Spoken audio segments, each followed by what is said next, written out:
Hi, Wild at Heart. How are you today? Hello. Yeah, I'm pretty good. Thank you for letting me on. You're like, actually, do Canadian people always have problem understanding you? Yeah, like I said, it's like 50% of Americans can understand every word I'm saying perfectly, and 50% of them just can't understand a word. It's really weird Wow. because they're all from different places over America. It just seems to be Why, random. hello. Well, Hello, hi. Daniel. Good to see you, man. Daniel. Good to see you too. How's it going? How are you today, little guy? Doing fine, doing fine. Living that life. Every day is a gift from God. Nice. Oh, that's good. Uh, you're out and about? Yes, I am. Yep, I'm going to. I'll be back home around 9:30, 10 o'clock. I'm not sure if I'm going to do a stream then or not, Uh-huh. but I might. Oh, you were on Sandman's last night, right? I was, and I was up probably too late because I had to wake up at 6 a.m. That was a difficult morning. I was like, man, I am tired, but I took a bit of a nap here, so I'm feeling better. Oh, that's good. Oh, wow, Frank said, how are you? And say, what's up, Yeah, man? I was just gonna answer him in the chat, but yeah, I'm doing well and good to see you. Yeah. And it saved me a job, so I don't have to start because I'm very lazy. Yeah, no, I'm doing good, and yeah, good to see. Oh, that's good. Oh, Daniel, yeah, I would love. I heard from the person they came from the original church.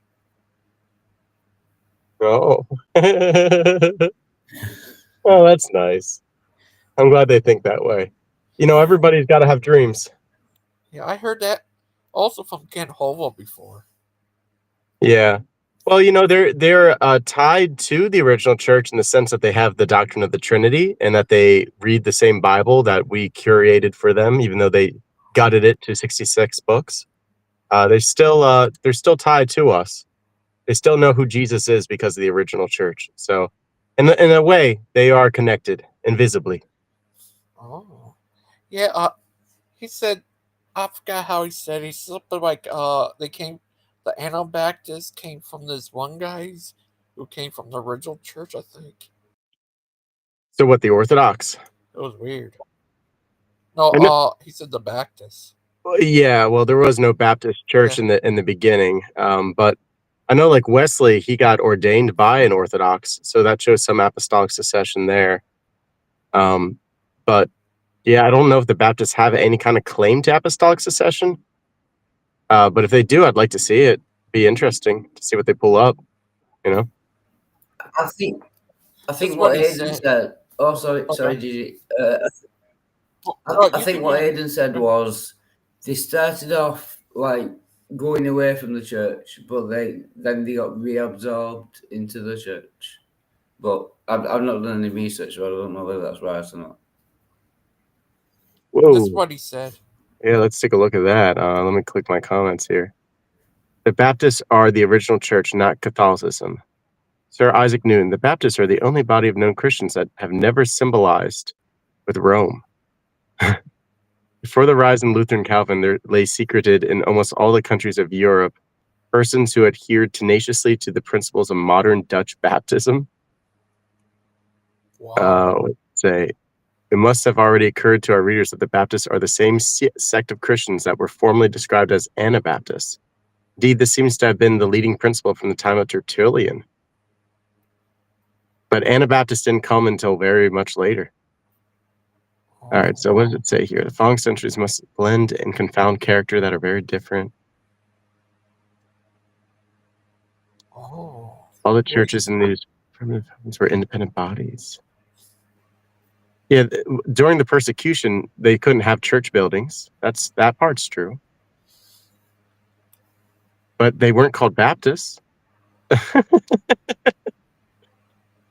Yeah. Oh, that's interesting. Well, that's kind of cute. I like that. I like that. That's what they think. So, yeah, during the first 2 centuries, you would have to have house churches, but that doesn't mean that the Baptists, like their ideas, had anything to do with the church fathers. Oh. Are you there, Robert? He disappeared. Oh, yeah, nobody said. Oh, there you are. Yeah, it was, nobody said, I think Ken Holba said the same thing. You ever heard of him? He said the same thing. Yeah, Yeah, he's the one who believes in some pretty wild ideas. There's going to be hot takes out there because everyone wants to be like the Orthodox, and if they can't, they can just make stuff up. Yeah, he's the one that believes that dinosaurs lived at the same time as humans. yeah. Yeah. And, yeah, he said the, Baptist church. Jamie Russell is correct in the chat. No one believed in once saved, always saved in the original church. It is a completely foreign idea. It's called easy believism. Because if you just have to believe and you don't have to actually do the work of a Christian, well, then life is much easier for you. And Satan laughs. Oh, Says, ha, ha, ha, ha, ha, ha. I tricked these Christians into thinking all they had to do is just believe that Jesus was God, but they don't actually have to do anything Jesus told them to do.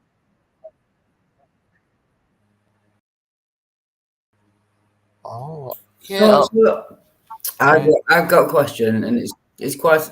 Oh, sorry, GZ. Oh, go ahead. Go Sorry. ahead. Good. No, it's like there were like 60,000 different denominations of Christianity, and each one of them thinks they're correct. Schismatic. How Yeah. does an outsider like test or work out which one, if any, is actually correct? So the Catholic and the Orthodox are the two that have like basically a claim to apostolic succession. You could say that the high churches of like Anglicanism and Lutherans also have like a little bit of a say, where it's just like you can kind of see where it's the close to the original church. But when you get I've into these low churches where they start going off into these wild doctrines, it's literally what it describes in the Bible that eventually they won't be able to stand sound doctrine, and they will listen and they'll be all excited about people with foreign ideas. A doctrine's made from men and not from the Holy Spirit. But why should apostolic succession? Why does that make you right? So It clearly apostolic. doesn't. Sorry, I didn't mean to interrupt. But if the Catholics believe in apostolic succession and the Orthodox believe in apostolic succession, only one of you can be right. Correct. So apostolic succession doesn't determine whether you're right or not. You could both be wrong. So we have a more nuanced approach to apostolic succession. We have a three-legged approach. So Yeah. what the Catholics adhere to is just historic apostolic succession, and they can trace back every single bishop to a laying on of hands. So can the Orthodox. However, with the Orthodox, we have two more criteria. The second criteria is that it has to be aligned with the Bible, and the third criteria is it has to be agreed upon by the Council of Elders. So when the Catholic Church decided to go against all the other churches of Christendom, which is the Orthodox Church, we anathematized each other. And Rome basically said, well, hey, we're the biggest church out here. We'll take our things and we'll leave. You guys have to deal with the Muslims. You guys won't even be in the picture much longer unless we protect you. And during the 4th century, they sacked Constantinople and tried to take the city for themselves. They took it successfully for about 30 years until the Muslims came in and drove them out. So, like, basically, the Pope tried to take too much authority, and that's why the split happened. Daniel, if I can really interrupt, I'm not trying to be argumentative or anything, but the two things you mentioned, they don't lead to truth either. What were the two things you mentioned? Between the Catholics and the Orthodox. So the Orthodox stopped at. No, sorry, I just remembered one. Laying on of hands. How does that prove that Yeah, the you're? laying on of hands. Yeah, that's how you have apostolic succession. Yeah. Yeah, but how does that in any way prove that you're correct? So just laying on of hands. That doesn't. Correct. So it shows that there's a historic tie from one to another, all the way back to the original apostles of the Bible. But does that make you right? Well, it means that the original authors of the Bible were wrong. You're just passing on wrong information. So that's when you kind of fall into the two the two other legs of apostolic succession when it comes to Orthodox.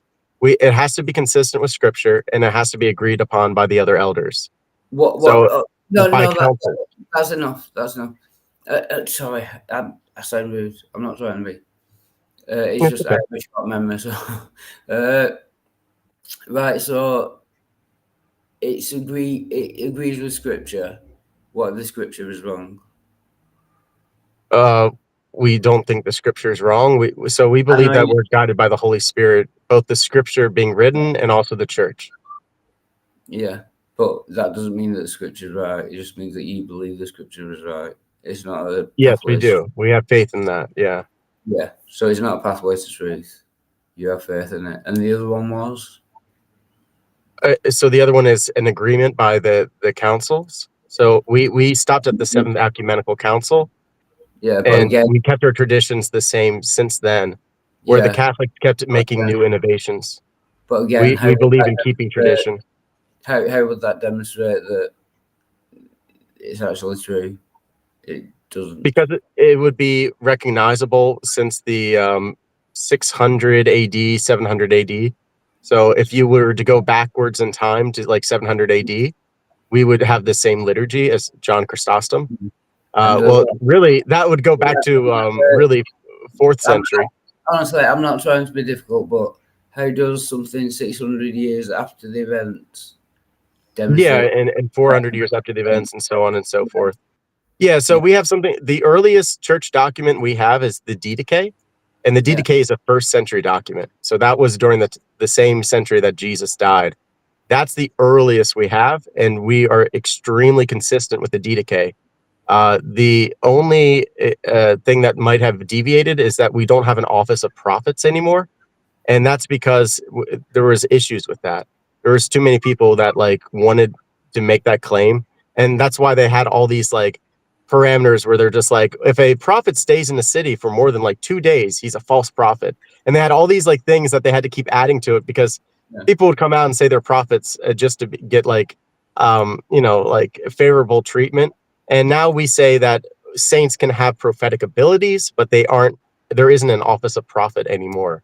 We got rid of that.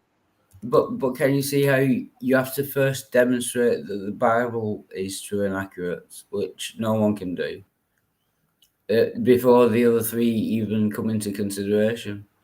Well, at some point, Wildheart, it's going to be a matter of faith. It's like the whole, all of the, if you could say that the Scripture is a huge conspiracy, it is the most wild hoax and conspiracy theory ever. It'd be like really impossible to pull off because you'd have to get somebody who would be willing to be crucified.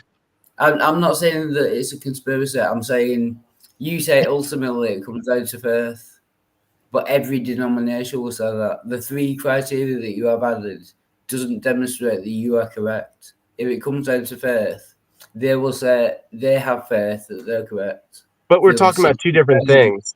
Like, Wadhart, you're talking about the existence of the Christian God versus who is the most like the original church.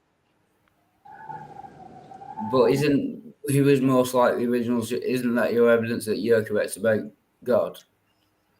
Well, we believe that the original church would be correct. Yeah, because if anyone's going to be correct, it's going to be the original church. Yeah. But that's the claim that I'm addressing is who's most like the original church.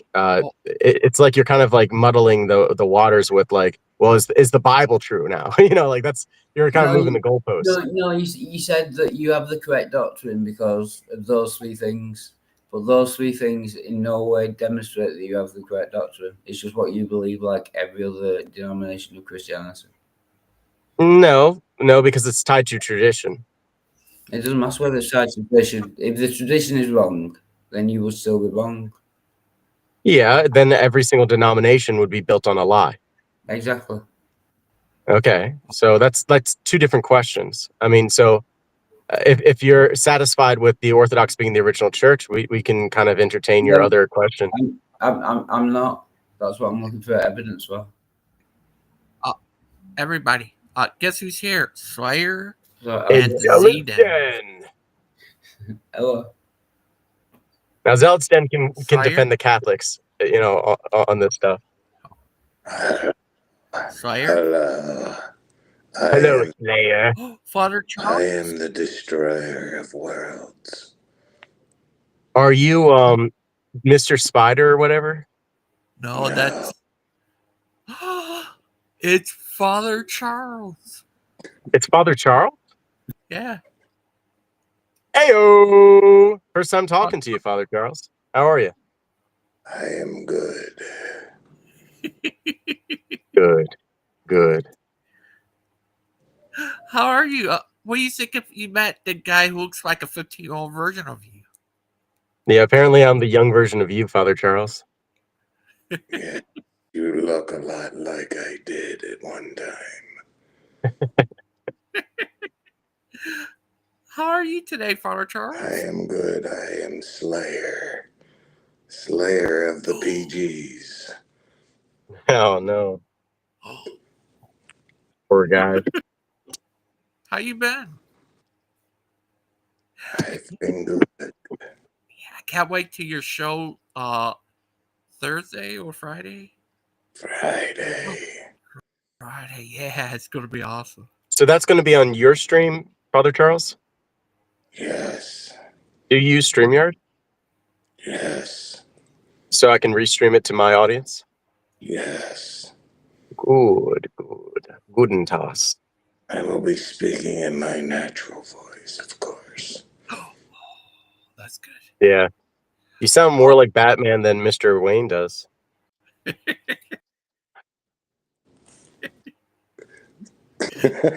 Well, Oh, yeah, how y'all doing? good. We all miss you. Yeah, well, I'll be back on Friday. Awesome.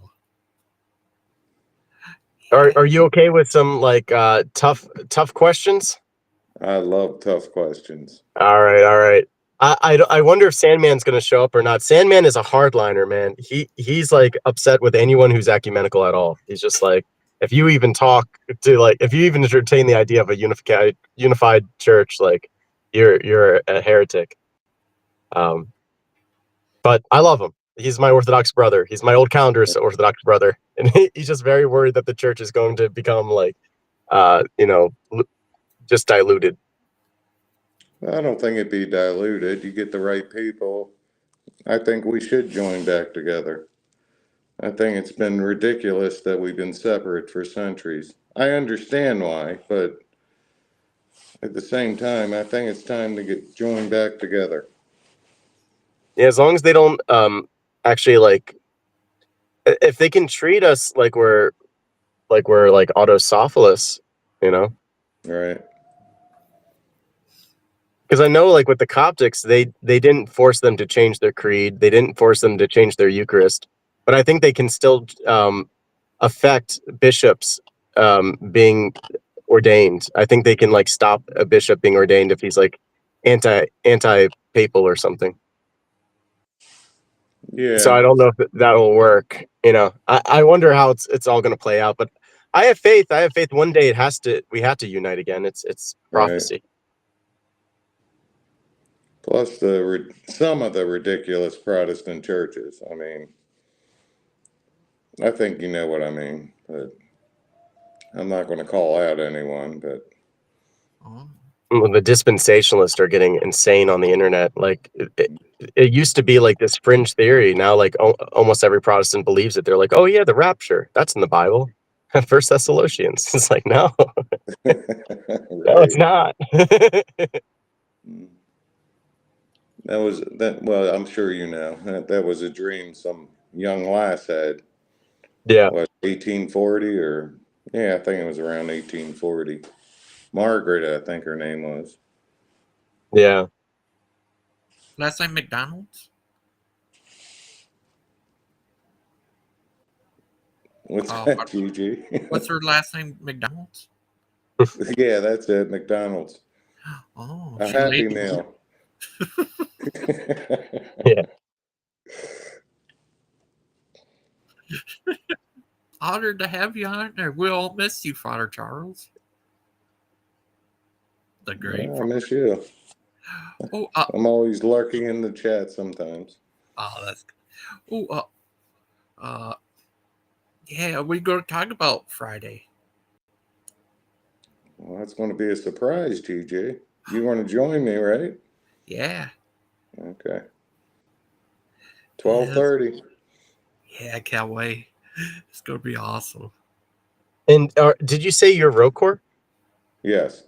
Okay. That sounds like something in the army. Rokor! I'm OCA myself, but we're in communion with Rokor, so.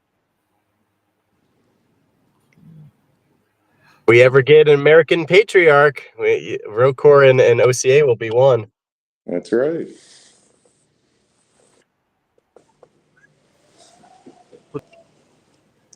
Well, anyway, I just want to drop by real quick. Hope to see all you guys on Friday.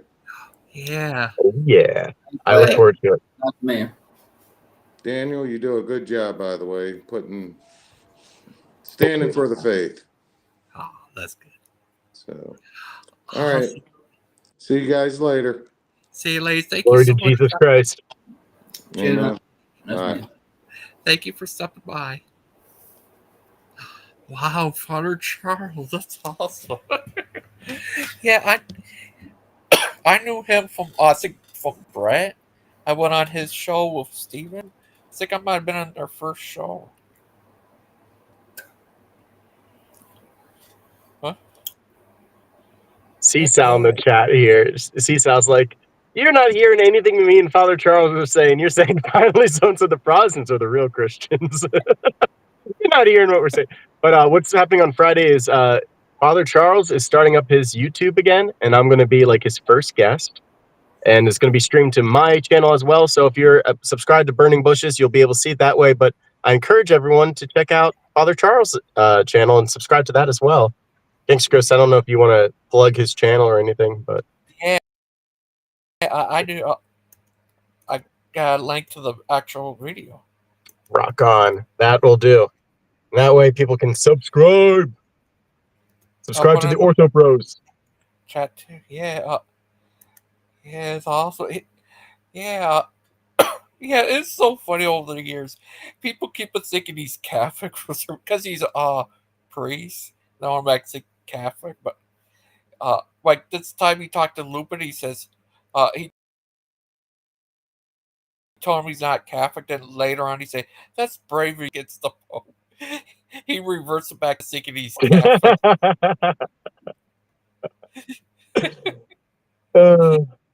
Yeah, it's funny. Yeah, Orthodoxy is kind of like taking Christianity in the West by surprise here. They don't have any kind of like arguments against him right now. Oh, hi Terry. Hey, Terry. Yeah, it's awesome. Oh, cash him up. Oh, yep. Go ahead. No, you go. Sorry. Oh, yeah. Is there any Orthodox in England? Yeah, I think there's Orthodox in England. The Anglicans are there, though. That's like the big thing. And that's like the bride that kind of got away. Like we wanted to become one with the Anglicans so bad, but they're not consistent. And so like some of them are like so Orthodox, but then there's other ones that's just like, we're going to have a female bishop now. And we're like, all right, well, now we can't do it. Why'd you guys do that for? And they're like, well, we can't help it. Some of us are really liberal. It's like, can't you just get your church in line? It's like, oh, Terry. Yeah, I'll absolutely pray for you. So, burning bushes. Yeah. Why? And I know we had this conversation the other day. So, why do you think that women should be less than equal to men? Say that again? Why do you think that women should be less equal to men? Oh, I don't think that they should be or are less equal. Women are extremely important, especially to the faith of Christianity. Like you have to keep in mind who were the first people to know that Jesus Christ was risen. It was the myrrh bearers. Who was the one who brought us the Savior? Mother Mary. You know, Mother Mary and Mary Magdalene were there with John the Beloved at the cross. Like women have always been part of it. It's just that they shouldn't be the priest. We believe the priest needs to be like a image of Christ, and Christ is male. So it's out of tradition that only men can be bishops. It's not because we're sexist. So, but you agree that women aren't equal to men. If men can teach in the church and women can't, Women aren't the same as men, clearly, but like they have an equal role. They have an equal role in life. They're the ones who give life. but You they know, don't we have an wouldn't equal even exist role. without women. But they don't have an equal role in the church. Their role is different than a man's role. Yeah, But so that's how all genders are supposed to be. And there's only two of them, it's not so equal. it seems unfair, but So it's not equal, is it? it's equal. It's unless you're No, talking about specifically power dynamics in the church, then you would say that men have more power than women in the church. yeah, Yeah. Yeah, that's fair. and, That's and fair. if you're okay with that. Yeah, I'm okay with it. Well, Sunday he No. called Burger Pie sexist bigging. Is that Yeah, right? Nice. because he is. Face Christian Pike. I tell Can I answer this Yeah. as a Christian woman? no, Yeah, please do. no, This you is can't. No, I'm a man. As a woman, you can't teach me anything according to the Christian church. okay. O Well, Father, heavenly physician of our souls and bodies, who has sent thine only begotten Son, our Lord Jesus Christ, to heal all our infirmities and deliver us from death, do thou thyself visit and heal Terry Strange, granting her release from pain and restoration to health and vigor, that she may give thanks to thee and do thy will and bless thy holy name, of the Father and of the Son and of the Holy Spirit. Amen. thank you. Amen. Amen. You're welcome. All right. Well, Christians believe in God's order. All right. So we all have to submit to a higher power. And on earth, men have been given authority over women. Yeah, so you don't believe in equality either. Equality in what regard? In men and women should be equal. Well, we're not. I Men, mean, men and equal. women are made Yeah, we're differently. definitely not. We're different creatures. Yeah, no, I don't mean biologically. Equal, we're equal I in value mean, human beings, you I know. mean equal under the law, and you should have the same opportunities as men. If men can teach in the church, then women should be able to teach in the church. If they can't, No. then guys, If it goes against the Bible, then no. So yeah, Oh, so you don't believe in equality.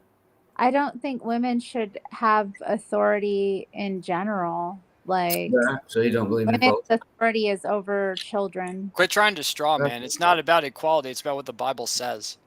No, what I'm saying is the Bible doesn't believe in equality either. Clearly. Well, so what? That's our belief. Thanks, Cecil. Why does it bother you so There's a much? hierarchy. You know, like Terry said, there's order to it. See, so it Yeah, goes but over you Christ, just Christ all over three. Sorry. man, man over woman, woman over children. Everybody has to submit to a higher authority on this earth. Yeah. So, but you all basically agree that you don't believe in equality.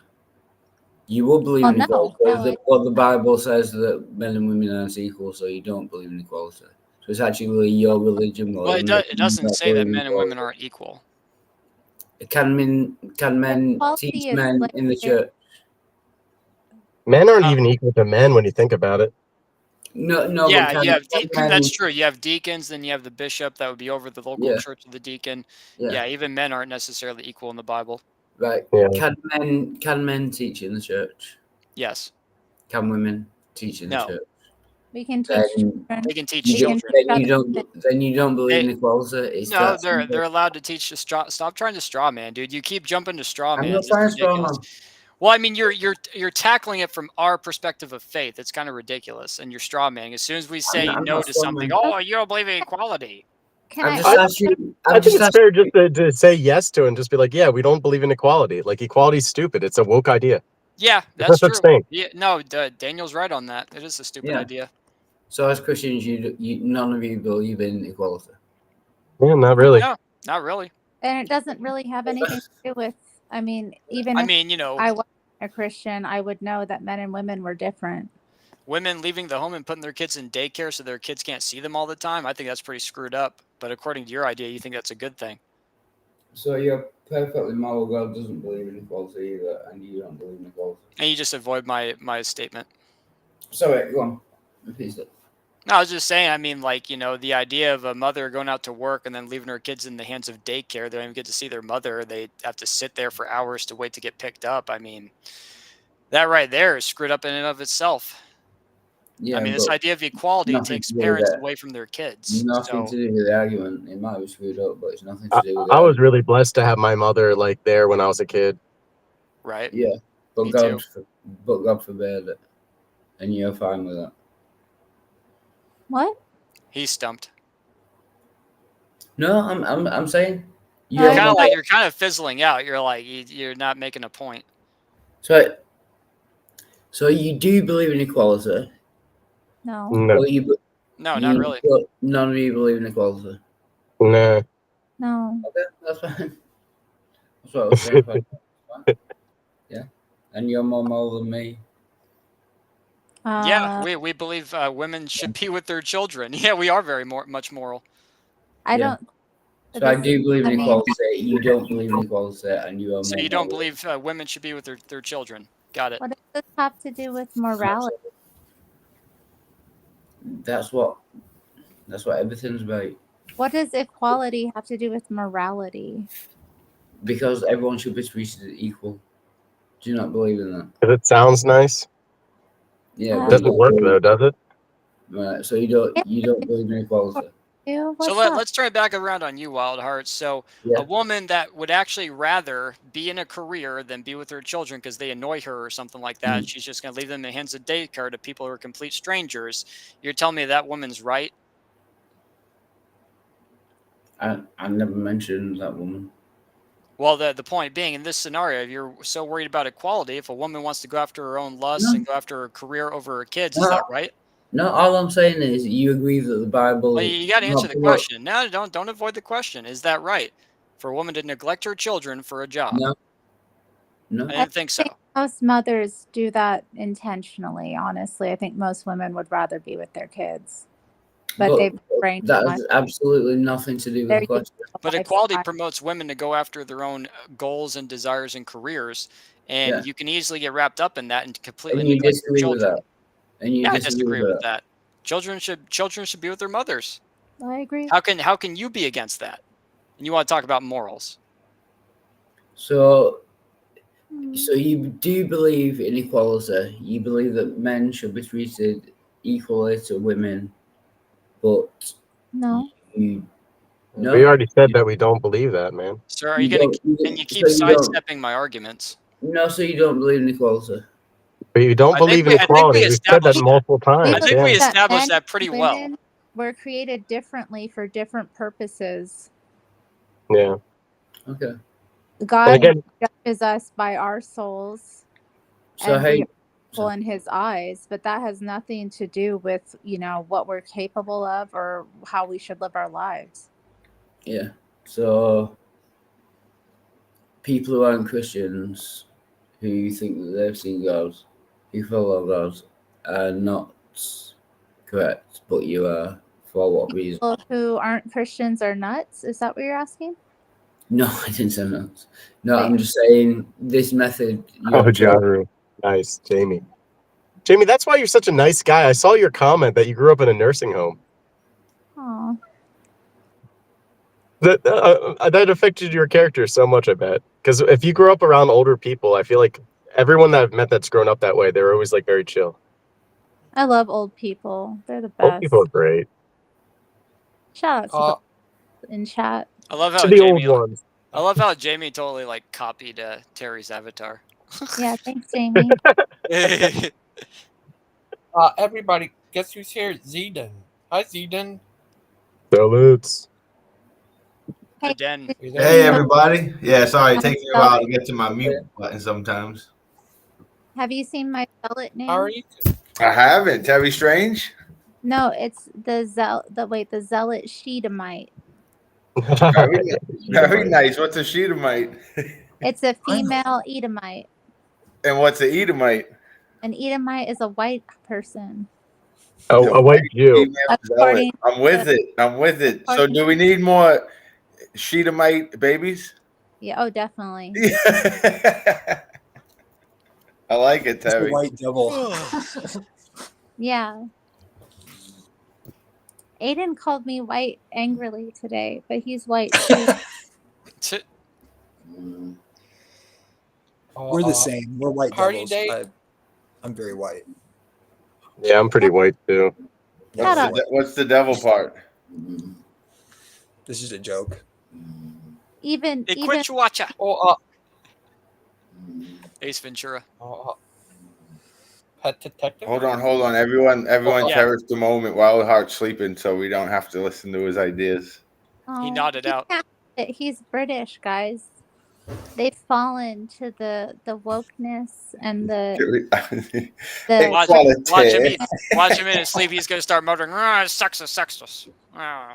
It's sweet that he wants to stand up for women, but his chivalry is misplaced. He needs to like take up his mantle and as a man, his role, instead of like being like, oh no, women can do this and that and the third. They're the same thing as men. Yeah, no way. If you want to stand up for women, be a man. I'll be there, Father Charles. I'd love for you to email me to get you in the Zealous then as well. I put his link to his channel, like the actual video, in the private chat as well. Oh, nice. I appreciate you, gangster. I actually believe that women can preach. Why? Dang. But I don't think. I don't know that. Ellen G. White, of course. I can be preachy sometimes. I'm kind of a fan of Terry, but recent, but and Daniel, but it seems like there is something to be said about the priesthood of believers being a Protestant, but maybe a woman being a head of her household seems problematic. I would say, but I think if you have God having women, I mean, put my beliefs about Ellen White aside for a minute. There's women. Seems like Junie as a woman. So whatever you want to make of that.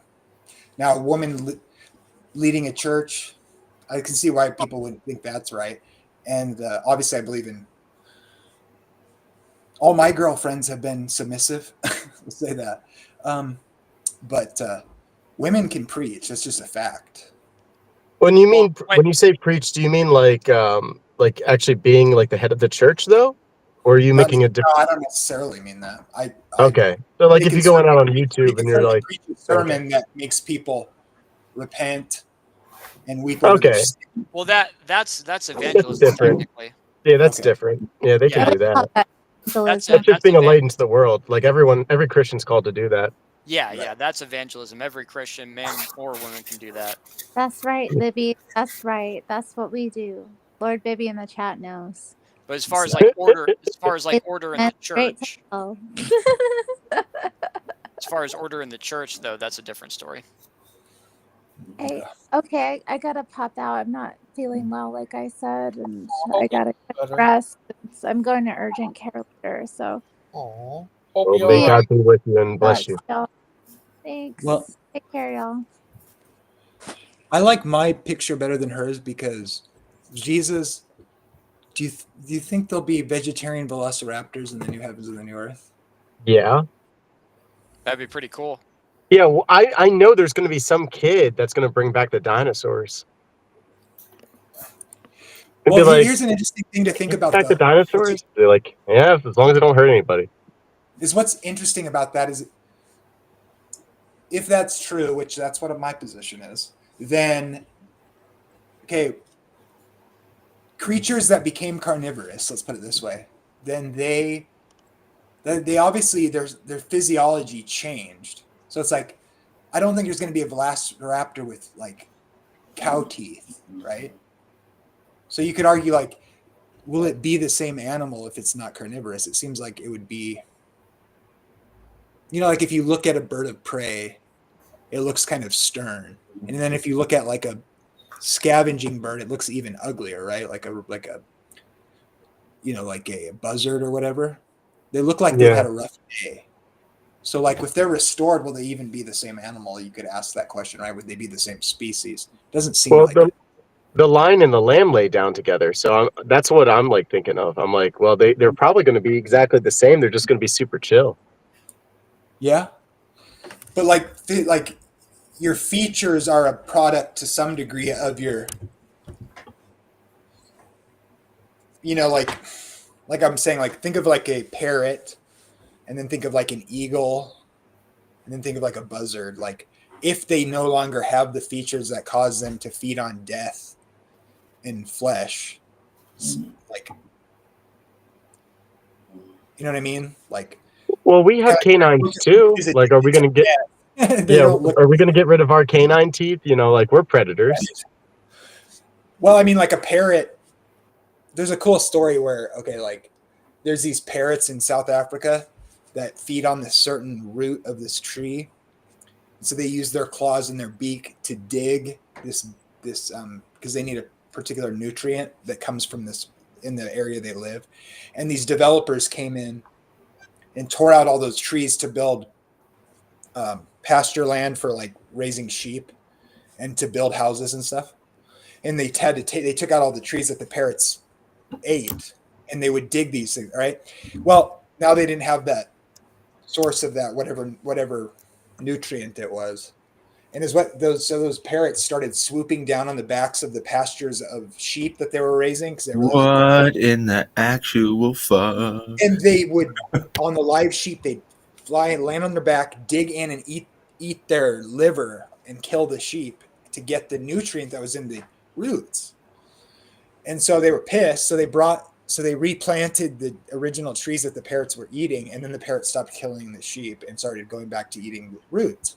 Now, if you went and studied those parrots that were killing those sheep, you'd say, "Oh man, look at how they evolved to be birds of prey, right? So that they could get at this meat they needed." Well, really, they use their beaks and their claws to like get at certain food things, right? Or crack nuts. It's kind of, if somebody went and studied those parrots, they think, "Oh, look how they evolved to like tear stuff apart." So could it be the same thing with other animals? Well, like again, the lions are also designed to do that stuff, and I don't think when it's describing the lions laying down with the lambs, I don't think it was saying anything about the lions being transformed. But I don't know. Like it's all divine providence is one of those things that typically we should be pretty silent on. But as long as it's not doctrinal, and nobody's getting upset by it. But I see like Zealot's Den getting upset in the chat. Zealot's Den, you're here in the panel. Talk to us. Don't type in the chat, man. You always misunderstand me. Me not agreeing with something or thinking it's crazy isn't me getting upset, brother. All right. What do you disagree with? Let's see. Just seeing your comments. You always think like I'm not this stuff. What's wrong? Yeah, with I'm not you? a very emotional guy. It's just I'm a logical guy. Yeah, no, where I'm from, we don't. This is like psychobabble bullshit.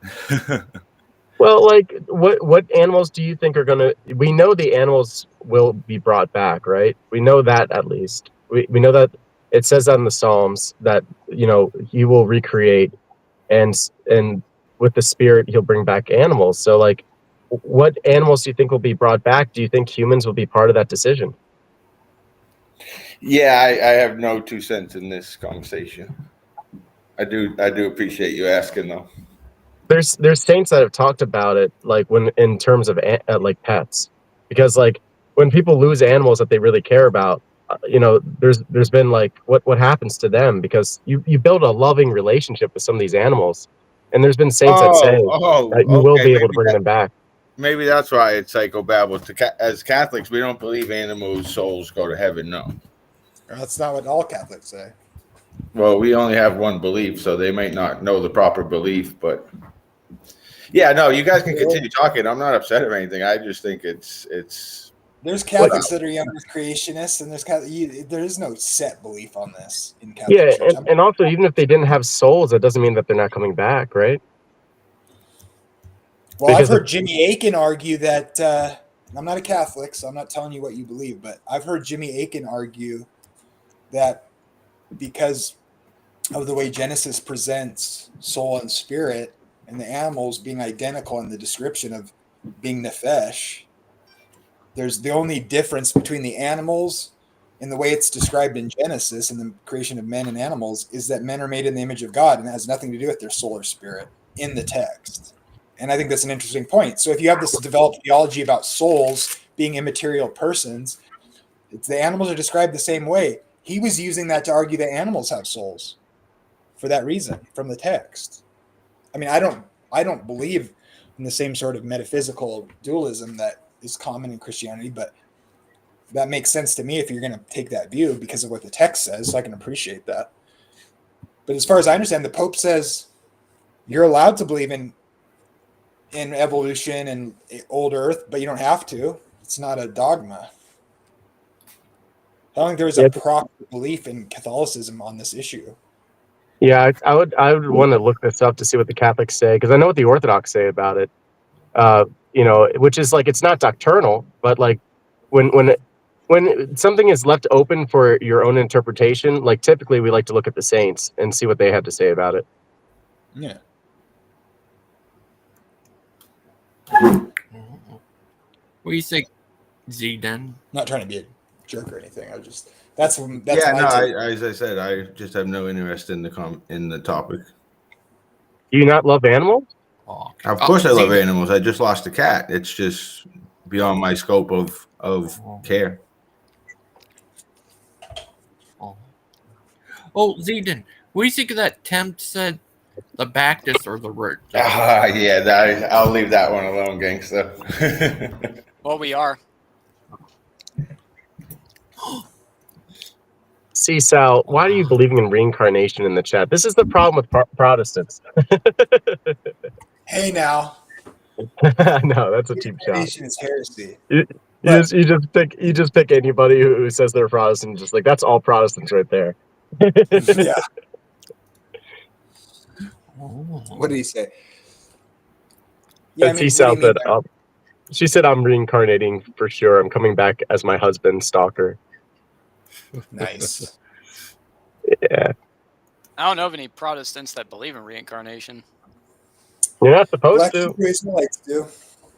Huh?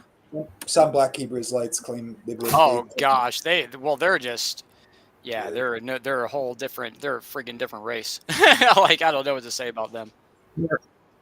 A racist hate. They're not Christian. Okay. I was like trying to think of a good comparison. It's like they're like, I don't want to call them steak because steak is too good for them. They're like a crappy pound cake compared to like a steak, like somebody who actually stands on Jesus Christ. So pound cakes are pretty good though. Okay, gosh, Daniel, stop ruining it. Just go with the analogy, man. They're just very, very angry, hateful doctrine, kind of like what Gangster Ghost said. Like, just like, I'm going to be a slave in their version of heaven. Yeah, it's weird because they don't even realize when you like. I'm really into like the development of theology through church history and into the Reformation period, and is what's interesting. My take on that is when they come into existence in the 20th century, and you see this a lot in Protestantism or evangelicalism, let's call it, more or less, like modern fracturing of Protestantism into just a joke, in my opinion. But they have like this weird take on sort of a pronomian, but then they like use the dispensational interpretation to separate the church and Israel, but then they try to argue like their pronomian, sort of like, you could argue like Hebrew roots / Adventist / that sort of move, but yet they're using hermeneutics from dispensationalism and they're mixing the two, and it doesn't work. And so they like try to use arguments from different forms of theology that have developed out of Protestantism to their advantage. Kind of like, they're almost like, I don't know, like a bad take on gotcha sort of stuff. You know, it's just like, it's pretty sad. And then it's racist and hateful too. Super. Well, you know, dispensationalism predates Protestantism. This guy could take them all on. Okay, when I say dispensational, I mean on the principle level of separating the church in Israel in a way that wasn't historically, let's say, understood. Right. Okay, I get that. Yeah. Oh, Jamie. Yeah. Oh, it was it. Yeah, would you like to take make that guy a round table? Yeah, I'm trying to get that set up. I emailed him. I didn't get anything back yet. The best way to get a hold of me is to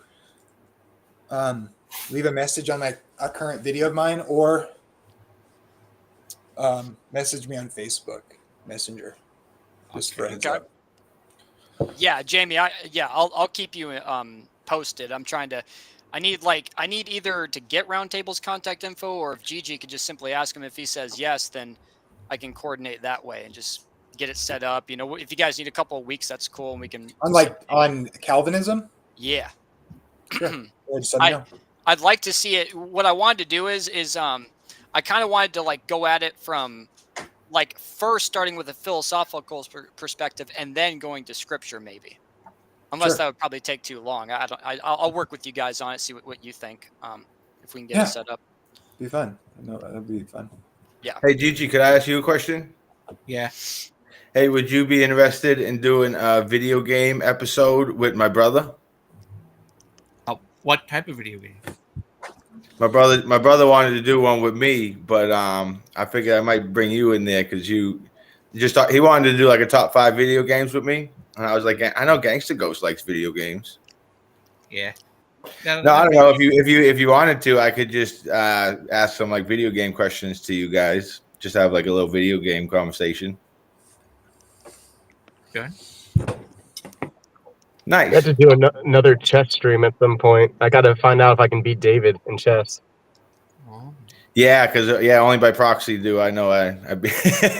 yeah, you beat Sandman. Sandman beat me. He said he'd do it too. We all had fun. That wasn't Oh, a bad. yeah. Because we were doing the panel at the same time, so it was like killing 2 birds with 1 stone. Oh, could you guys do 10-minute chess? You play chess?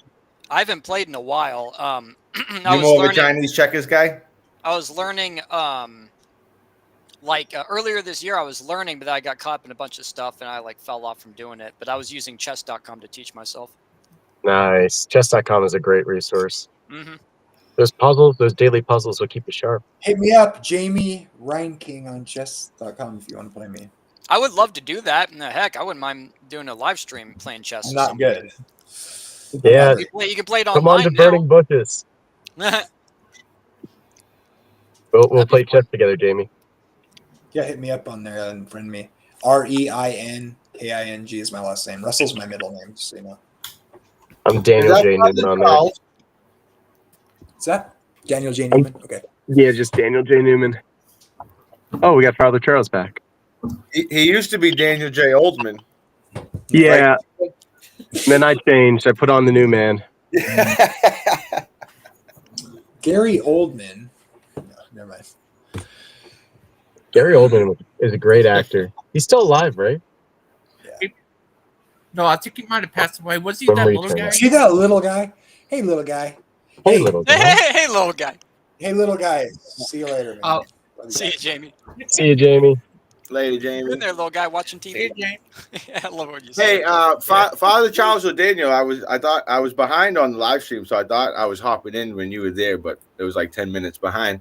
I heard Daniel ask you if you're roll call, and you said yeah, and Daniel said what he was, and you guys talked about being a communion and a patriarch.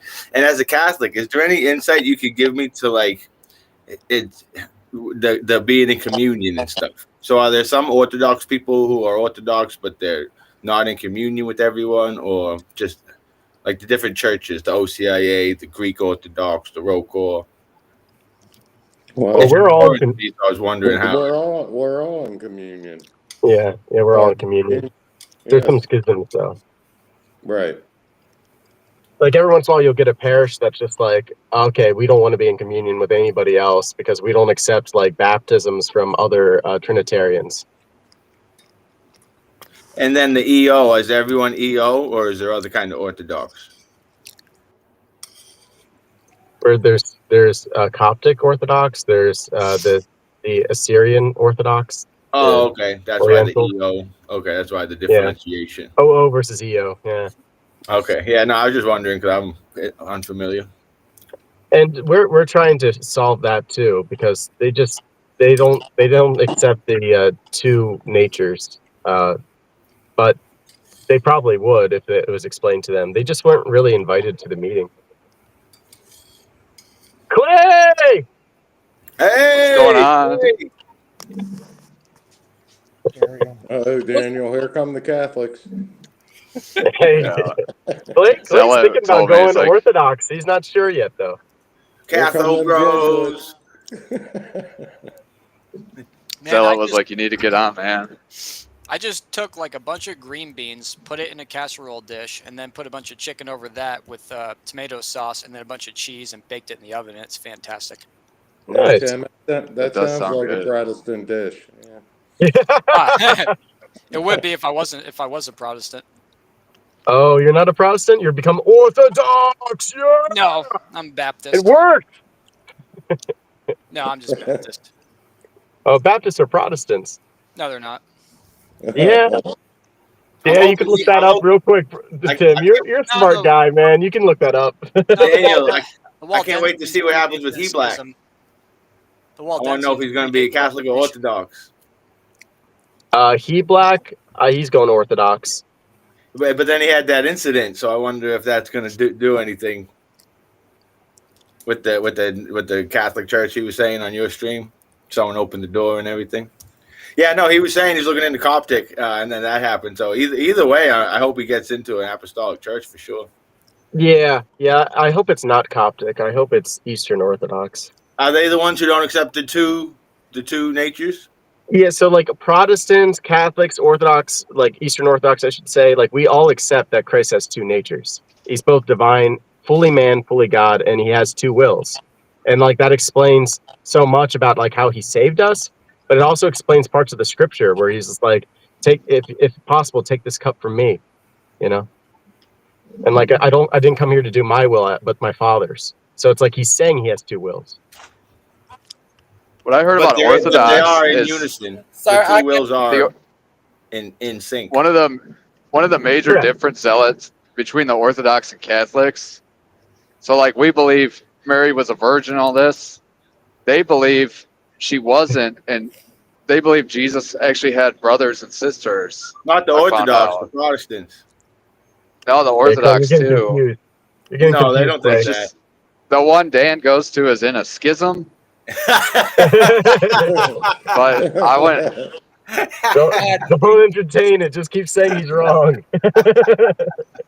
Dan I goes know to what he's a trying to do right schismatic. now. Oh, Daniel, I got that mixed up. I thought he was that little guy from that TV show. The little guy in that TV show with his dad. Yeah, he's still alive. Oh, good. Thank I goodness. got him mixed up. Sorry about that. Because he could still play in another movie, I bet. Yeah, and if he becomes Christian, you guys will be related again. He'll be Gary Newman, just like you. Yeah, he'll become Gary Newman. You ever get a coffee maker yet, Dan? No, but I have Keurig cups because where I work, there's a Keurig machine, so I just do that. But I only drink coffee when I'm working anyway. If you get an actual pot, I'll send you some of this shit because it's so good.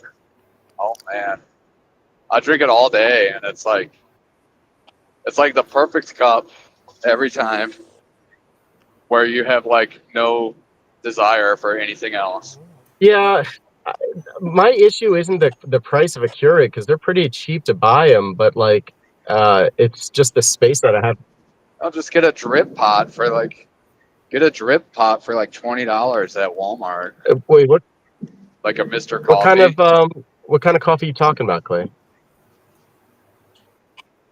Like regular coffee, like a drip. No, like no, you buy that's coffee, not what I'm you asking. could buy beans I or get the grounds. coffee maker part, but you're saying like there's some coffee that you really like? Oh yeah, it's called Cafe La Llave, and you got to get it online, and it's like a I didn't know you Cuban speak coffee. Spanish, Clay. It's spelled LLAVE.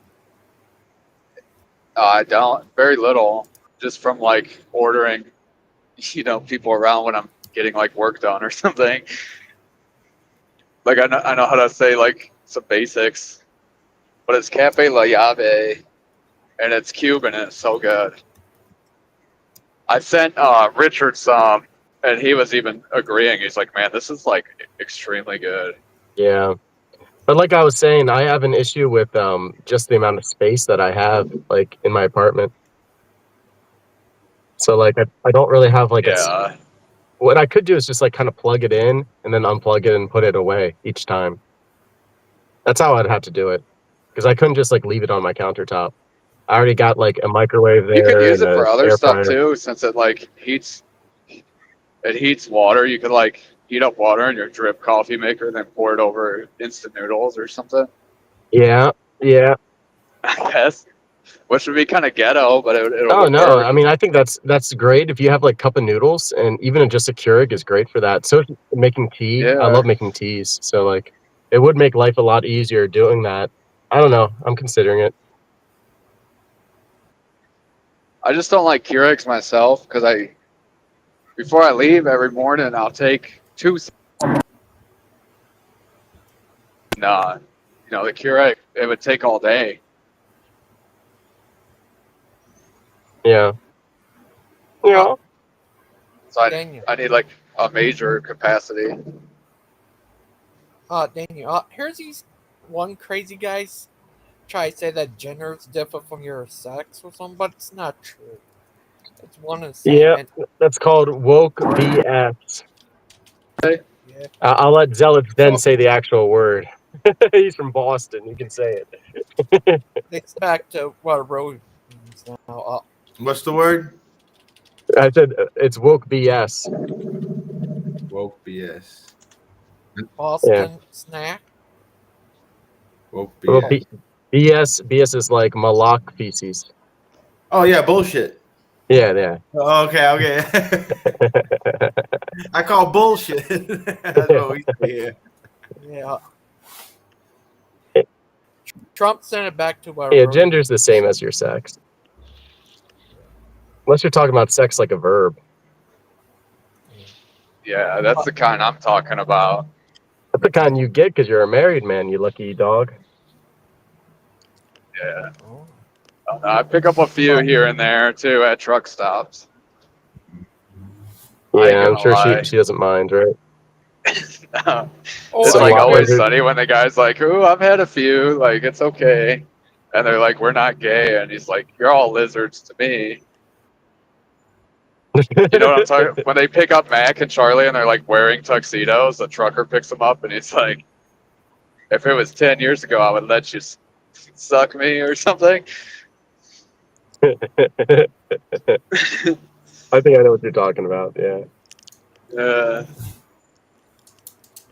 I don't watch that's Always what I Sunny was. anymore, but that was a funny show. I was giving Terry crap and I was saying the troll toll, and I don't think she understood the Hmm. reference at all. So she probably has no idea because she doesn't, watch that.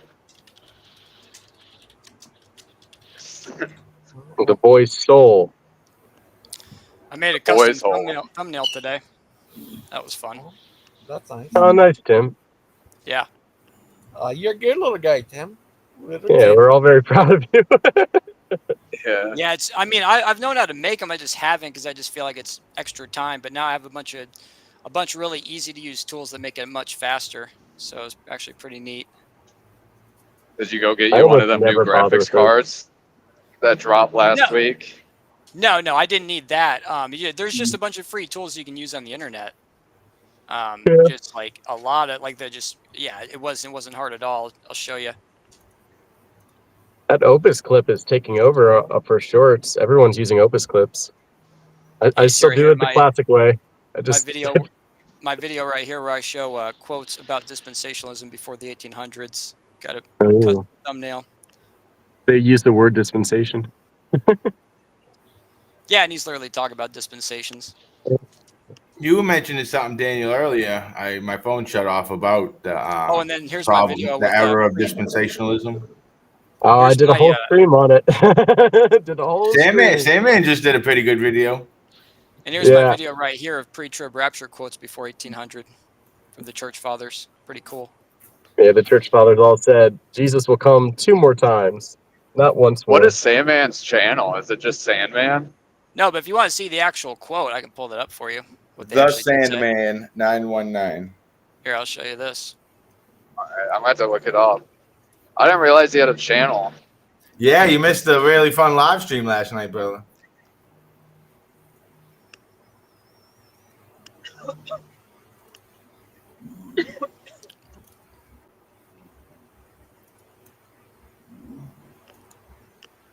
Oh, Damn.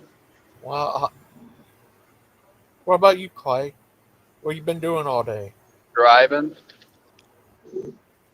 Oh, you ever went to someone like this? I'm like hauling ass. I'm hauling ass right now because I'm trying to get to the quarry before they close.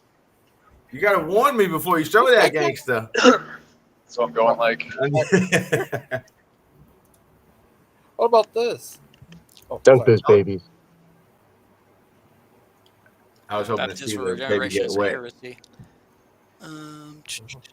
What happened What's to that? Walmart? I-53, Clay?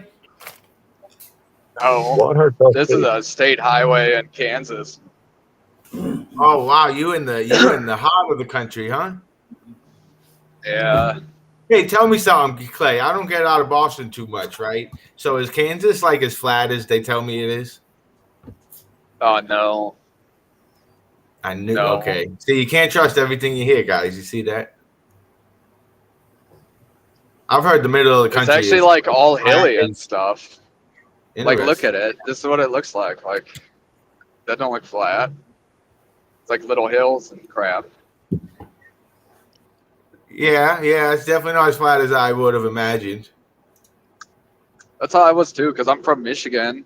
So I didn't really, before I got into trucking, I never really left the state either. Hey, how And are the then, like, folks a out lot there? of crap is so different. They nice folks in Kansas City? In Kansas? Yeah. They're a lot nicer than Detroit and Boston too. Oh Like, yeah, I bet. We're You know. notorious for that. David, have like, you ever it's seen weird the when I first. SNL? Oh, I'll Have wait. I ever Sorry. seen a what? I was just going to say, have you ever seen the SNL skit with Mark Wahlberg where he's like talking to animals? Yeah, yeah. My buddy said All right. I just wanted to ask. that's an oldie. I love that Yeah. one so much. I love the fur you're wearing. You look nice. Yeah, this is a pretty cool quote right here from Ephraim the Syrian. For the elect shall be gathered prior to the tribulation, so they shall not see the confusion and the great tribulation coming upon the unrighteous world. So that I feel like that's about the Jews It's and not them about being the the Jews. Oh, two goodness. witnesses, right? No, he's talking about the church. That's Ephraim the Syrian. Well, either way, Yeah. Blessed is yeah, he no. who unceasingly remembers the fear of Gehenna and hastens to sincerely repent, for he shall be delivered from the great tribulation. Hey Tim, did that guy ever come on? Could I go check that episode out? Your scholar friend? So saying that they're gathered together. That was on the other day. What is that? Raising Hell or your channel? No, it was on here on Gigi's channels. I think it was the Tim Gang versus Sandman or something like that. Yeah. Oh, okay. Shoot, I missed that. Tim Gang. Okay. Oh, you guys. What'd you say Sandman Sandman's is partook in again? that, huh? It's the Sandman say, 9-1.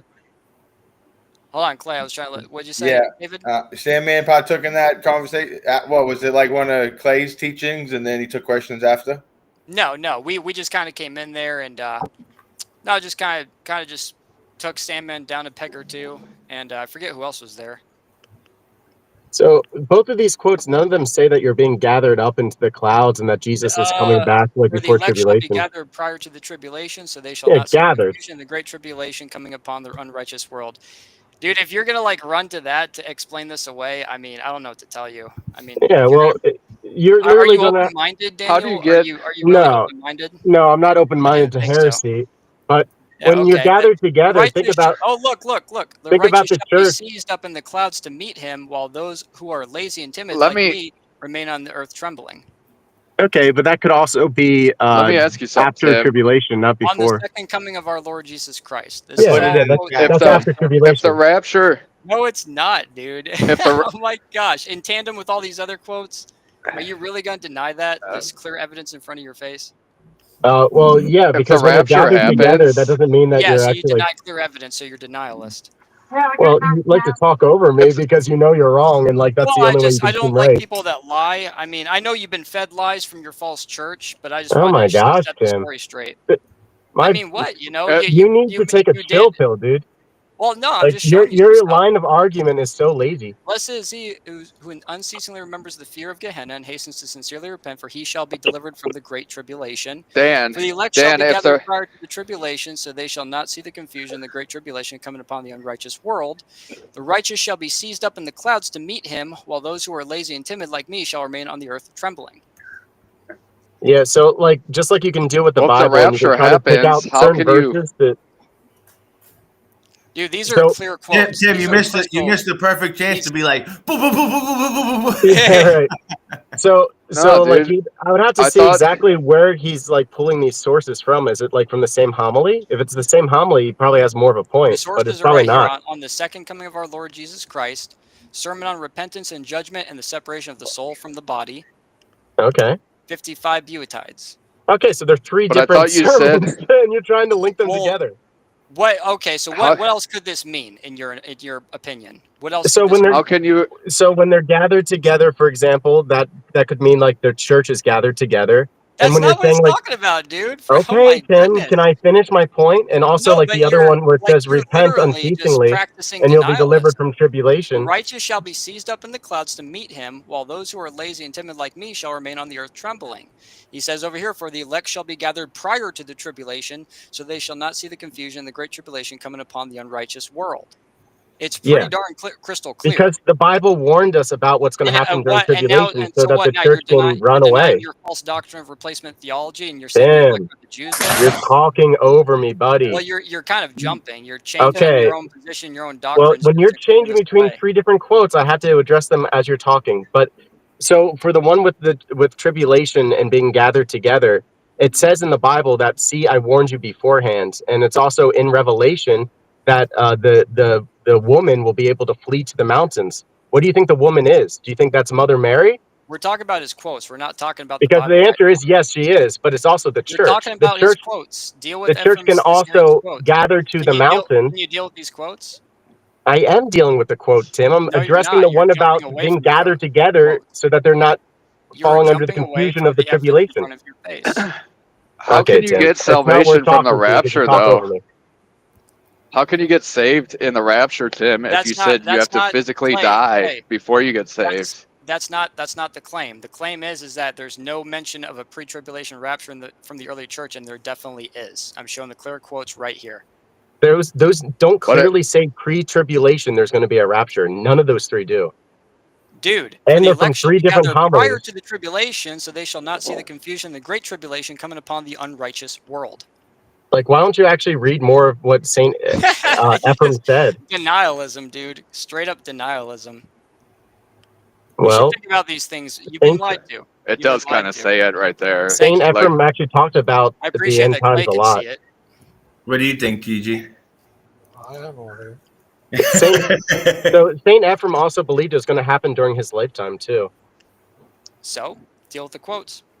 Yeah, well, that is how you deal with the quotes. He's not saying that we're going to be taking up That's not how before you the deal with the. I mean, well, tribulation. then, if he believed He this says during that. his lifetime, you just literally added to my point. So right, so the church Thank you. can Yeah, run right. to I the mean, mountains, so and your they can claims be are gathered false. together, but So that you're gonna doesn't mean that stop they're going to. lying about the rapture? Oh my God, Tim! Like, I mean, you're lying, and you just blasphemed. Okay, hold on, buddies. because it's so frustrating talking to you. Well, You that literally gives you the talk right over to me every time blaspheme. I speak. That gives you the right to So just blaspheme. don't partake, Daniel. That's what I do now. Hold on. Because you're right. I just wanted to show some evidence because I don't like people toting around lies and parroting lies from their church. Well, you're a But heretic. you got to understand, Tim. We have that I'm a same heretic. perspective It about what doesn't you're take away the preaching. clear quotes in front of your face. Well, Yeah, but you won't even let me address them. So, You're trying so hard, and it's really, really sad. well, if you were smart, you'd let me just like fumble on my own. But instead, you talked over me and made yourself look really stupid. Not really. I'm just pointing out some stuff. Hold on, you two. First, but Daniel talking, then Tim can talk. Oh, then I mute one, and then he's done talking. Then the other one gets to talk now. Go ahead. Nice, GG. I don't think Danny's really interested though. Go ahead. I'm really not so much, but I will just address this one more time. So these are three distinct quotes from three different homilies, and when they say that they're gathered together, that doesn't mean that they're going to be taken up and that Jesus is going to come back before the tribulations. He's saying that in Revelations, the church, which is symbolized as the mother fleeing to the mountains, can be the church because we were warned beforehand. And as for the other quotes here, that he said, if you pray unceasingly and repent, you'll be delivered from the tribulation. He's talking about the tribulation of like life itself, and also that we will be spared from being martyred, perhaps, if you actually keep repenting. Like God will protect you. Dude, you made a positive claim, Daniel. You Now made it's a Tim's positive turn. claim, and you got proven wrong. That's what happened here. Okay. Yeah, Well, there are no quotes. Dustin, it's hard to hear you, brother. Your mic is there. You go. Daniel, you made a positive claim. You got proven wrong. Just take the L on this one, bro. Yeah. Thank you for that contribution, Dustin. Why don't you white knight for another man some more? So I'll read it again. For the elect shall be gathered prior to the tribulation, so they shall not see the confusion and the great tribulation coming upon the unrighteous world. This is clearly indication of eschatology. And also, you went to all these other places claiming he's saying this and that. Do you have his quotes? Do you have the actual context of what he's speaking here? Because I guarantee everything you just said, you pulled out your butt. Do you want me to respond? So, like, the church teachings would be in conflict with your interpretation of his quotes. Which church? The Orthodox? This guy Correct. predates the Orthodox? Let me go up and show you He doesn't how. predate the Orthodox. Do you He was not know part your own of the church? Orthodox. Born in 306 and died in 373. Yeah, he was Orthodox. Yeah, and this predates your church? Your church's It doesn't teachings, I should say. predate the church, Tim. He's part of the church. And you're misinterpreting his He quotation. had a concept of the pre-trib rapture. So your claim You're that doing there was something no called hold on. Let me finish my point. Your claim that there was no mention of the pre-tribulation rapture is refuted with these quotes right here historically. That was your claim. You've been refuted. Take the L. All right. Well, I had a different interpretation than you, but you refused that. It's So not I guess you're taking an interpretation. It's L. literally what one of your church fathers said. But that's not how our church interprets it. It doesn't matter. That's not the claim. The claim is that you claim there's no mention of the pre-trib rapture, and I just showed you one, so you have been refuted. Stop trying to change your position, change your claim. I won't let you wiggle out. Okay, well, all three of those quotes, none of them say a pre-tribulation rapture. So W. For the elect shall be gathered prior to the tribulation, so they shall not see the confusion, the great tribulation coming upon the unrighteous world. The unrighteous world. Where does it say Great that they're going? tribulation. That See the Jesus is coming confusion, back the great another time? tribulation. There's Oh just my 1 second coming, everybody. This is so sad. This he is did so this sad. to me the other day. He doesn't understand the sad. concept of church Well, I mean, doctrine. David, you don't even know what your own church teaches. I mean, I know, Tim. You do, and I is there don't. I salvation know. outside of Mary? I don't, what are you? So this is what he did, Is there Daniel. salvation outside of Mary? Let me tell Daniel. So he did the same thing to me. What David, he's doing is there with you? salvation outside of Mary? I'm explaining something to Daniel, Tim. So he takes former saints. He picks quotes from there, and he thinks that we all have to believe everything that every saint said instead of following the church doctrine. He just simply misunderstands how our faith works.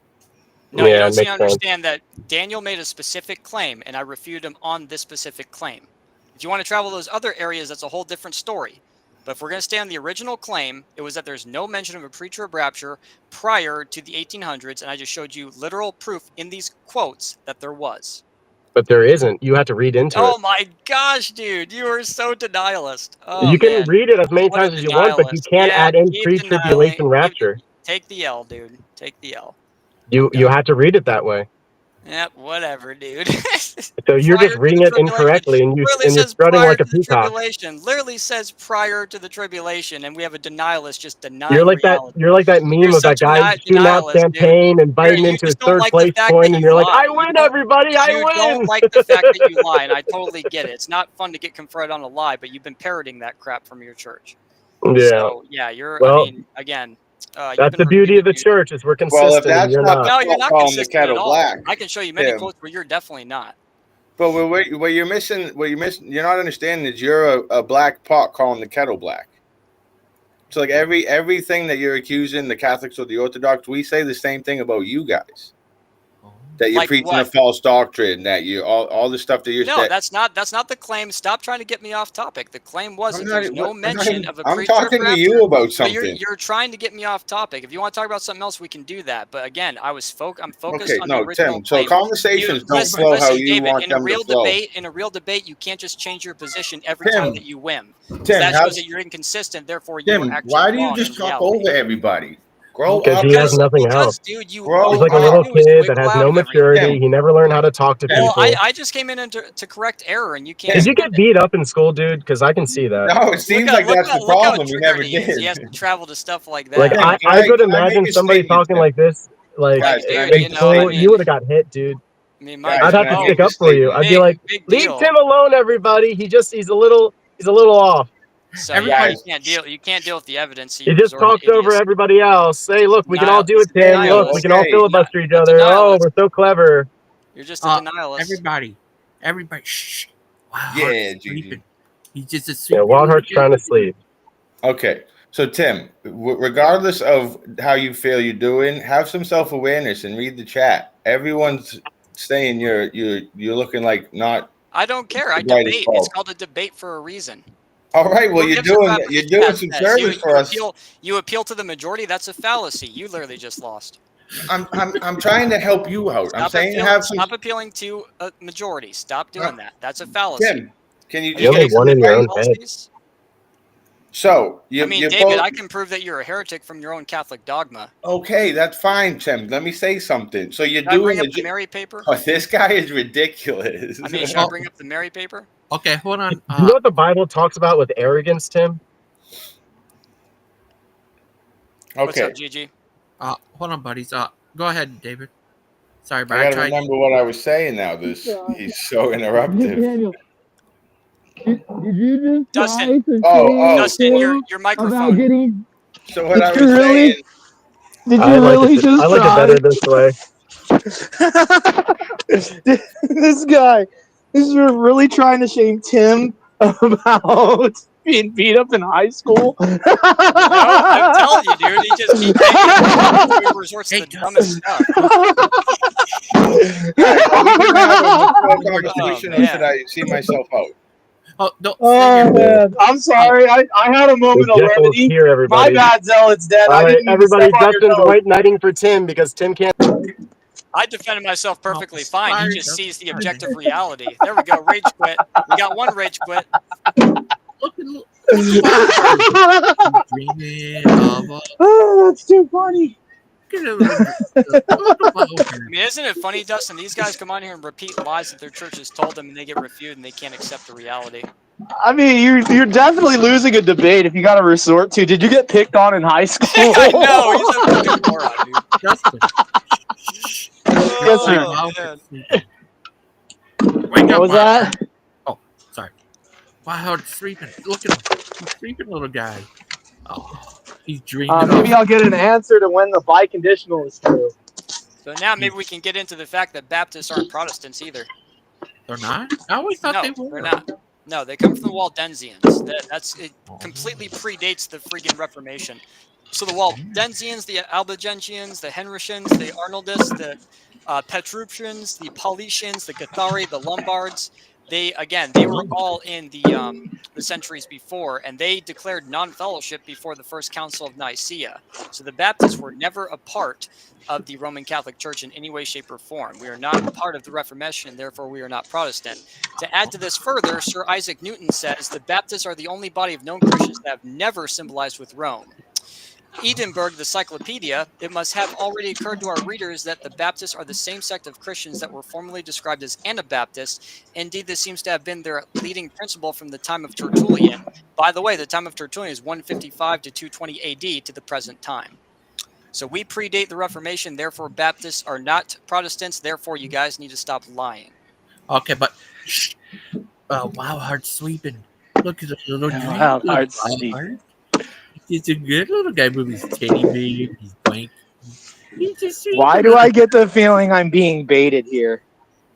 debated? I don't know. But Dude, his neck is going to be killing him tomorrow. No, he's used to that cocking it out, if you know what I mean. Dude, man, that's how could you sleep like that? Ugh. I know about that. What do you think of that? He's just That would sleeping, hurt little me. guy. I'd be waking up with back pain. He's just Oh, sleeping. man. He's just a little guy. He's sleeping. Oh, sorry, Zeden. Are you right there, Zeden? Zeden? No, I'm No, right. Where is Eden? he's trying to cope. He's busy coping. Are you all right, buddies? Better than I've ever been. How you doing, GZ? Good. Sorry about that. I hope you're not mad, little guy. You're a good little Oh guy. no, I'm a man. I can have control over my emotions. I'm just asking you guys to stop lying. That's all. Yeah, as we are to you, Tim. Like what? What do I lie about? Do you not listen to what I said? The claims that you make towards us, we have the same claims towards you. Like what claim? I'm not going to. Can Tim, you give me an example? Yeah, Tim, you can't. You're just literally talking. Why do you keep talking over some? Why would somebody want to interact with you when you act like this? Okay, I mean, hold on, dude, Tim. it's just like, can you give me an example? If you can't expect, you can't ask somebody to interact with you when you act the way you do. You do. Okay. I'll have stop one talking. talk. Now I can say again. Can you give me an example? No, Tim. So listen, I've explained to you. I've told you in the private chat personally. You've had this whole conversation, and I've told you that you're very intellectually dishonest, and I don't want to interact with you. So until you prove that you're intellectually honest, then I will partake in conversation with you. Okay, now prove to me that I'm intellectually dishonest. Do you want to go review? As long as I've met you, you are very intellectually dishonest. I mean, Zealot, can you come up with just a solid example? There's countless, but for example, this is a conversation with Tim. I say that I flew from Boston to LA to go a plane to Hawaii. And Tim says, so you're saying that you have wings? That's how Tim interacts. I don't. I mean that's a stretch. I mean, come on, No, bro. that's literally how he Yeah, interacts. he's You make just a literally pulling statement. out analogies because he really has nothing. Well, all right, Tim. Regardless how you feel about yourself, that's how I feel. So I don't want to interact with you. So just take it. So you're saying that in general, Tim is disingenuous to the conversation, and that there's nothing to be had from an intellectual exchange. No, is that what I'm saying? I'm saying that Tim is intellectually dishonest. Can you provide an example? Tim, I don't care to self-reflect. Yeah. Okay. So in other words, you conceded my point. I can see what? In other words, you conceded my point. You can't give me an example. So this is you literally just proved my point, Tim. No, you conceded my point. Okay, if that's how your brain works. Any assertion remaining unrefuted is an assertion proven positive. I'm sorry, but by the rules of logic, Tim is actually correct. Okay, well, the rules, you guys do not understand, not caring to interact with the intellectually dishonest person, and that's fine. Can you provide an example? Okay, GZ, what do you want to talk about, buddy? How's your day going? Yeah, my favorite guy. Oh, okay. Look, dude, just watching a little wild heart sleeping. He dreamed about all the stuff. You're the man, GG. He's in fantasy land, huh? Yeah, he's over there. Everybody's He is. He's out. He is out. He's on. So nobody believes in equality.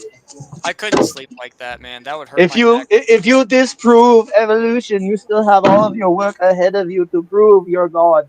Gosh, man. Hi, Josh. Man. He needs an office chair too.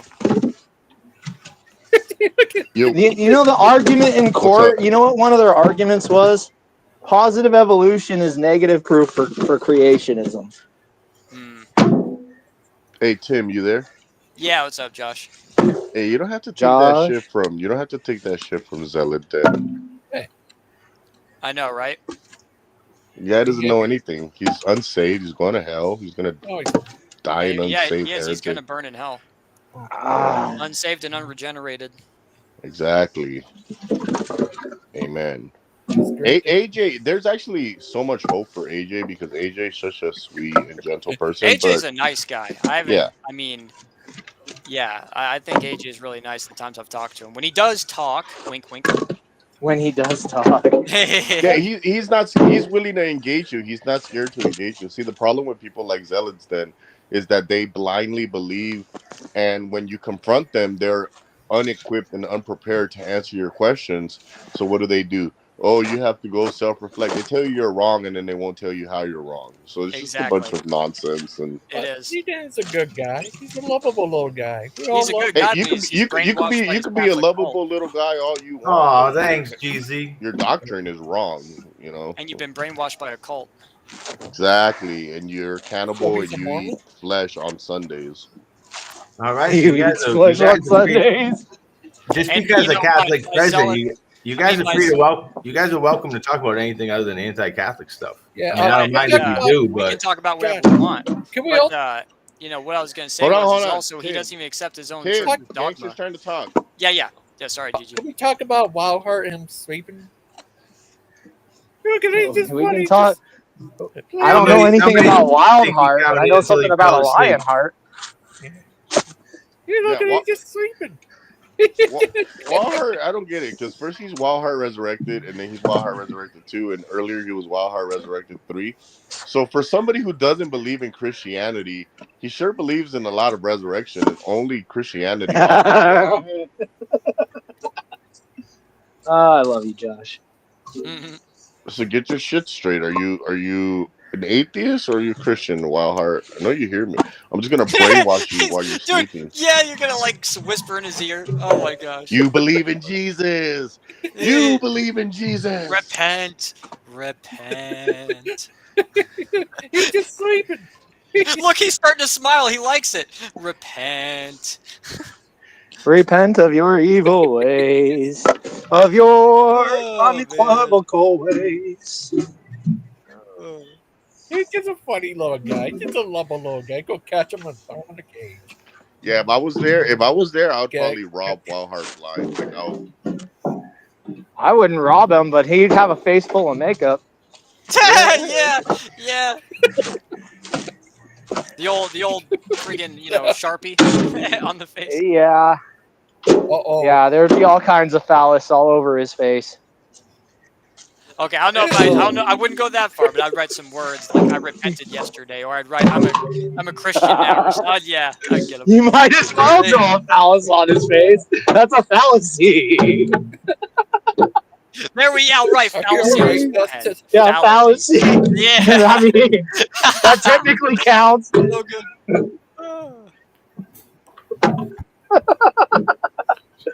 He's waking up. What I'm trying to figure out is if Seesaw is married, what she's doing on all these streams, talking to all these guys. Very suspicious. But anyways, God bless everyone except zealots. Then, all right. Thank you. Josh, do you have to be so confrontational? Yes. Well, that's I think it's we established that the Baptists or the early church, they had nothing to do with the Reformation, so you can't call us Protestant. We also established that the preacher of rapture existed before 1800. I can also establish and confirm that dispensationalism existed before 1800. So everything I believe as an individual believer is completely backed up by history and historic positions. Oh, that's nice. Look at Wildheart. Mic drop. Look at Wildheart. He gets so funny. He's just sleeping. Hey. Look at him. Oh my gosh, he's moving, dude. Oh. Shh. Let him go back to bed. Let him go back to sleep. Go back to bed. Bigot. Non-equal. Non-equal. Bigot. Y'all are bigots. Dude, you guys, this is killing me. Look at it, just a funny little guy. If you don't agree with me, you don't know what you're talking about.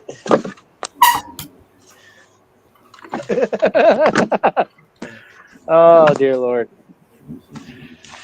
Oh, he's just a sleeping little guy. Oh, hey, he's just a little guy. Oh, he's sleeping. Zayden. Zayden. Zeden or Aiden? Zayden. What's up, brother? Do you think he's dreaming about the sexist bigots that are against equality? Yeah, he looks way too peaceful. He must be. Yeah. Bigot. Maybe he's dreaming of becoming a Catholic. Yeah, it could be. No, he'll be damned to hell. What is it? No, is there like some kind of like special ritual? I mean, what is it that you have as a Catholic that I don't have as a Protestant? Everything, Dustin. I need an actual answer to this question. They actually have nothing. They don't believe there's any salvation outside of Mary. They have those great communion wafers. They're the best. The wafers. Right, Zayden? Yeah, remember when you were showing them on your stream? Yeah, they're the best. They You taste showed me good. where you bought them and everything. Yeah. Oh, hey, you still going to do that episode with me, GZ? The video games? Yeah, that'd be good. Yeah, I think it's going to be wicked fun. I'm going to come up with some good questions. And I want to tell you, Bird Pike said he wants to be a Catholic just to get that what's it called, that staff that guy had. He loved that staff. Brother Pike, I haven't seen him in a while. I can't wait to come across him again. You saw him on Sunday, right? No, I didn't actually. I was busy doing my stream. I wasn't able to catch his. Oh yeah, I forgot. Hey, speaking of that, thanks for stopping by, Gangster. That was so much fun. Oh, you're welcome. Yeah, everyone was loving you over in Dallas then. Oh, thank you. Oh, look at wow. That was really fun, actually. I enjoyed coming on. Oh, you made it out. That's right. You came on at the end. That's right, Dustin. Yeah, Gangster was on for like the whole time. I was surprised. Yeah, I came on and asked you some esoteric questions. Yeah, it was a good time. I enjoyed myself. My brother joined the my podcast. He's got a rocky relationship, so that was nice. He seemed to enjoy it. Oh, that's good. Oh, I see younger brothers. Yeah. Now we're gonna talk about video games. Do you go all the way back to like Nintendo 64 and stuff, Gangster? What about like Super Nintendo? Okay, good, good. I was rocking an Atari. Oh, you that old, huh, Dustin? Hell yeah. Well, maybe not that old, but my parents gave it to me. Yeah, same. I think my dad got one just to show us what he used to have to play, and we were like, "Really?" Played like Pong or something. Yeah. And now look at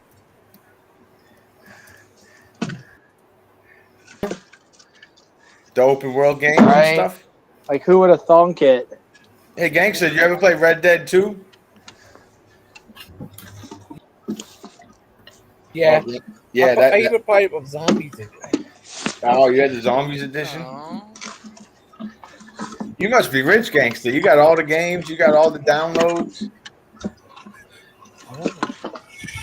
Okay, so Azo likes to lie as well, and Azo says, let me read Azo's comment. Dispensationalism is a theological movement that began in the 1800s. John Nelson Darby, 1800-1882, is considered the founder of dispensationalism. No, Azo, you don't know your history. If we go to Irenaeus Against Heresies, Book 4, Chapter 20, go down here. Those are end caps. Chapter 20. Section 7.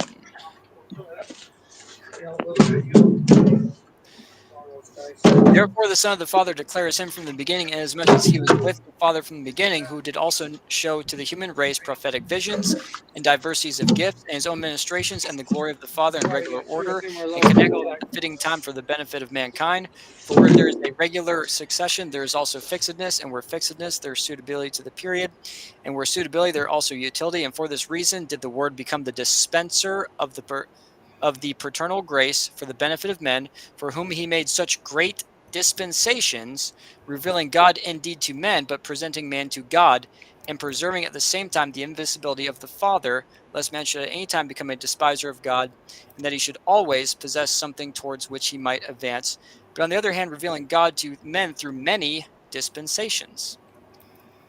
So we have dispensationalism, the early concepts of it right here in Irenaeus' writings. So no, Azo, you have no idea what you're talking about. And I could show more, by the way. There's more in Irenaeus than just this. Oh. But look at Azo just got his ass hoed. Yeah. Look at And that little Azo, guy. And Azo wants to just talk to me all about. Huh? Go and ahead. just all the feces, Azo, all of it, every ounce. I want you to ingest it. But look at the little guy. He's just sleeping. He's just a little guy. I just don't like lies. You know, people have been doing this for quite a while, and it's about time it gets cut down at the knees. I don't know. I'm I'm not gonna put a blaming blanket you. on him, GZ, huh? You're What? a bad host. Oh, sorry. He's But he's a funny guy just sleeping. look at the little guy. He's a sleeping little guy. Evil sexist bigots. He's going to take them all on. Evil sexist bigots. You can take him out, Heart. When he's in the jungle being wild at heart. Gotta stop them all. Those racist, sexist bigots. Yeah. You want to take him down to the other end? What do you think of that, Z-Den? I think we should wake him up. That's it. Wake up. Wow, Heart. Who does that? Falls asleep on a live stream. Oh, I think Father Chuck made a mistake of fall asleep and Father Chuck, no, you didn't. yeah, he had but he was taking medicine. Oh, okay. And Daniel had a dream. I had a thing where he fell asleep, like people watched him while he was sleeping. Interesting. There's some weirdos out there these days, huh? Ruben did the same thing. Daniel Newman, he did that. And Yeah. Ruben Was that did- when he was Daniel Oldman? Yeah. How's your stand-up special coming, gangster? You been working on it? I haven't heard any new jokes. Yeah. Oh, my little guy, he's just sleeping. He looks so funny to see. He's a sleeping little guy. Oh, Needon. What's up, buddy?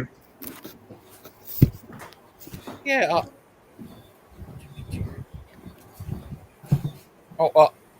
Yeah. You know the PG's having a show the 8th. Open Lines did. Oh, I'm gonna have to invade it with my zealots. See who wins, the Lions or the Zealots. Yeah. And then we could take over the Lions den, and then I'd have 2 Zealots dens. Yeah. Maybe I'll send the PGs my documentation for you. Yeah, definitely do that, Tim. Okay. Is Steven said he's part back to Costco on his his mom's side, and Steven doesn't know what he is. Hebrew on his dad's side. That's what he said. I don't know. Are you Jewish, gangster? I have some Jewish ancestry on my mom's side. Oh, snap. You're part of the chosen people. Like you. I'm going to be the patron saint of zealots. And Tim would be the patron saints of telephones. Telephone. Because I don't know about your thing. You always remind me of a telephone. AVMTM. That's funny, like AT&T or something. Banana phone. Hey, gangster. Do you use an Apple phone or an Android? Samsung. Yeah, you're Android like me. I like your style. Oh, thank you. I can't wait. This July, I'm going to go to the UK. I'm going to get. Yeah, I was thinking about that, gangster. You might want to take the train over to me and then take a boat over there. You might not want to take a plane right now. Yeah. They're Look at falling him. out of the skies at a record pace. It's all his fault. Look at him. He's just dreaming. Yeah, he's probably like those air traffic controllers at work. Sorry, is that too soon? But Daniel, not Tim. Yes. Tim. What's up? Daniel's not that good looking. Tell him, Tim. Huh? I said Daniel's not that good looking for him to mistake you guys. Oh goodness. Look at him. He's just sleeping. He's twitching, man. Look at him. He's like, Hey, he's like, he's not a zealot, but if he was, he'd be the sleeping zealot. right. Yeah. He would be. He's sleepy. AJ's bashful. Tim's grumpy. And I'm dopey. Oh goodness. And Miss Mother will be the sleep the one lady. Zeden, would you ever allow Tim on your show? Possibly anything's I can make any episode happen, gangster. Would you ever allow this wild card? The wild card, and I don't know. He has some cuckoo ideas. Equality or something he was talking about. Yeah, he was talking about like equality, and he was jumping to extremes is what he was doing. He wants a woman pope. That's what I heard. I'm just kidding.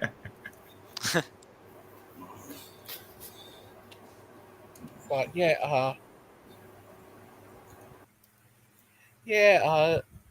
you kicked him off? Yeah, that's what Azel said to do. Yeah, it's probably like, we had him on here for quite a while, just watching him sleep. I could just sleeping all day. But anyways, would you ever do a sleeping show, Tim, where you just fall asleep? No. No, thank you.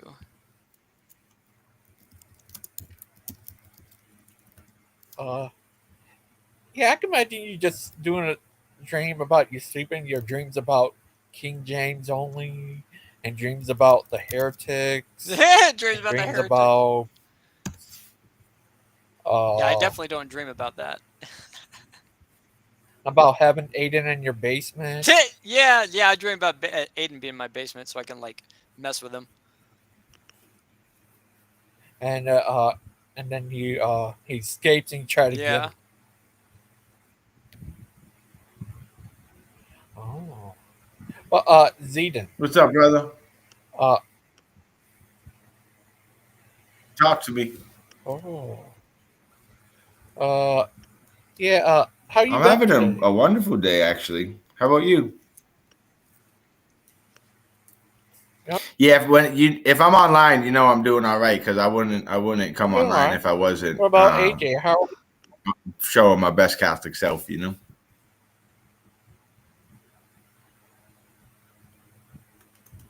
What about AJ? How's your day going, brother? Dude, I could see Tim like asleep, and like every time he comes across like a heretic, he pulls his Bible out and it becomes a lightsaber. While he's sleeping. I'm just on autopilot. Right. Yeah, that's funny.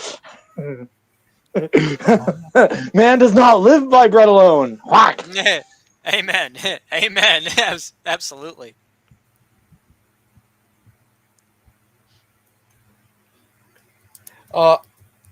Yeah, Dustin, what you been doing all day, little guy? You watch your TV? Oh, you know that Azel had a show last night?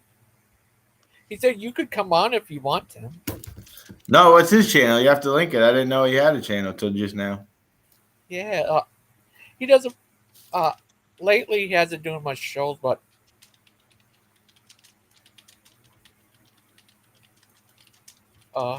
yeah, I'll have to check it out. Yeah, he's a crazy guy. Yeah, Wildheart was on there. all kinds of guys are on there. You can imagine if Tim went on there and get kicked the first second. I joke. Oh, I wouldn't get kicked the first second. I'd be Tim's nice. like, it's like riding a bull, Tim. He's like, I could at least do 9.2 seconds on there. Right? Yeah. Yeah, man. I'm telling you, I got a grip. Yeah, that would be funny. Tim, would you ever? Yeah, I would love to see round table versus square table. Who would win? I know we need to get him. We need to get in contact with him. I need to see if he'd be willing to do that debate with Jamie, because that'd be a lot of fun. Yeah. Hey, I just checked out Salty Cracker's channel. His titles are pretty funny. Why? Oh, you mean Azo? He has like blah blah blah as one of them. Is it?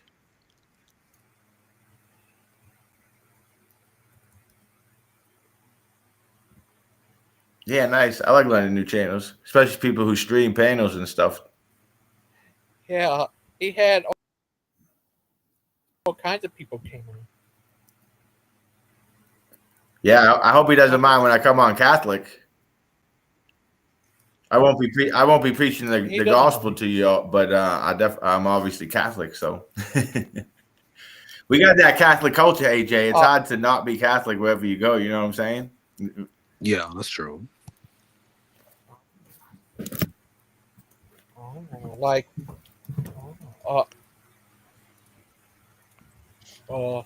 yeah, I gotta go.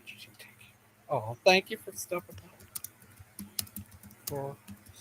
by. But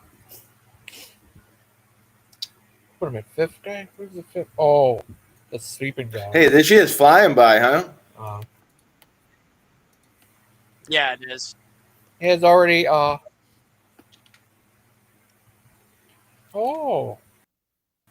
This is what Azel said. Ooh. What Azo said? Missing Mod! Hi, Mod! Tim. They do debate, would you moderate or would Jeremiah moderate it? Say that again? They do debate on your channel. Who will be the moderator? I would moderate. Oh. But what if we have it where a channel where you and your gang comes on, take on Zayden and his posse in a debate war? Right, Zayden? No, I'm not a debater. Oh. It was crazy the other day. I got the video. Tim and the gang came on and they debated Sandman. Yeah, I gotta check that out at some point. He was telling me about that, Tim. Yeah. Is it worth the watch? I mean, Sandman got destroyed. All right, I'm gonna check that out. Yeah. Oh. And Gangster couldn't even give you a better title than that, like Tim Body Slam Sandman or something like that. You know. Yeah, the Timites. I'm gonna request that Gigi put on there. Tim destroys Sandman. Oh. Well, goodness. Well, yeah, the Temites. Are you the Temites? Well, guys, see something. Would you ever go on Azel's channel? Nah, he would kick me off. Is Azo a Christian? Azo, are you a Christian? No, he's lost. He's an atheist. He loves us. He loves me and AJ though, so he's cool with the Catholics. He's that's why. No, and his parents, but he became a JW at once, and then he left that, and I'm not sure. But yeah, we'll have to go over on his stream, AJ. Get him back into the church. You hear that, Azo? We're coming. Lord Jesus Christ sent us. Oh. Yeah. Would you ever? What would you say to get him to come back? Who's got to come back? To get Azel to join you. Oh, nothing. We just show him how awesome it is to be a Catholic, and he may remember how good, or see things that he didn't know were part of the faith before, like I was when I was a poorly catechized Catholic. Would you see? I'm a special case, Tim. I avoided all that brainwashing, as you call it, and then I went back and was like, brainwash me. Not good, man. You got. I mean, I really do. I hope. I mean, I know I've made you mad, but I really do hope you consider some of the things that I've said. Like, yeah, dude, no, I wish you really didn't. Sorry if you were hoping to, but it's like water off a duck's back, honestly. Well, you got a little. I'm pretty sure I made you a little upset. Yeah, Not okay. that it matters. I mean, yeah, no, all love here. I just want you to consider these things. Like, dude, trusting in those works, man, they're not going to get you to heaven. The only thing that gets you to heaven is by being born again and putting your faith in the death, burial, and resurrection of Jesus Christ for you. I know, Tim, but what you don't understand is I believe what you just said. I don't know if you do, though. That's I left the church who was preaching your gospel. So I'm like, I'm well aware. I'm not like ignorant to what you're saying. Okay, but I do appreciate it. All right. Well, okay, yeah. Well, I appreciate that you do appreciate it. Okay, well then, if that's the way you used to believe, when exactly do you believe that you got saved? Can you describe how you would describe being saved to me? We don't speak the same, so we don't have the same axiomatic truths, so we really can't converse about it because I don't speak that language that you're speaking. Well, I mean, being born again is a pretty simple, very easy to remember experience. I mean, but Tim, you're not listening. We have different axiomatic truths. So while you say that, we completely disagree. So we can't even begin the conversation. So then you're not born again.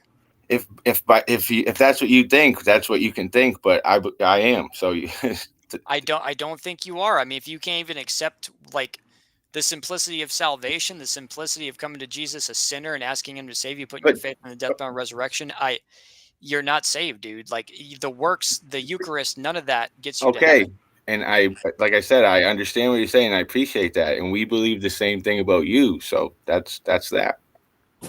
Yeah, but I'm just not hopping on you like you hop on me. But I can actually show you the gospel from the scriptures. Literally Romans 10, 1 Corinthians 15, verses 1 through 4. Right. But listen, so the devil came in with scriptures to Jesus too. You could come with all the scriptures you want. No. Now you call me the devil. That's a fallacy. That's messed up. No, I'm not. See, I don't want to go here, Tim. I don't want to go here. I did not just call you the devil. Okay, Learn how to follow a conversation. I mean, well, then why are you comparing me to the devil? Do you not know what an analogy is, brother? Well, it's a bad comparison. You're talking about me. The devil came to. Okay, I didn't mean to make you mad. I don't want to go. What does that make me? I mean, come on. Do you not understand that we don't agree on the axiomatic truths of? It's not about agreements, man. That is what you need to do to be saved. And you're refusing. I disagree with how you interpret the gospel, and you disagree with how the church says. It's not an interpretation. It's what it plainly says. And I can show you. Tim. Do you not understand the illogic of what you're saying? It's not an interpretation. It plainly says that. You want to talk about illogical? No. Well, you said it's not an interpretation. What do you think reading something is? You interpret it. There's also, and we can interpret it differently. So there's also a plain reading of a text.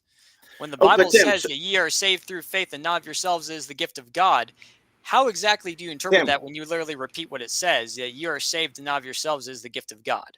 But you seem to be missing the point. You don't seem to understand what I'm trying to explain to you. No, you say the Bible says it plainly, but we both say scriptures to each other, and we're saying that it says it plainly, but we disagree. That's all there is to it, brother. Because you're not born again. You don't have the Spirit within you. Okay, well then God will judge me on Judgment Day. And then you'll burn in hell, and I don't want that for you. And I honestly appreciate you looking out for my soul. I do. I know I come off as aggressive, but I'm really just trying to get you to think. No, there was who is it? AJ, you might remember him. Nubs. Remember Nubs from the chat? Oh yeah. So he's a non-believer, right? He has some out there thoughts. And when we say that we'll pray for him, he calls it spiritual grape. So, and I thought he was like, it's obnoxious to think like that, but I'm starting to understand what he's saying because you just won't concede that. I'm like, leave me alone, Tim. We can just disagree amicably. So, I mean, you really don't want to be saved? I think that I'm saved. That's what you don't understand, brother. I don't think you are. You just established to me that you're not if you're not even going to accept the simple truth of the gospel. Okay, so let's move on. Welcome, Brother Pike. Hey. You can't avoid it forever, David. You're going to have to ask yourself one day. Thank you again, Tim. What's up, Brother Pike? How are y'all doing? Amazing. We're good. Doing well. I am exhausted because I had a very long day today. You don't look it, man. I feel it. Well, yeah, welcome to the Gangster Show. It's good to be here. It's good to be here. We got gangsters, we got zealots. Got them We all. got Baptists. Got all kinds. We got Baptists, and we got Brother Pike. What a mix. So no other Baptists can come in, Tim, just so you know. We got a one Well, we limit. allow one at a time. We have gotten as high as 1.7 on occasion. Well, you know me. You know, I mean, I want to get aggressive and have the debate, but afterwards, you know, I'm going to chill out. I'm not going to keep poking you. It's just, I do care about you, David. I know you don't think it, but I do. Thank you, brother. Much love. Much love. What brings you in the neighborhood, Brother Pike? Oh, I just got off work. Just chilling before I go home. When's your next lesson? Oh, I thought about doing one this weekend because I've noticed, I told Logan that lately in the community, there's been a lot of discussions between people about whether like Jews still exist or whether they don't still exist. So I thought that'd be a fun topic to explore. If Jews exist? Well, there's a lot of folks who don't like think that like Israel matters anymore naturally. And there's some other people that think that they do. So I thought I'd go over some of the verses. Very nice. Very interesting. Well, Christian, Christian, you and I have had this conversation before. I know that you believe that Israel definitely still has a place in God's plan. Yeah, I believe that some end time prophecy deals specifically with natural Jews. Amen. Amen. You got it. Yeah, I thought because people have been talking about that lately, I thought I might just go over some of the passages on it. Well, you know, do you have Romans 11 in your notes? I'm sure I will. I haven't put them together yet. Okay. Definitely. That's the one right there. As touching the what was it? As concerning the gospel, they are enemies for your sakes, but as touching the election, they are beloved for the Father's sakes. So they still touch the election. They still are the elect of God. They've just been put off until the church is finished with its fullness. Yeah, it's the prophecy about the remnant. Yep. Yeah, I'm sure that I'll have that in there. I've got 5 or 6 different passages floating around in my head, and there might be more than that when I go to looking.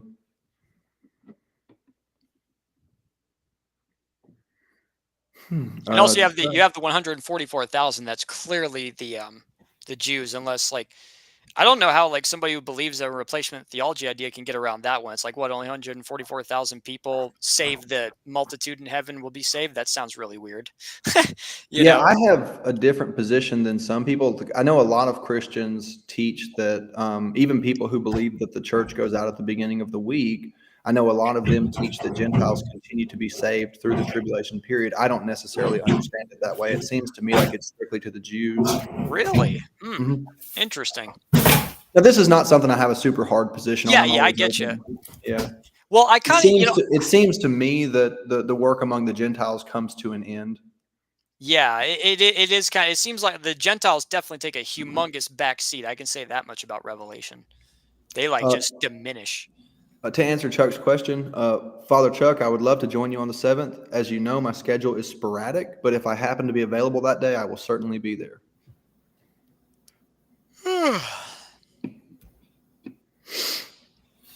Yeah, Brother Pike, when you're ever trying to uncover the mysteries of God, does it ever cross your mind to like call a Catholic for some cheat sheet answers?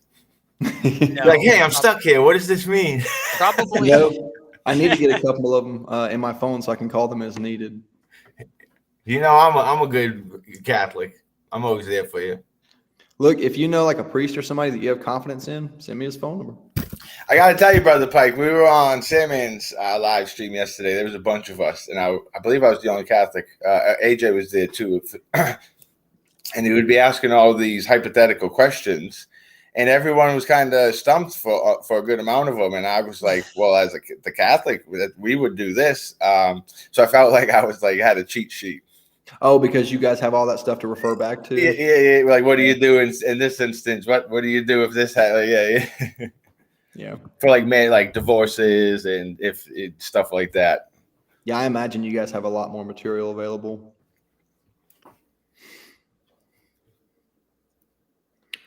So what's the discussion this evening?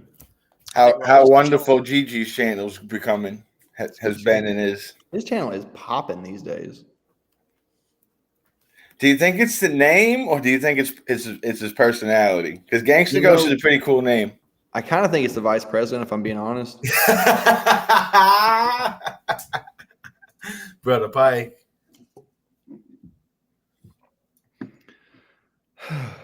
I'm so tired and my eyes hurt and my brain hurts. Get home, brother. I need to. Get home. Drive safe, though, if you're tired. I'm good. I ain't far from that. It's just been one of those days. I'm having to put together a report on, I think, 14 different active projects. So I had to go back through all the production and all the collections and summarize everything.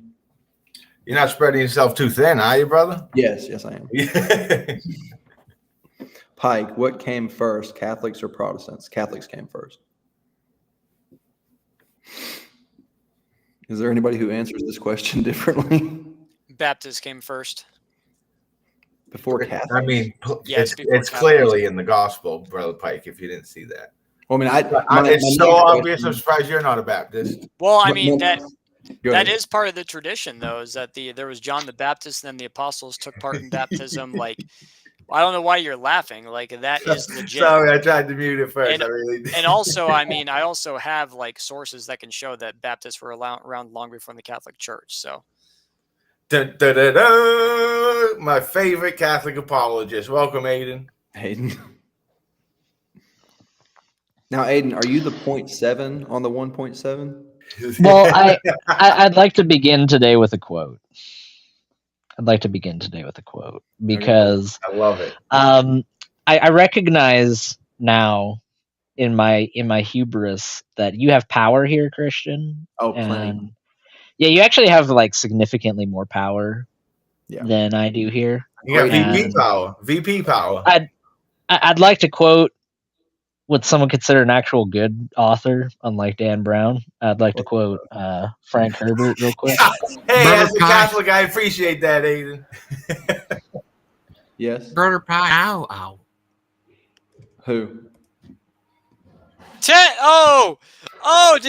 Wait a minute. Was that you, Pike, or was that Gigi? Wait, who kicked who? Gigi just kicked Aiden. He just kicked Aiden. That was hilarious. I totally caught that. I'll never know what that quote was now. Dude. Who kicked Aiden?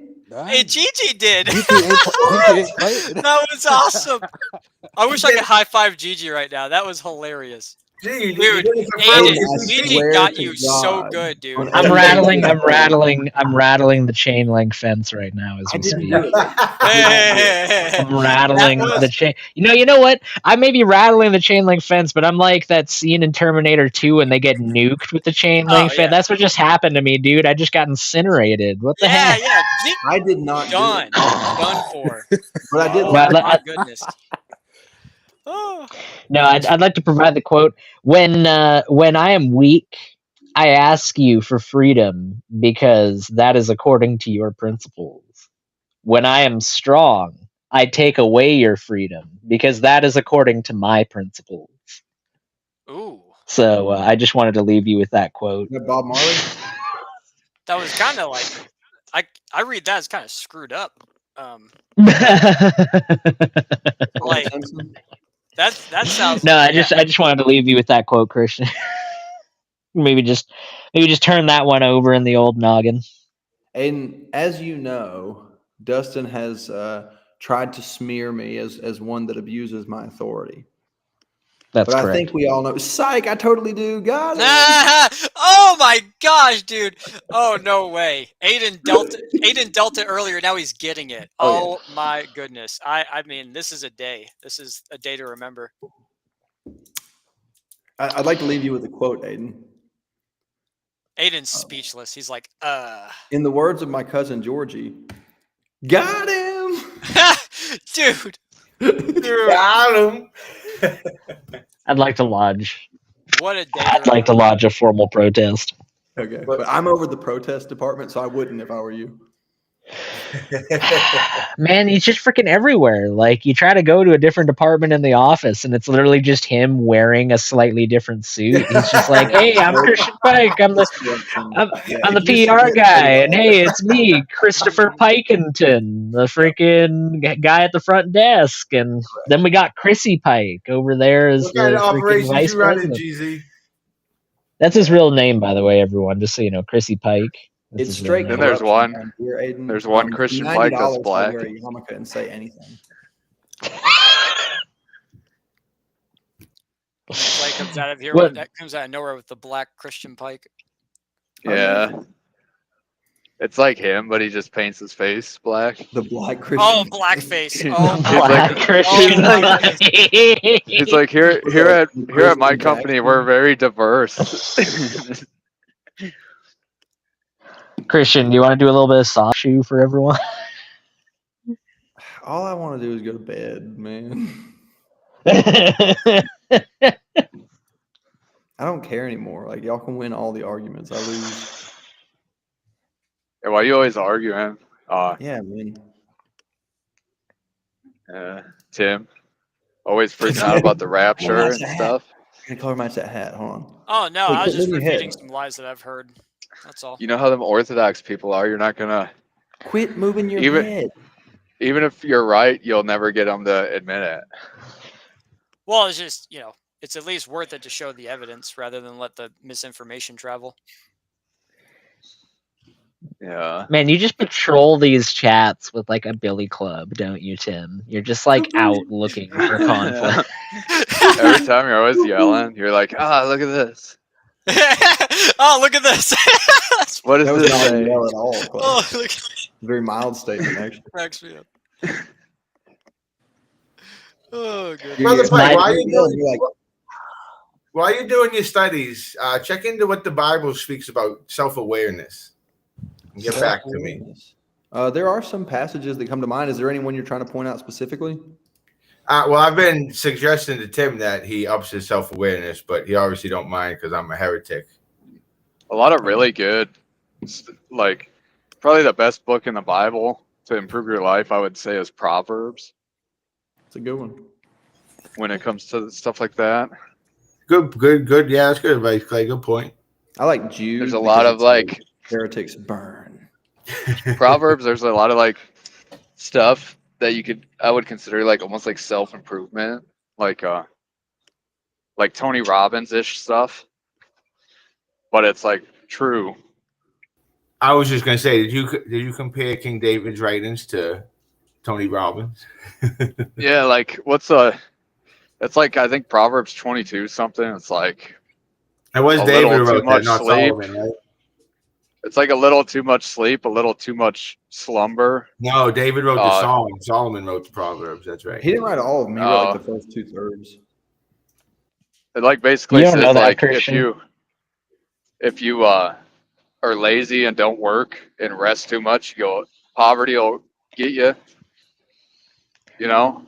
Yeah, that's Stuff like Clay's that. favorite because he works to the bone. So he's like, you lazy guys, read Proverbs 3:17. I'm not working hard, but I feel like I've got a question for you, Christian.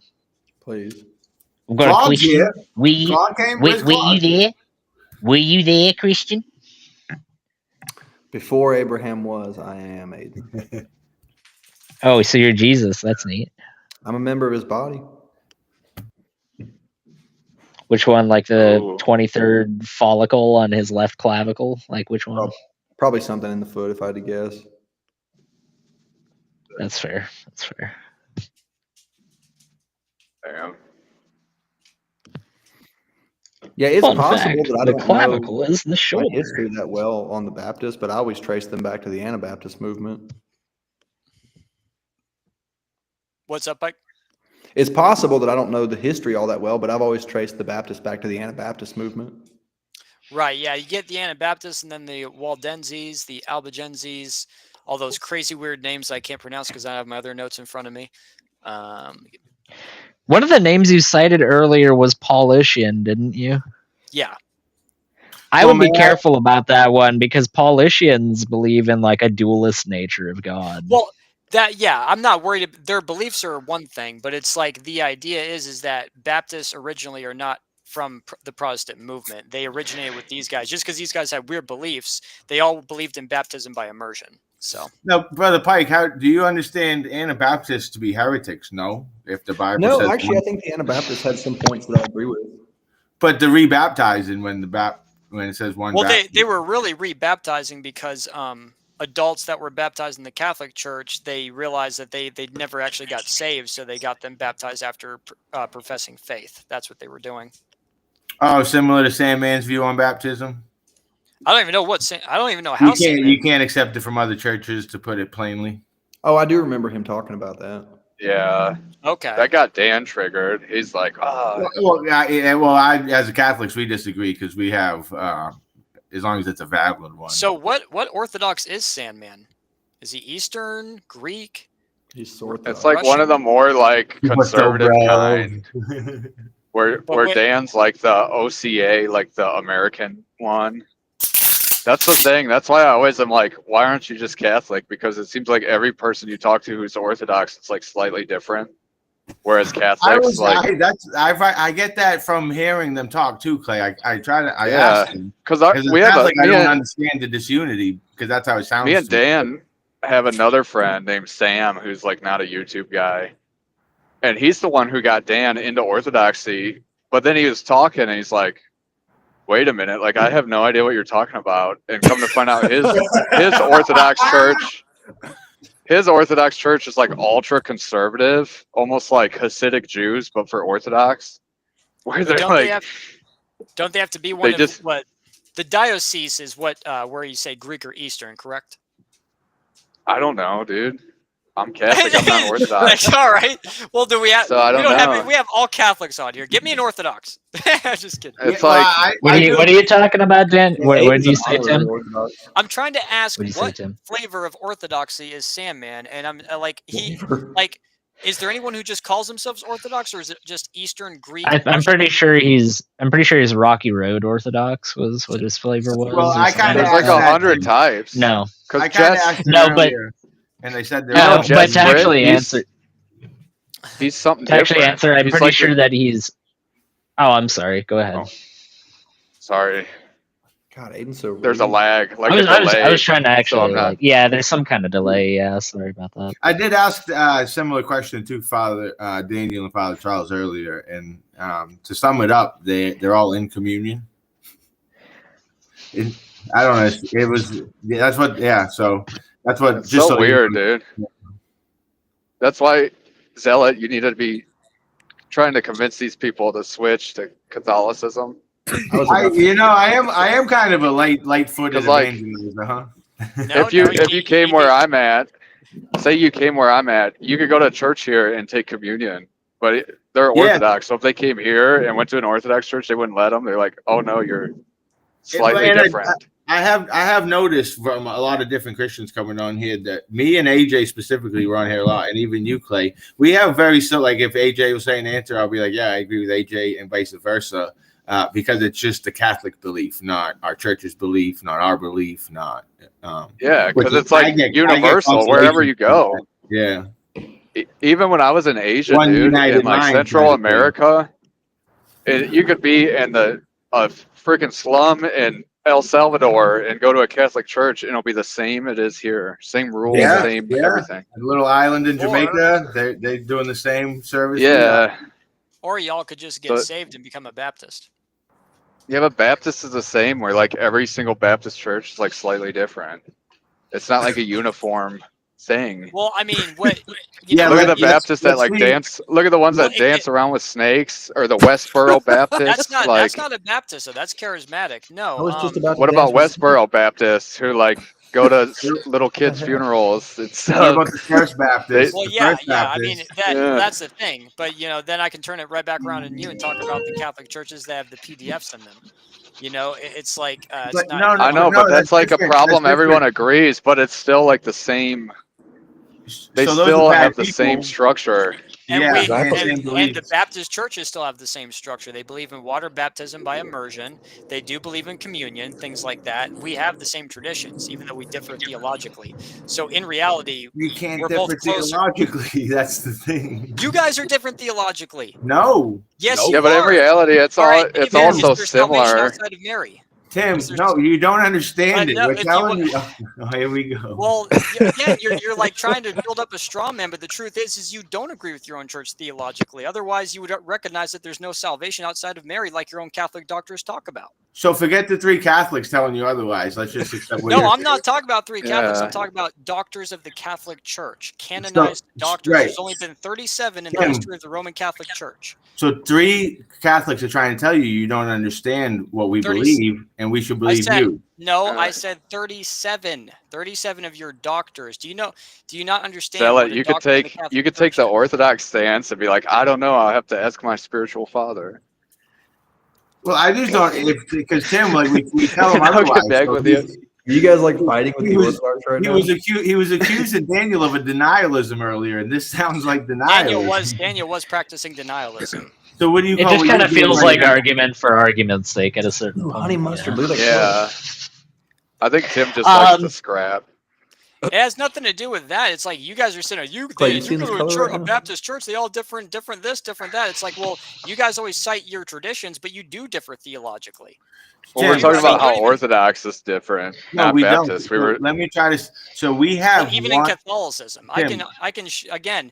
If you subscribe to your individual beliefs, which some of you do, I mean, literally, Daniel said that he believes his mother is saved and going to heaven, even though she's not Orthodox. That's not an Orthodox belief.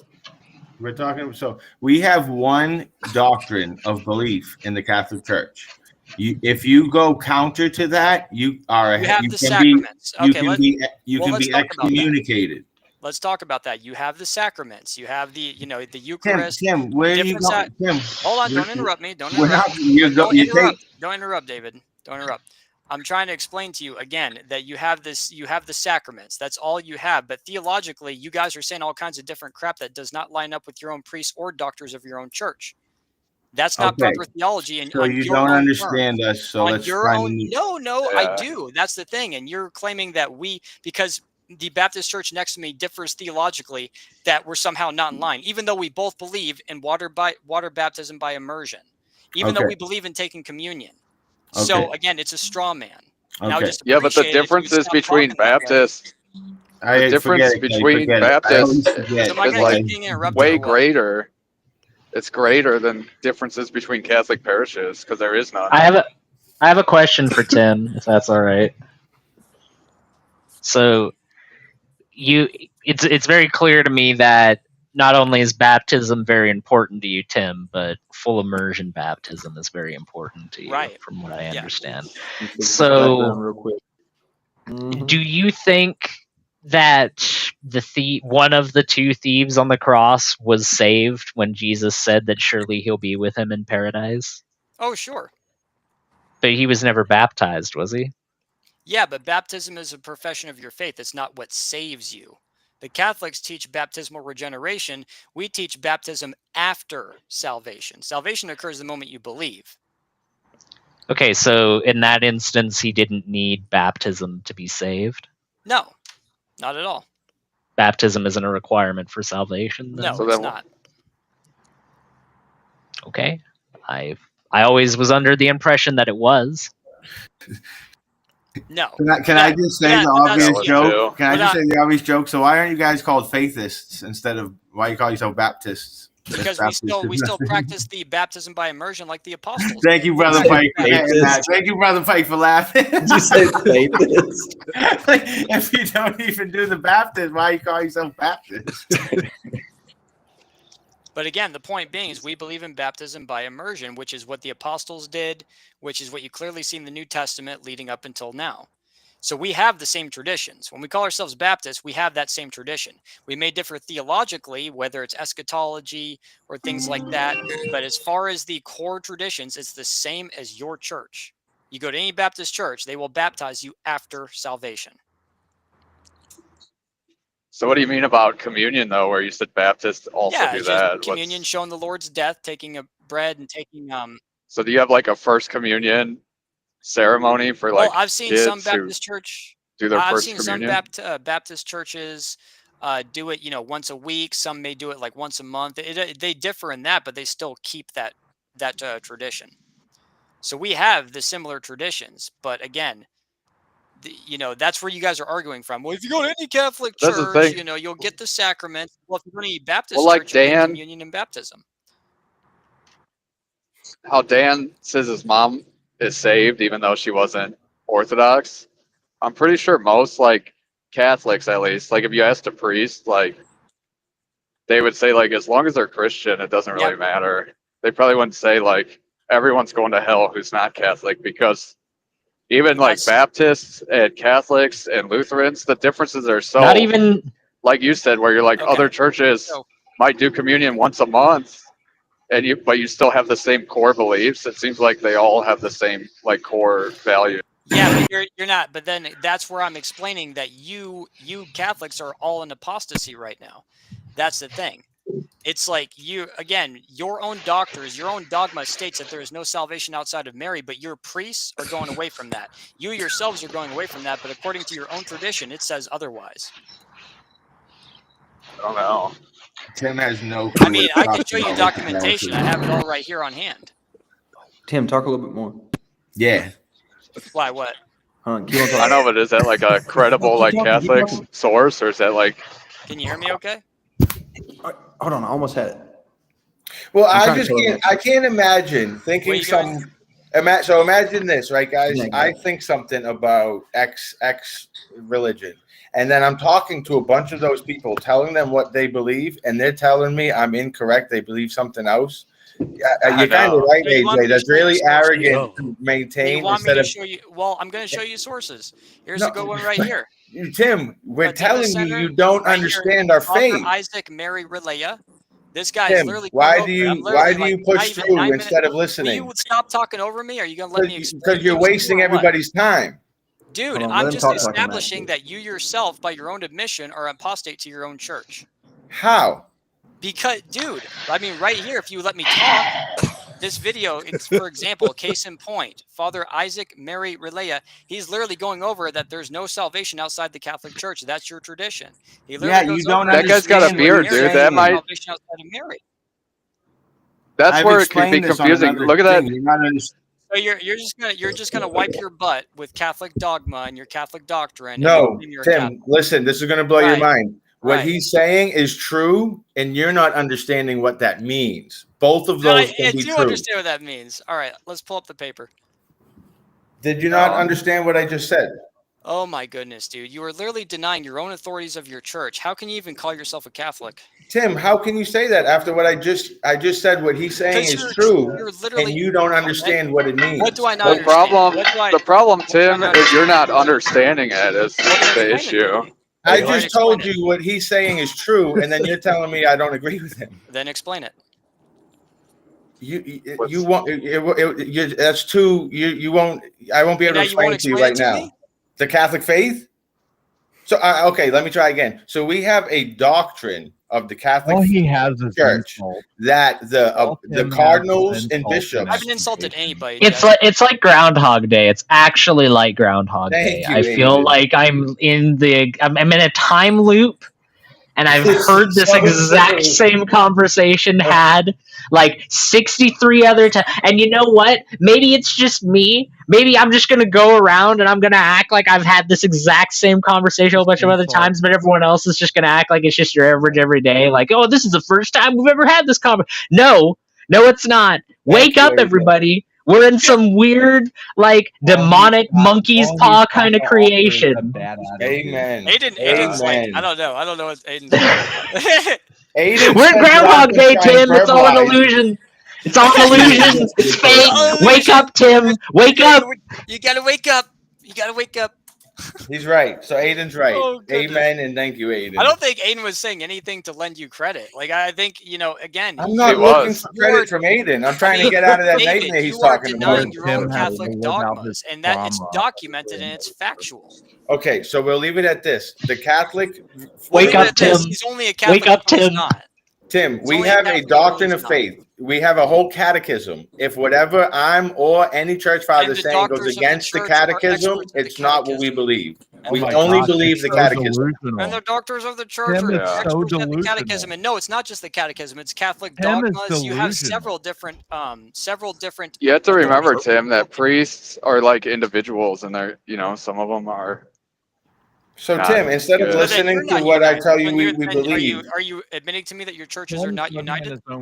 No, that's not what he's Well, no, saying. they're united. Well, then why are they contradicting each other? I thought you guys were the one true church, infallible. Tim, that's what I'm saying. We have a doctrine of faith, the catechism. If anyone preaches I or says thought it was counter the to sacraments. that, Now it's the catechism. Is it tradition or is it the catechism? I'm getting a little confused. Tim, well, listen, I'm telling you, the catechism is what we believe as Catholics. If someone says anything counter to the catechism, they're not speaking true Catholic doctrine. It's that simple. It's really that simple. Whether I say it, whether AJ says it, whether a church father Can you says show it, me the documentation that states that legitimately that it's just the catechism? that's where you go with the tradition and what the church says. Show me the documentation because there's Catholic dogmas. There's literally more than just the catechism, and I know this. Do you not know this? The catechism is the doctrine of our beliefs. So then you don't need a priest. The priest is the one who ministers what we believe. He's the minister of the word. Oh yeah. He's the one that overlooks the sheep and makes sure we're learning the gospel and obeying the gospel. Gymnastics are overwhelming. Okay, so as Aiden said, let's move on to something else. I tried to make it nice and easy for you. Well, I really literally just proved inconsistencies amongst your own church that you claim is so united and so this and so that. You literally are not even united on your own doctrines. All right, so let's move on. You're the one keeping the time loop going, Tim. Dude, you've conceded my points already. All right, so let's contradict your own Catholic. The time loop. I'm glad that the time loop is becoming so let's understood concept. Hey Tim, hey everybody, let Tim wants to. Hey Tim, you win, I lose. Okay.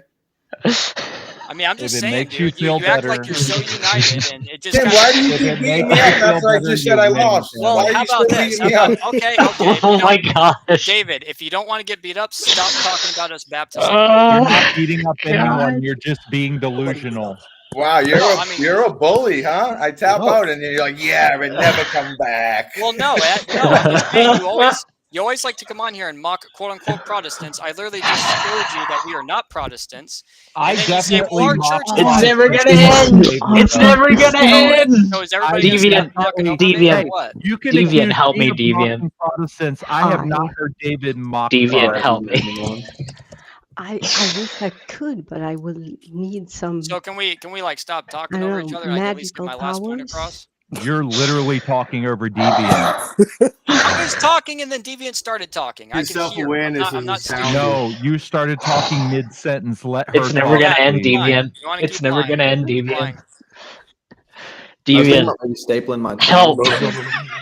I wish I could, but for the pain. This is pure insanity. I don't think anyone can follow what's being said. I don't know anymore. Okay.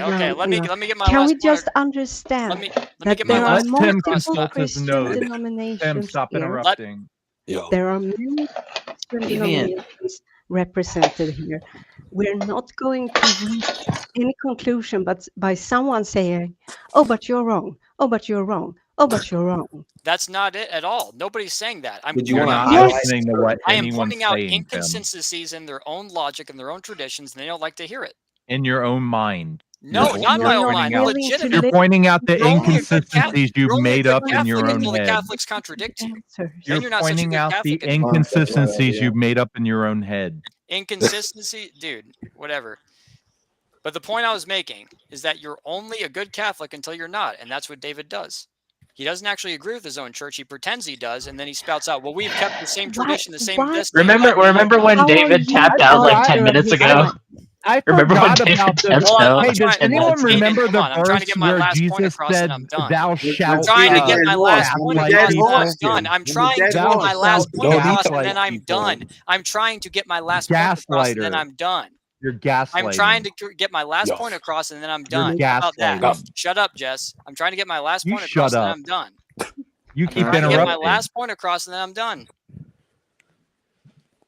The point being, I was just showing That you're inconsistencies in the. gaslighting.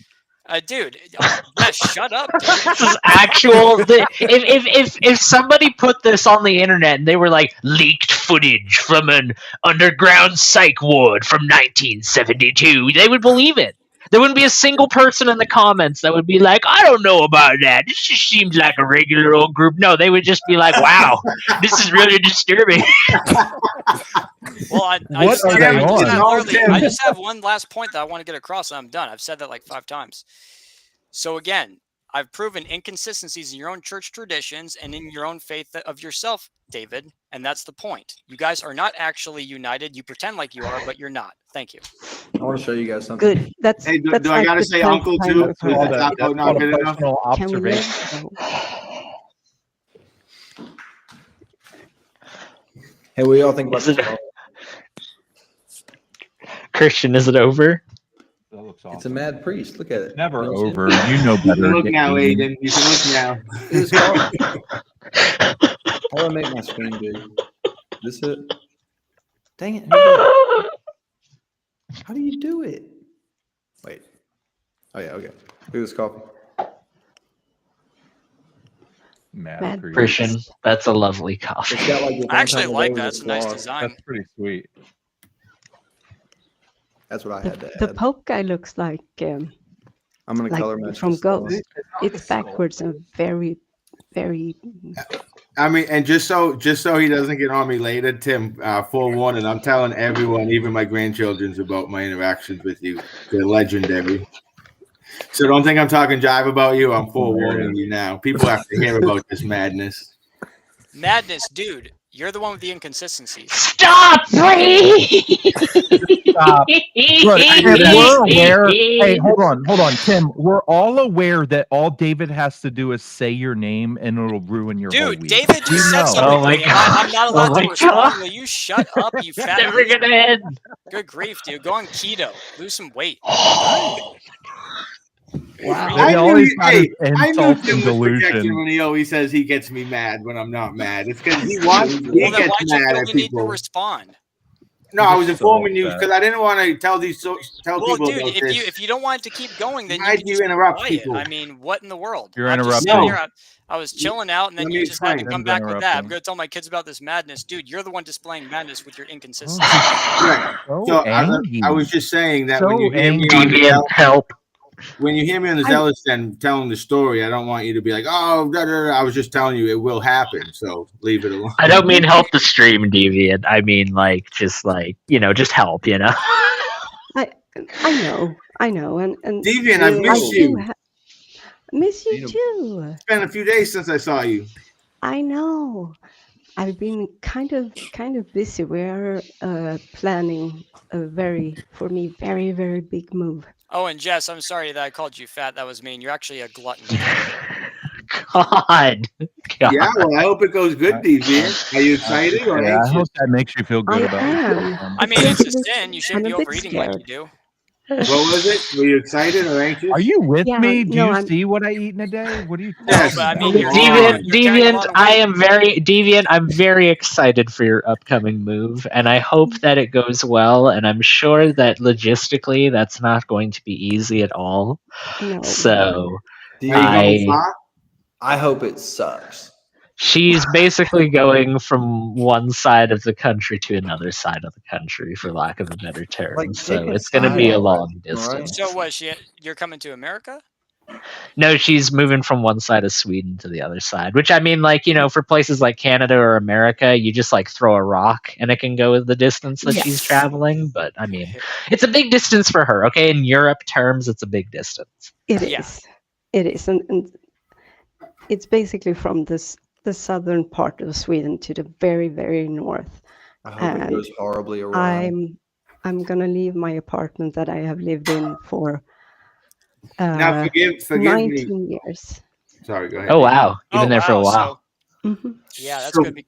Yeah. So forgive me. Are you moving nearer to the Alps or farther away? Nearer. Nice. Nearer. That's a good Yes. thing. Yes. She I didn't even moved- let me stay in her apartment, by the way, guys. I'm just letting you know. She didn't even let me. It's still there, doesn't like you very and much. I haven't sucked it. Reverse. Aiden I haven't kinda left sucks. it. But it's gonna be empty in a couple of weeks, I think. Well, I guess I better get a move on then, shouldn't I? Why? You should get to move on here. Yes. Speaking of Aiden getting a move on. What? Oh, dude, that was messed up. Hi.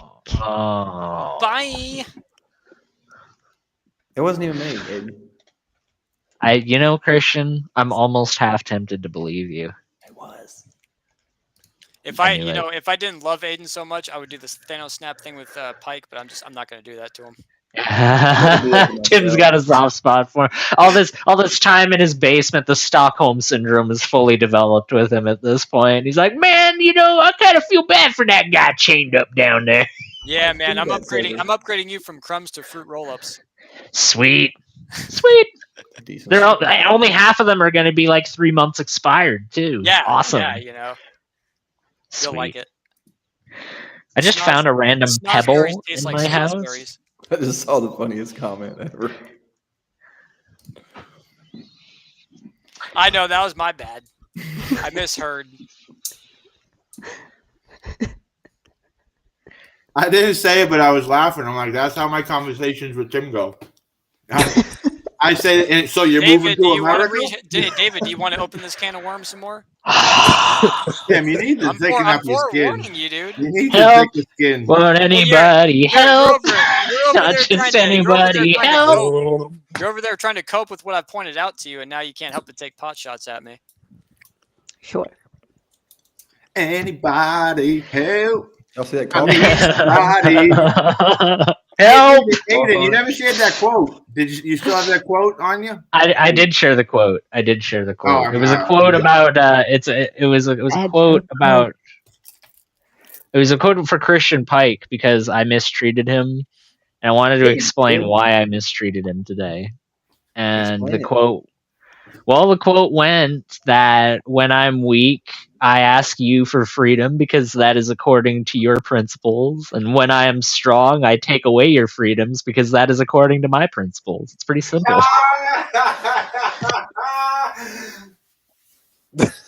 That's hysterical. That's hysterical. It's a good quote. Christian really should live by that. Who said that? I mean, it was Frank Herbert that said that. Yeah, well, that's actually exemplary of why it can be troublesome for Christians to interact with believers because they have that disadvantage. Well, Frank Herbert actually had something to say, unlike Dan Brown, who just kind of wrote a bunch of tripe. It wasn't no lack of something to say, I can promise you. It's basically like the written equivalent of like an ape just like oohing and awing and beating its chest. You really don't understand what it's saying, but it's like trying to communicate with you. History. Yeah, sure. Because okay. It's so long. Yeah. I just love the deep, meaningful commentary on the glass pyramid. There's not enough time left. Yeah. Yeah. I think you're just intimidated, Korea. I think that it's too complex for you. Is really the problem. I think there's just too much to deal with there. Could be. And I think it's a little too complex for you. It'll actually like challenge your views on things like, like how you view the world and religion and yeah, like whether or not you have any taste whatsoever rather than just a very small amount, which is what I currently think. Or it could be a wannabe Star Wars. You know what I mean? Yeah. It could be a wannabe Star Wars written 12 years before George Lucas ever put Star Wars on the screen. Why do you know that? It was 12 years, Christian. 6 months and 3 days. I mean, just because I know that and you don't doesn't mean that like that's something you can use. And go, oh, Aiden knows things. Everybody, what a stupid argument. I Her. definitely can, and I will. Yeah, whatever. I mean, you can try. You can try, but I will Even call though you you're out. 17, you're also 74, and nothing in between. Hey, gangster, Well. can you put the? Can you? Never mind. Thank you, Christian. Might be like simultaneously the nicest and meanest thing you've ever said to me.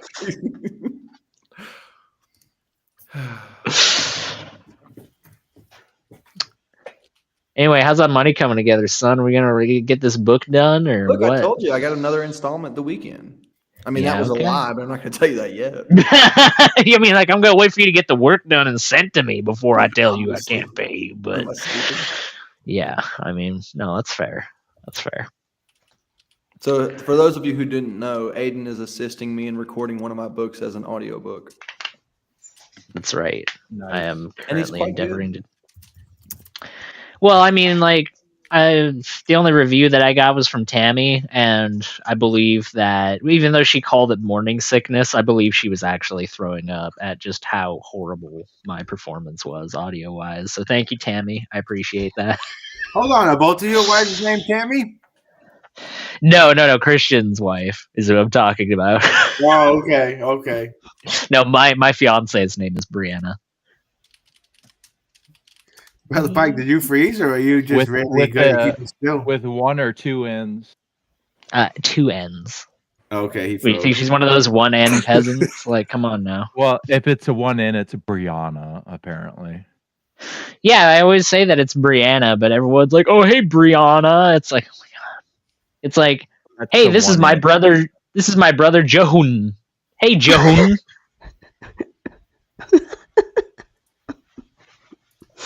How did you know my brother's name was Joan? Jehun. Come on now. Like, have you ever looked in First Jehun chapter 4? Like, come on, it's right there. It's like Trump when he was on the campaign trail. He's like, you know, one of my favorite parts of the Bible, 2 Corinthians. 2 Corinthians is the best part of the Bible. I just love to go to Yosemite and read 2 Corinthians. That was called pretty Yosemite Yosemite that one time. That's hilarious. It's like something you do in like the 3rd grade. Yosemite. I lost connection. One of my favorite characters, Yosemite Sam, you know? Wait, you got a problem with Yosemite Sam, Chris? Will you please buy Hopefully not. I brought up Pepe Le Pew the other day, and no one liked him. I was the only one. He's a perv. That's what everyone was saying. Pepe's macking on He's a cultural icon. Thank you very much. I thought he was romantic. Where are you from? He helped normalize so many women's trauma. Sure okay, and that's really important. Anything else? And I think that you just can't take that away from him. Okay, No, you can't. Take him away from society. I mean, they took him away from school zones. You know. That was good. That was good.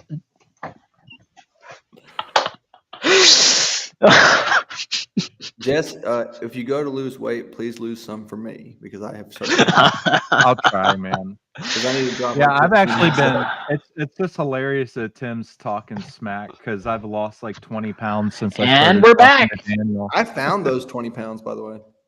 Oh, is that See, where it's you not got it? it's not just me. I mean, he just comes out of here and it's so funny that Tim just shut up, dude. I also just told you good job on the chat. We were doing so good. There was such a good joke there, Tim. That Pepe Le Pew joke like slew the whole room, bro. Come on. Yeah. It did. Brother Pike, let's ride that wave. You should do a masculinity episode in the Zealots Den. Come help me talk about how being a father and a stand-up man in society. Oh, you hear that, Deviant? He hates them gays. Oh, who does? What? I love them, so I'm trying to help, Brother Pike. I'm setting him up. I'm sorry. More like who doesn't? You know what I'm saying? Shut up, Canada. It's I don't know. He just called you Canada. I don't know. Only if you guys Dan's seen allowed to this. call me Canada. I don't know if you guys will get this joke, but Brother Pike, you have the masculinity episode with me would be like Kanye West and Michael Myers when they talked about George Bush. I'd be like looking over at Brother Pike like I wasn't expecting them to go there. So he's saying he hates the gays. Man, that was the funniest thing ever. George Bush don't care about black people. Oh my God. Mike That's Myers the most iconic moment of his whole career. No, Mike Myers looks at the camera like he was just told that like he looks at the camera like he was just told that his house was like lost in a firestorm or something like that. Now Like they he's just all say crap like that all the time. So I'm glad you guys also saw that. Yeah. Yeah, that. I mean, is George Bush like a real person though? Did you like, see his funny face? Like, Did you see his funny face at the inauguration, looking all funny? Yeah, I did not. No.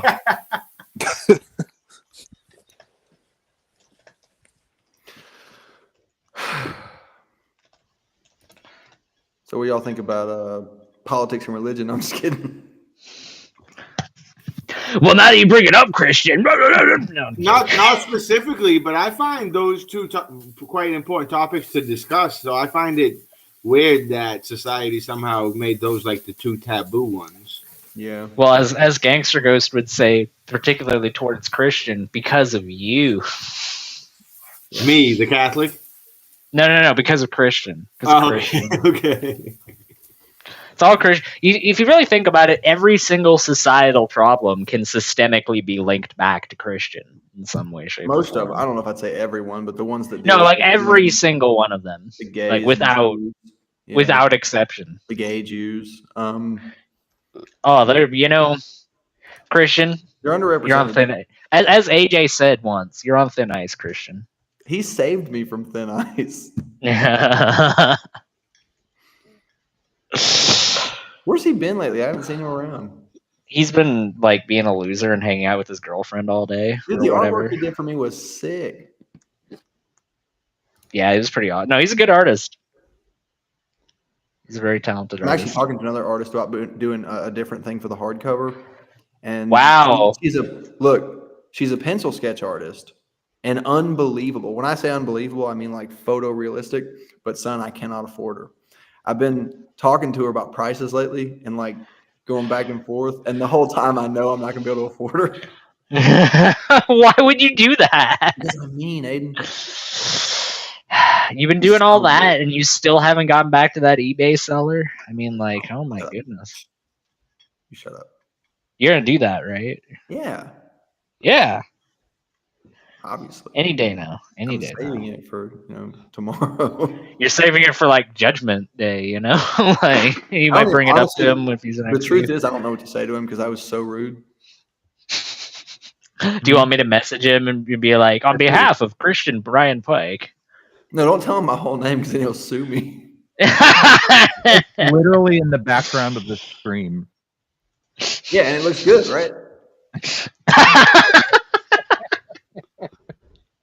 Oh yeah, all the name. Yeah, no, for sure. Yeah. But that's like I'm sure he watches these streams. Like, guys, we should all thank Aiden. He saved us from Freddy Krueger. Freddy Krueger seemed to have disappeared. I'm not taking a side. All right, I'm not. I've been trying to get along with Tim lately. He can be a little abrasive. Oh, you're a saint then. You must have the patience of a saint. My God, you. Listen, I have some advice for David. Pretend like he's Candyman. Just don't say his name, or he's just gonna show up. Oh, the zealous. Then I'm gonna have a Timmy Tears episode. Oh my God! There once was a man named Timmy. Go ahead and make the content. Timmy was an average kid who no one understands. It's like the beginning of Fairly Odd Parents. That's probably way too young. I thought we were just Thanks for the idea, Aiden. Mention his name, and now Aiden is doing a song about it. No, it's literally a freaking thing on a show. All right, it wasn't. I mean, like, it wasn't commentary on anything. All right. Sure. I was just, it came to mind and I was singing it. Maybe because I was looking for a little mental reprieve after just going through psychological torment for like the last 45 minutes straight. Literally, like being strapped proverbially to a chair and having Chinese water torture dealt to me for an undisclosed amount of time, because the amount of time disclosed would make even the CIA black site look bad by comparison to the other CIA black sites. I just can see Timmy You, doing like you the wouldn't want evil that black villain. site to get a I'll bad get you next reputation. time, zealot. You gave me fries instead of onion rings. Oh, just because you can't soliloquize every single little problem that you have in your life and infraction on the spot, you got to like make fun of me. It's for that, not that we Christian. can't. It's gotta sting when someone who has 8 times as many subscribers as you do with your whole group of friends gets to use you for content on their channel, you know? It does have to be a little frustrating. You don't have to call Dan out like that, okay? You really don't have to call Dan Pazzi out. That's really quite inappropriate. Like, even just bringing up his name in this discussion was really just like out of nowhere, quite frankly. And why did you do that? I don't appreciate that. He's a good man. And if you impede his name again, then we're gonna have words, me and you, Jess. You guys want to see something? Noted. Look at this really funny thing, and see if you guys can catch it. It just was brought to my attention. Is the black Is one cheaper than the other? Oh my goodness. It's the same, though. Oh my goodness. Systemic racism. Is the black one more expensive? No, it's like $4 cheaper. Oh, that's really messed up.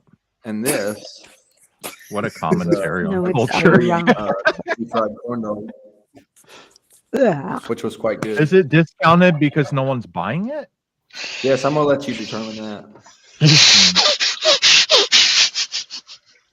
This is like when a kid sees a really inappropriate scene in a movie and they're like, "Oh, they're hugging, right?"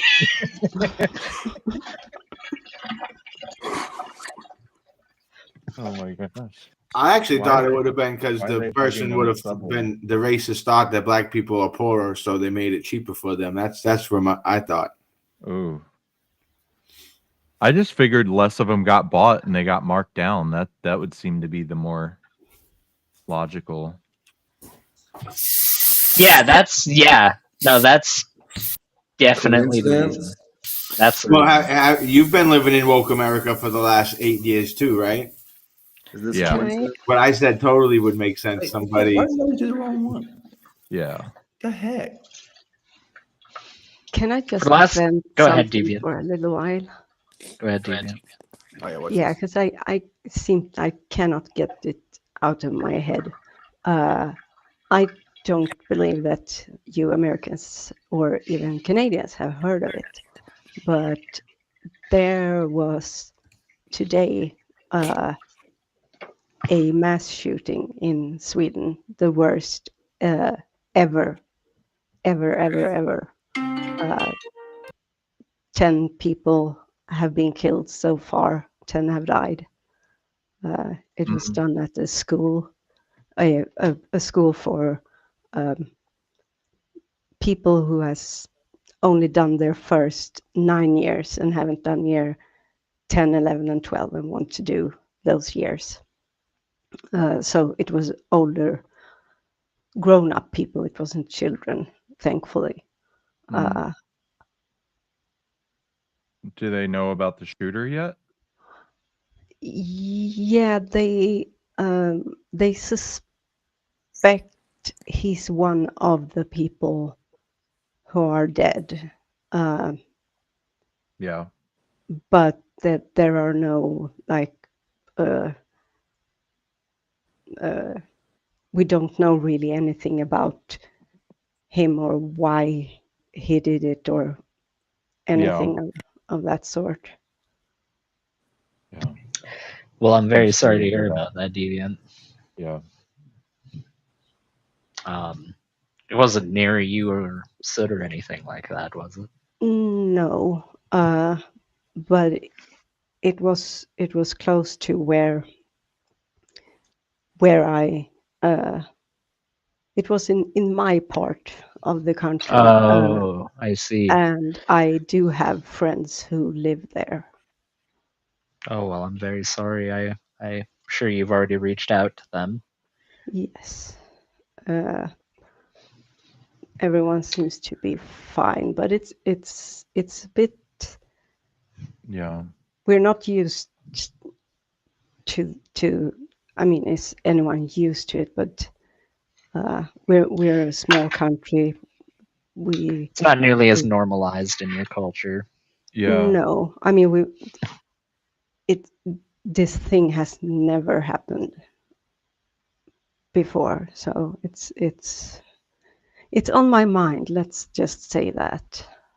And I just wanted to vent a little bit.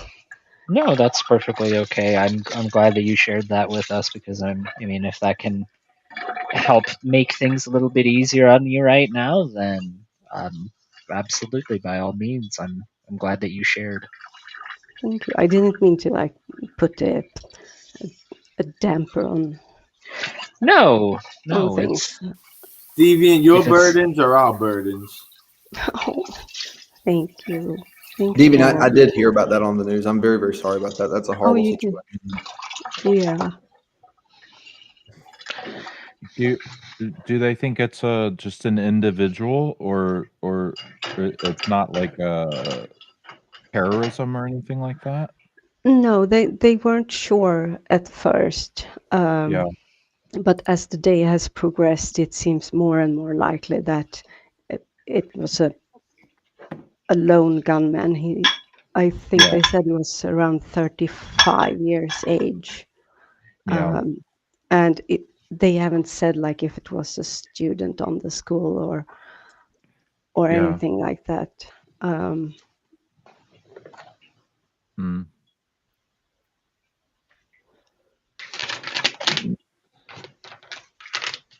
No, we fortunately we haven't like that. There was a terrorist attack in Stockholm. It's quite a few years ago now, like 20, maybe even 10 years ago. Someone were driving down one of the main how do you say, streets where you are only allowed to walk, so there are a lot of people walking. It's Pedestrian shops and that. pathways. Yes, pedestrian pathways. Driving a truck through the crowd of people. And we had another one, which everything turned out great, not for the one who was doing it, because he popped into an alleyway on his way to the main station in Stockholm, the main train station, and to adjust something on his. He was strapped with grenades, and it exploded. So, and he was the only one in the small alleyway. And then there is this. It's yeah.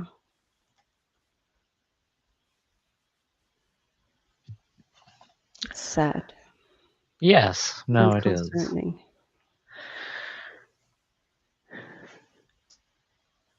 Well, I mean, I think that the fact that this is such a rare thing that doesn't happen nearly as frequently, although it does make things a bit more impactful, unfortunately, I do think it's important to also be grateful for the fact that it is something that is so rare and is something that does not happen with nearly as much frequency in that part of the world as perhaps it does other parts of the world. So that's probably the closest to a positive outlook one could have under the conditions, unfortunately. Yeah. Yeah, that's very, very, very true. And I'm, like I said before, very sorry to hear that happened. I'm glad that it didn't occur near you. And I'm glad to also hear that nobody that you knew was affected as well. Yeah. No, because I have an ex boyfriend of mine from like 20 years ago. He is from that part of the world of the country, and he is a teacher. So, but he is it wasn't his school, fortunately. But yeah, it was scary. It is scary. But as you Yeah. said, Aidan, it's good to the fact that it is the worst that's happened. I mean, we have the events that took place in Norway with where 100 and I don't remember, like almost 140 people was murdered at Utøya, which is an island outside of Oslo. I mean, it's not to take away from what has happened by any means whatsoever. No, of course not. But as you said, it's good to the fact that it has this impact is in and of itself a good sign. It puts things into perspective in a way that I think is important to remember. Yes, for sure, for sure. I imagine that the decision to move after living where you have for so long was not an easy one, even if you are very settled in with Soot. You know, I understand that to a decent extent. Well, a very slight extent compared to you. I've only lived here for going on my 3rd year now, but when you have a place that's your own, yeah, you get very attached to it and you feel very rooted to that place. So I can imagine that was a very big decision of yours, picking up sticks and moving all that distance. Yeah, it's also that, like, even though sorry, even though I don't have many friends and I don't really socialize with the few friends I have left, I still have them, and they all live in the southern part of the country and around Well, I my imagine you apartment. grew up around there as Yeah, well, and so yeah, you feel a connection there for that sure. you won't necessarily have it, but at the same time, you also, I'm sure, will be able to visit. And you'll be able to go back and visit with friends or family or anybody Yeah, when that inkling comes about. yeah. I'm So I haven't told my brother yet, and I'm a bit worried about how he's going to take it, why is that? because he is very lonely and he doesn't really have any real friends, and I know I'm his closest. Yeah. He calls me his anchor.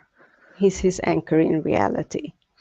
And before we could visit very, very easily. We could just visit over the day, even though we oftentimes stayed overnight because it's more fun. And that will be much not as easy anymore. But I think also he will be happy for me. I just think with his his live-in girlfriend, as I mentioned before, died in a car crash in 2020. Right. And since then, he's not so. He has acquaintances, but they are not good people, and he knows that they're not Ah, real. Hmm. but they're acquaintances, and in his Yeah. circumstances, them not being good people is much more tertiary than it would be for most people. Yeah. Yeah, I could definitely see that. I knew people who definitely lived in very similar circumstances, and I mean, I can understand the difficulty that would come with that. You obviously feel an obligation to him because he's your brother, Hmm. and I am having no doubt in my mind whatsoever you've done everything within your capacity to make things better and more comfortable for him in the time that you've been around. But, like said before, that's not to say that you can't still make accommodations where you can go and visit.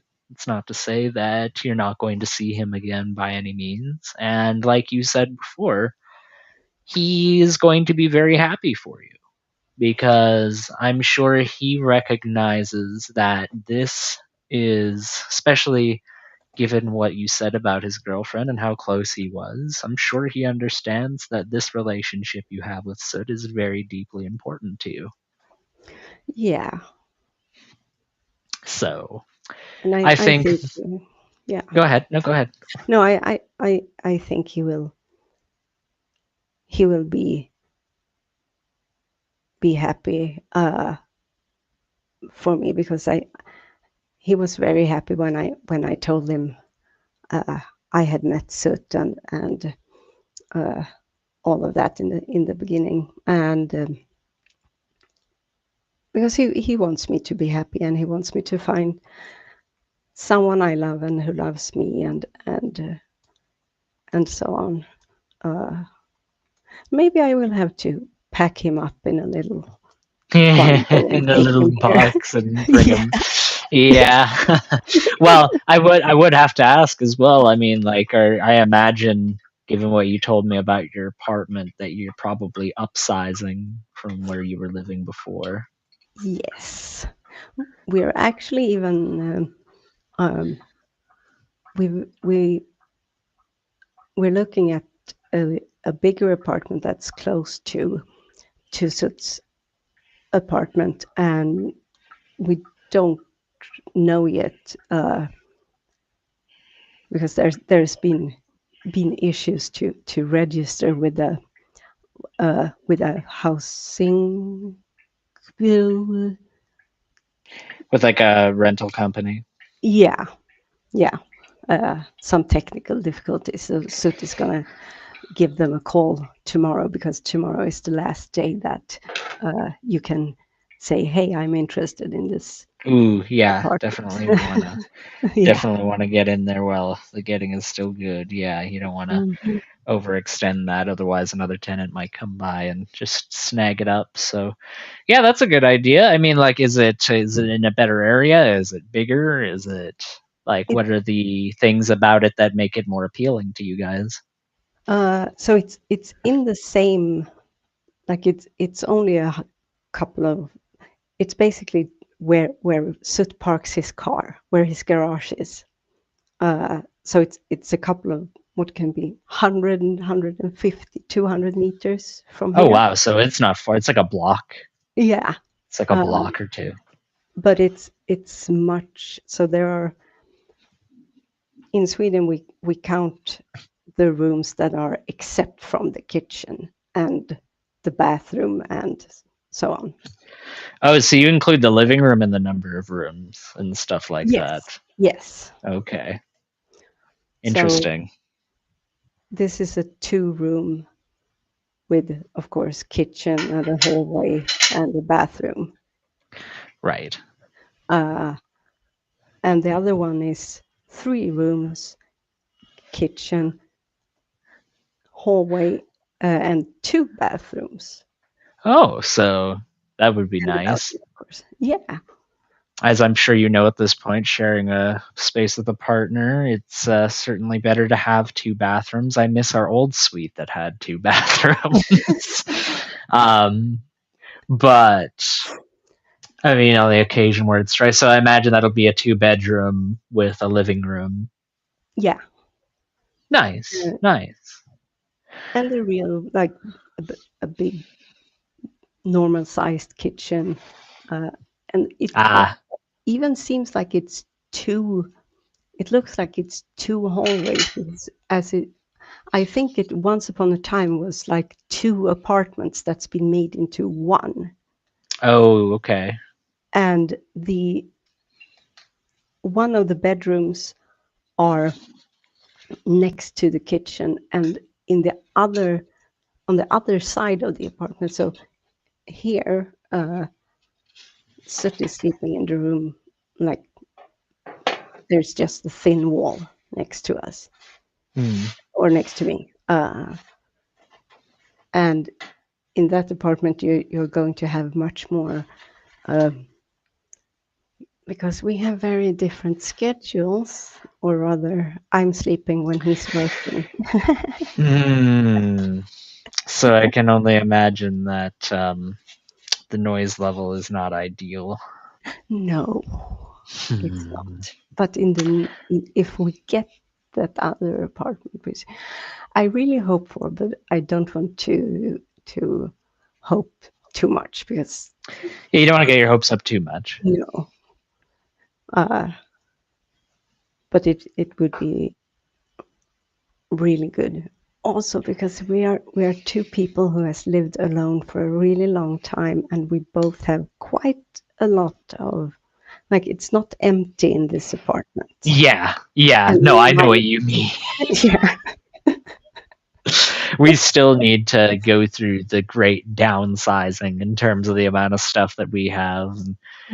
Yeah, I mean, like, we didn't even live alone all that long. It's just that both of our parents just had a lot of stuff that they wanted to give to us as soon as that we grew up. That's part of the problem of being firstborn, right? Is that you're the one that gets all the secondhand crap that they've just been waiting to unload, but are just too lazy to hold a garage sale to unload it on. So every time you go over, you've got to brace yourself for we're going to give you a desk lamp, and we're also going to give you like a week and a half worth of random assortment of different groceries, and we're also going to give you 27 books that we didn't even know that you owned before, that you haven't had for like 5 years at this point, and just all this other crap.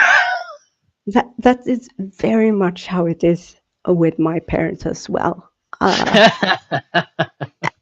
And yeah, it's like, okay, but you two have a house, right? You have a car, so you can take this stuff to anywhere you want. I have a tiny one-room apartment. Right, like Where shall I put this? In the sea? I'll need to make some holes in the already very thin walls and make sure that they can just slot into there.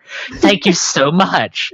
Maybe this will improve the insulation and make this place actually livable during the winter. I really appreciate it. They even save up. So I like to do crosswords, and my mom buys these like ladies magazines, which always has a crossword section to it. And I love her for doing this, but she gives me these stacks of these crosswords. And as I said, I love her for doing it. But at the end of the day, I have like stacks and stacks and stacks of these crosswords. And I always, every time I see her, which isn't often, as you know, but then she has saved up for like a year of these. Oh my gosh. With my grandfather, it was coins. I had a coin collection in my teens, and I still do. Like, I'll update the catalog in the rare bits of where I actually have time. But you got to keep in mind, I'm literally doing the dishes right now while I'm talking to you. So I'm not exactly somebody with a huge abundance of time on their hands as far as today is concerned, or really the last couple of years have been concerned. But anyway, yeah, coins. So my grandfather did a coin collection with me, and I absolutely loved it. It was a very good bonding time that I was able to get with him. But for like the last 4 or 5 years of his life, he just kept giving me coins and kept giving me coins and kept giving me more coins, and I just didn't have the heart to be like, Grandpa, I don't have room. I don't like if I make any more room in my closet for more coin sleeves at this point, I'm not gonna have clothes anymore. But how do you say that to a man that you look up to so much and is so important? You can't. You're right. It's just not an option. You know, it's like in those games where it's like the dialogue option is there, but because you don't have the skill in order to achieve it, it's just grayed out. It's just not even it's just they're teasing you as a thing that technically exists. It is something that you within your free will can say, but you're not going to. No. Like an elderly man, and you don't know how long he's going to be with you, and he finds joy in this, and you look up to him. Yeah, and do I really want what might be my last time seeing this man? Do I really want that experience to be colored with, hey, you know that hobby that we really enjoyed and spent a lot of time bonding over? I'm not really interested in that anymore. I'm really not like, I don't really want to pursue that as much as I wanted to before. It's not that I don't care about it anymore. It's just I don't have the time for it, and I don't have as much interest as I did before, but I really appreciate all the time that we did have together. That's all all of that's not going to matter. That may as well not even exist after what the original part has said. You're just throwing all of that into the trash compactor, verbally speaking, and just letting it get destroyed. So no, you just shut your mouth and you nod your head and you go, "Oh, thank you, Grandpa. I really appreciate that. It's gonna look so good next to the other coins that I have." Oh. Oh my goodness. I get it.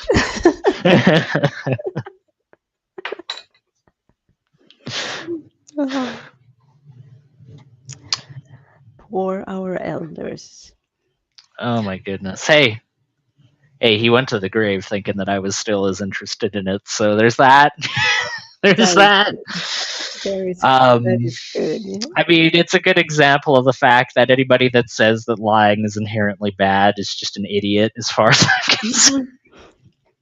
Yeah, it's like, so there was this elderly woman who called me once. She had been given, either she had dialed the wrong number, but I think she had been given the wrong number.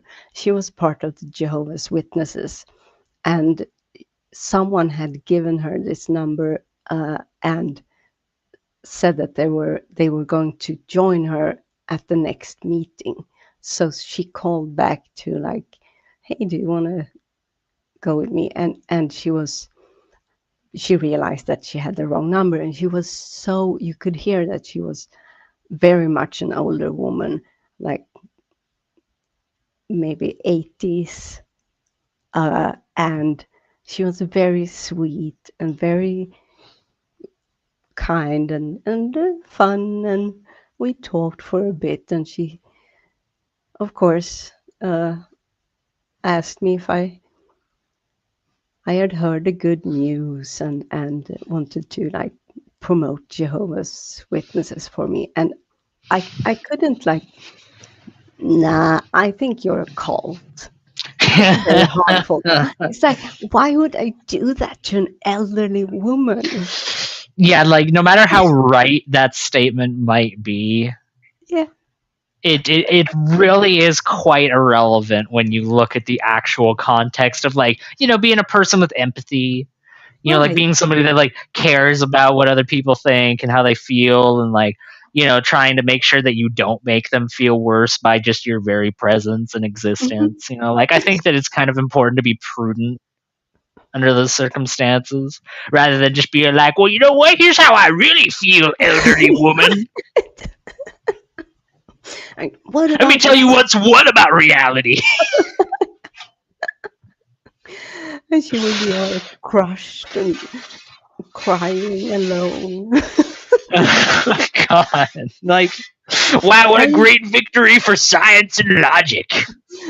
Right? Why would I even attempt to like pull in the phrase of that rug under her feet. Why would I do that to someone of her age? What about all those pedophiles your cult is Yeah. protecting? Yeah. Yeah, it's I'll never forget it. I was at someone's house when I was younger, and they were talking about praying before eating, and I didn't even think I was rude with what I had said. I really didn't. But I was like, would you mind if I be excused for a moment while you guys pray? And they asked me, they're like, why do you want to be excused? And I was like, I don't have a problem with you guys praying, but I feel insincere bowing my head and clasping my hands and praying when I don't actually believe. Like Yes.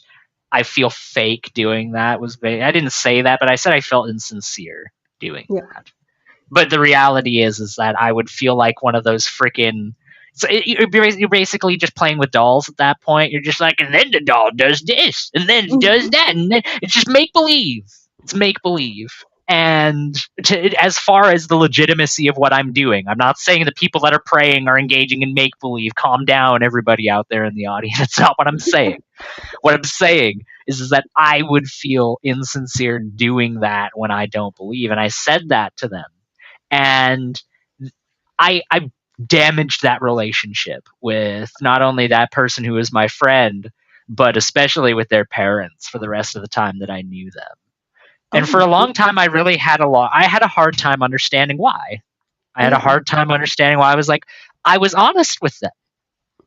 Like I told them how I felt. I told them what I believed, and I was doing that specifically to try and avoid them being upset.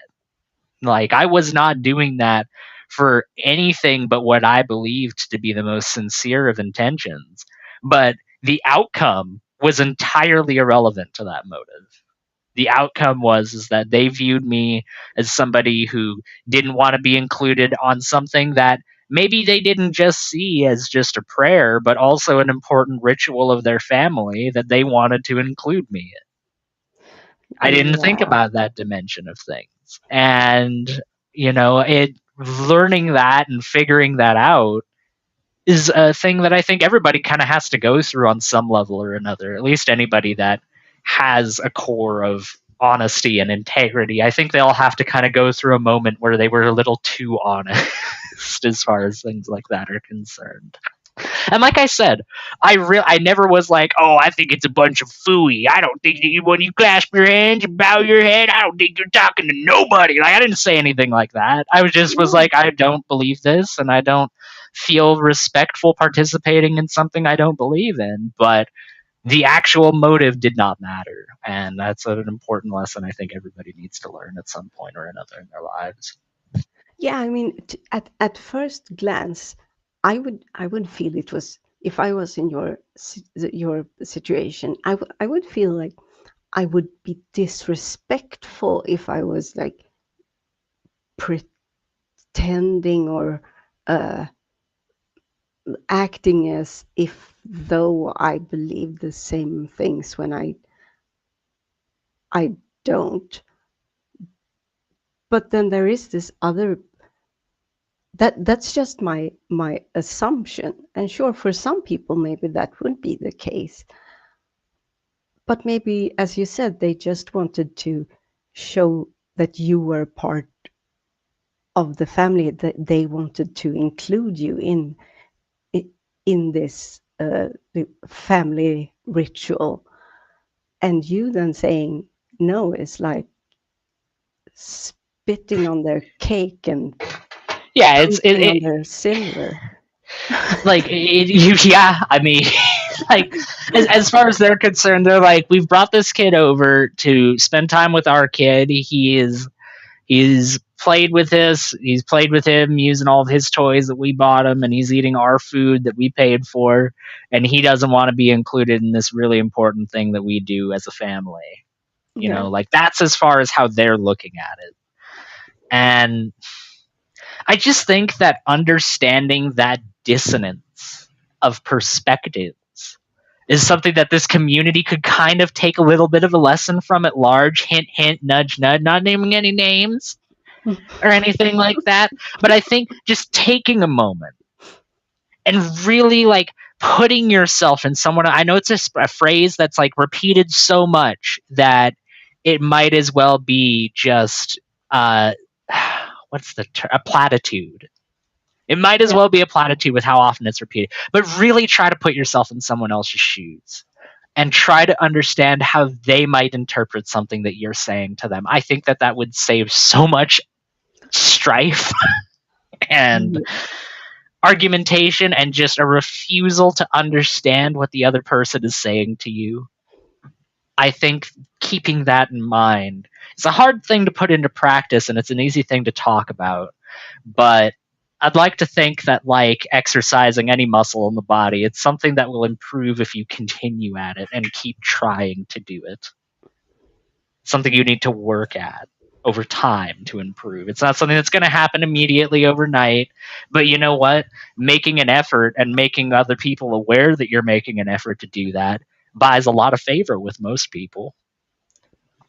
For sure. And another one of those things is just there are always going to be occasions in life where you step on someone's toes, even though you don't mean to. You mean to be respectful, but that's not how it's being perceived.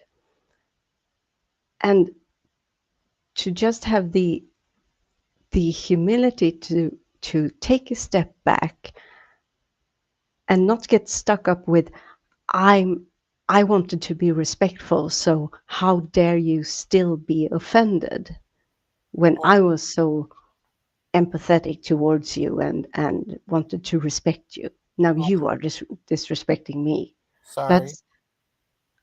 What? Oh, sorry, I just got back. Oh, what happened? Are you all right, Miss Salkes? Oh yeah, I'm all right. No, we're just having a general conversation right now. You just walked into the middle of like basically me and Deviant have taken over the show for like the last half an hour or so and just been having like a typical Aiden Deviant conversation, which like spans 37 different topics and just kind of like covers the generalness of human existence and being alive, which I think is pretty on cool. the recent one, Aiden? Yeah, sure. As to what Deviant was just saying, so I like to consider myself some type of a comedian. You know, I like humor, and most comedians, they say they're not afraid to say risky jokes because taking offense is all subjective.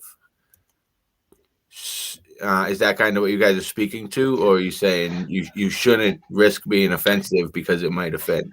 No. That's not the case at all. I'm saying, yeah, that like it's important when you're engaging with somebody and it's obvious, like in a debate setting or in an argumentation setting, it's obvious that you're not being humorous with somebody. It is important to try and keep offense in mind.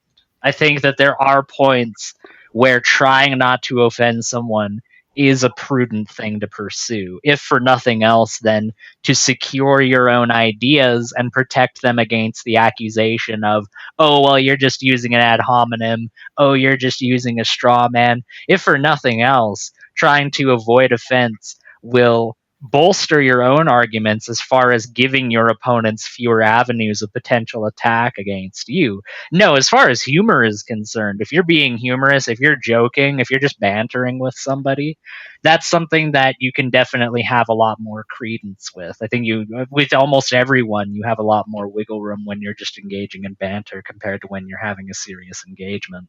Okay, so I would completely agree with you. I definitely don't mean to be offensive or try to be offensive, but what do you do in a situation where you say something that you don't see or find offensive? You might think it's truthful or something, and then they take offense.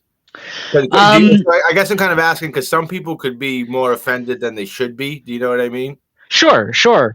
Well, I mean, go ahead, Deviant. No, go ahead. No, I was just going to say that surely people can be like overly sensitive, and but you always have to. There's always going to be a generality to anything, any statement you make about anything. But I think as a general rule, you can be considerate and asking yourself, how is this going to be perceived by the other person, and have this flexibility where even though you have done that and you have tried and they still take offense, depending on the situation. I think many times if it is someone that you know and care about, or someone that you mightn't know that well, you should take a step back and rather talk about it rather than be swept up in, oh, now I'm offended because you were offended by what I said. Right. Yeah, I think I another. I agree think with you another. guys. I agree with you guys. I think another big aspect before going into these conversations as well is understanding that one of these motives or the other is not inherently bad, but it's important to know which one you're pursuing. And when I say these motives, I'm referring to if I'm engaging in a debate with, let's say, Zealot. Bruce, Okay, Bruce. Let's go with Bruce. on free will. Let's say I'm debating with Bruce on free will. I need to decide going into that debate or argument or whatever you want to call it, am I going to engage with Bruce in a manner where I'm trying to change his mind and I'm trying to convince him of these ideas? Or am I going to engage with Bruce in a way that will hopefully educate other people, i.e., the other panelists and the audience at large, about what I'm talking about? And I don't think that either one of those motives is inherently a bad thing. It's not inherently bad to want to convince Bruce of something. And it's not inherently bad to want to use your platform having that discussion or debate with Bruce to try and convince other people of something. But what is bad is doing what the Ghostbusters did and crossing the streams. You can't cross the streams, man. Yeah, we all, as young You boys, can't. we all learned that, don't we? That's right. That's right. So if you go in and you have this idea that you want to convince other people of this, but you talk with Bruce in a way that you're only trying to convince him, you're going to accomplish neither thing and you're going to come across looking disingenuous, and vice versa. As far as if you want to try to convince Bruce, but you make it in a way that only appeals to the audience at large. And I feel like a lot of people really fall into that trap. Not even out of a matter of disingenuousness. I don't think it's like people going out of their way to try and like defeat their arguments, but I think people just kind of get there. They almost want to have their cake and eat it too and do both at the same time, and you just can't. That's something that I've really learned as far as like these debates and these arguments. You cannot do both of those two things at the same time. You're either appealing to the individual or you're appealing to the audience and the panel at large. You can't do both. And if you try to do both, then you end up weakening both sides, trying to hold them both up simultaneously. That's my experience anyway. Yeah, that's an interesting take, and there's definitely a lot of good pointers to take there. The only thing I would ask you though, so in a debate, you usually it's I'd presume that a debate's seeking truth or talking about some sort of truth, and when it comes to truth, it's kind of black and white and object. So like when you're having the debate Right. and you're speaking the truth, how are you conveying it one way or the other? Isn't it just Well, that's interesting that you say that, because I believe that in the same way that you can arrive at the answer 8 both through, I mean, 8 is something you can quantify objectively through math, right? But you can arrive at the answer 8 through multiple means. You can get 6 plus 2, you can do 4 plus 4, you can do 16 divided by 2. There's multiple different ways you can arrive at that. Yeah. And I believe that that is the same with any truth. I believe that if you are trying to, Yeah, I get what you're saying. Go ahead. I believe that if you try to engage with somebody in a argument or a debate and you're trying to convince the audience at large, you should present the facts that you have available to you in a way that does not take into account the personal feelings of the person that you're debating with, that does not take into account their sensitivities or lack thereof. You should just be trying to present things as accurately and factually as possible. Now, if you're trying to convince an individual, if you're trying to change somebody's mind on an individual level, you need to curtail and tailor your arguments toward that person's sensibilities and toward how they view and see the world around them, or you're not going to make any progress with them. Because on a broader scale, when you're appealing to an audience at large, they can make their own insertions of what you mean as far as those generalized truths are concerned. They can relate to those in their own way. But if you're talking to somebody on an individual level, that ability to insinuate falls away because there's no room for insinuation when you're dealing with somebody one-on-one. So I follow. That's super interesting. So, which approach do you find more effect? Well, I get what you're saying. So, in a debate, you're talking more generalized. Yeah, you want to present things coldly. You want to present things logically. You want to present them in a way that does not take into account the person that you're dealing with, like directly on stage. You don't want to weigh yourself down with worrying how they're going to react to what you're going to say or how they're going to pivot it. That's not going to be your priority when you're trying to convince the audience. When you're talking to a person, that's absolutely what you should be worried about. How am I going to appeal to this person's sensibilities and present this truth to them in a way that will make sense to them as an individual? If you take both of those approaches in mind, then you can convince far more people than if you only take one approach to everything. Yeah, super interesting. Thanks for that insight. Because as someone who talks on the internet and to groups of people, or sometimes have people on, that's a good insight to consider. Thanks for that. Oh, of course. No, I'm happy to talk about stuff like this. Like how. Yeah, like if I'm live, if I'm streaming or doing an episode, that's talking to general. But if I'm talking to people on a panel or something, that's more specific. So yeah, that's a good point. Well, yeah, like if you're trying to convert somebody to Christianity, or if you're trying to convert somebody to any kind of idea, whether it's communism or socialism or republicanism or any kind of idea, you need to sit down with that individual and you need to understand how they work, and you need to play off of how they work in order to spread that idea. But if you are trying to appeal to a large group of people, that's just impossible. You can't do that. So what you need to do instead is present things in a much more generalized but much more logical kind of objective fashion, because then at that point, because those people that are listening in an audience level understand that they're not talking to you individually, they'll make those own personal insertions of what you're saying. They'll personalize that in their own way. They'll fill in those gaps themselves, so to speak. They can't do that when you're talking with them one-on-one. Yeah, that's wonderful. So for a specific example, would you have how you'd approach like say like a Trump versus a Biden people? Those are disagreeing people. So how would they be able to communicate better or grow a relationship per se? So if somebody was a Biden supporter, and this is entirely hypothetical, obviously, I'm not saying I take a side one way or the other, but if someone's a Biden supporter and they want to talk to a Trump supporter and they want to convince somebody that Biden is the better option, they could quote general statistics. They could cite things that Trump has said before in the past.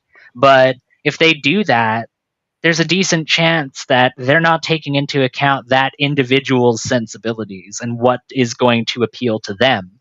So let's say that the Trump guy that they're talking to drives a tractor all day. He's a farmer.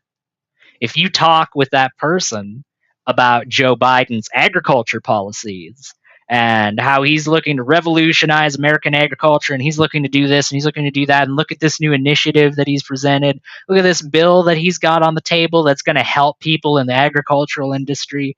If you appeal to them as an individual and really make it seem like Joe Biden is a good pick for farmers, that's going to appeal way more than Donald Trump is a bad person. That's the individual. Now, if you want to talk on the debate stage, there's a reason why the debates basically consisted of, oh, you should vote for me because Biden is worse. And Biden says, well, you should vote for me because Trump is worse. Because in that setting, these people realize that they're not talking to individuals, they're talking to the American people as a whole. And they can fill in those gaps for why they're saying that they're bad people all on their own. They're not going to do that if Joe Biden sat down with a farmer individually and tried talking with him. They're going to take an approach that's much more tailor-made to a farmer. And that's because politicians understand what I'm talking about. They understand this psychological aspect of how people work. That's why they tailor their approach to different people. And I think that much the same as truth can be arrived at through different ways, like I described. Just because politicians harness that for bad means doesn't mean that it's not an effective way of spreading truthful ideas.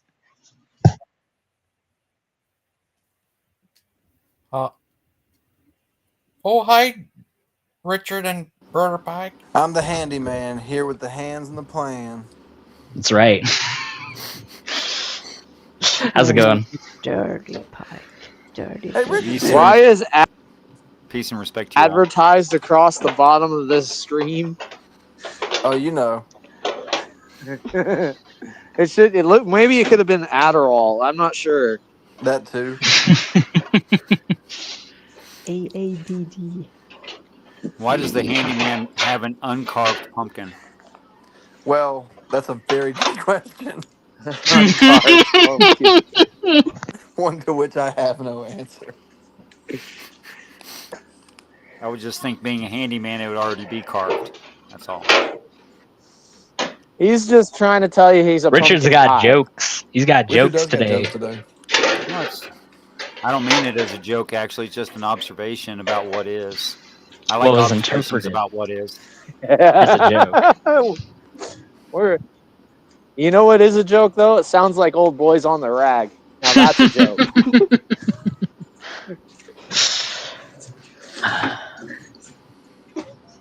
Hey, not by ghost. What? You know what's a joke, Aiden, Dustin? How much your supervisor makes for how much less work he does than you. That's a joke, my friend. You got a point. So Aiden, based on your assessment of what is and is not good argumentation,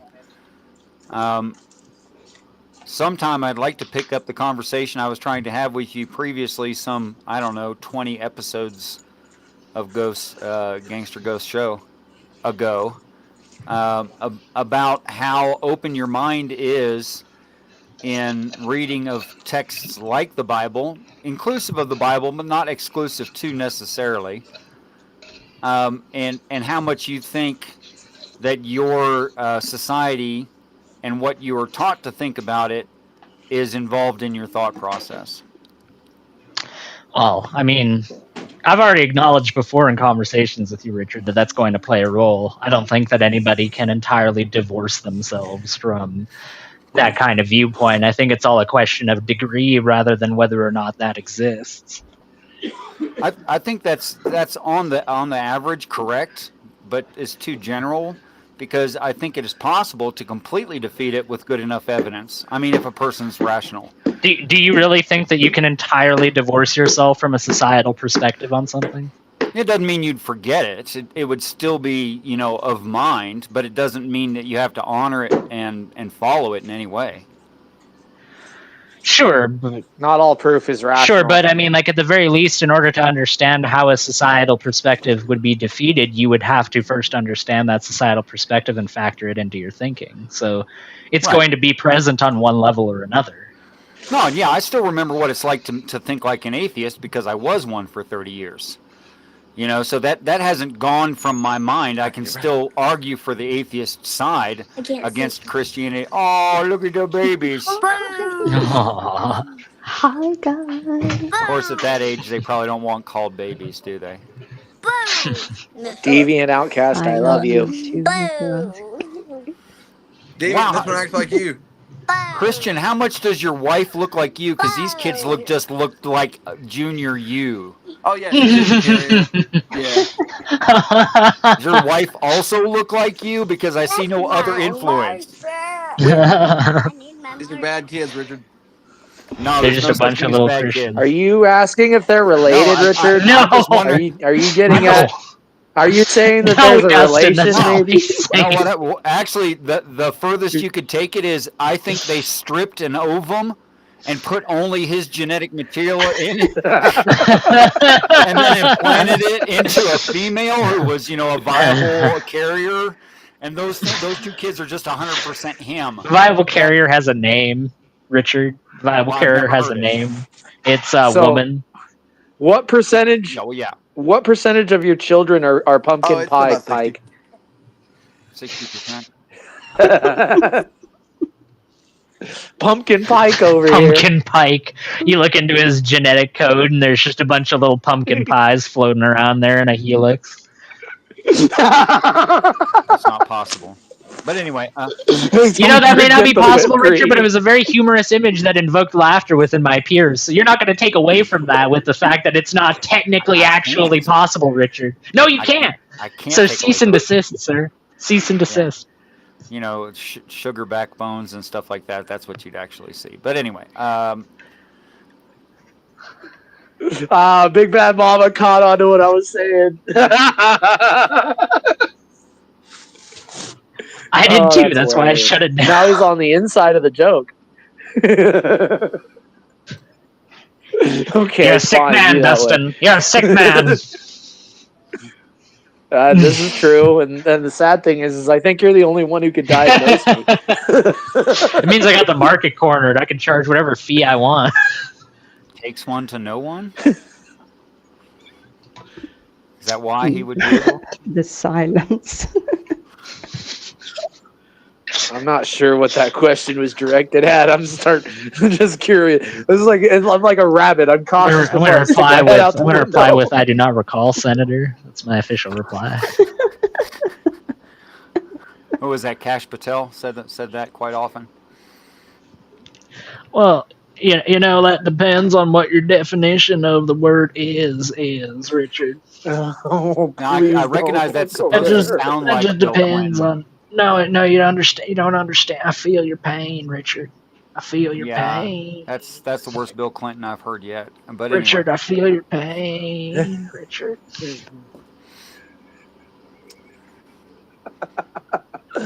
Oh, I love it. Really don't. I don't know what life would be like without you, Layden. Like there's just a sheer joy you bring into all the laughter. I do my best, man. All right. I don't think I'm gonna quit my day job, but I do my best. Oh, it's great. Truly, I've never had better freaking... Like, every episode is just better whenever Aiden's around. Right? I'm serious. Like, think about it. Every Proverbs guy's most popular channel or any of their episodes is when Aiden and I are going bloodsport at each other. Because it makes for good entertainment, man.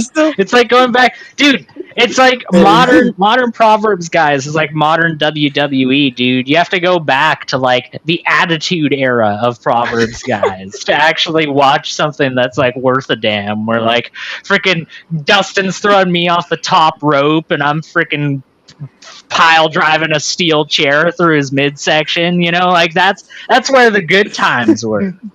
That's where the good time. Now freaking Vince McBolin wants to tone everything down and make everything all kiddie. Oh, we need to appeal to a broader audience. Screw that. Bring the steel chair back, all right? Bring the cage back, all right? Everyone was watching back then. Why is entertainment so valuable?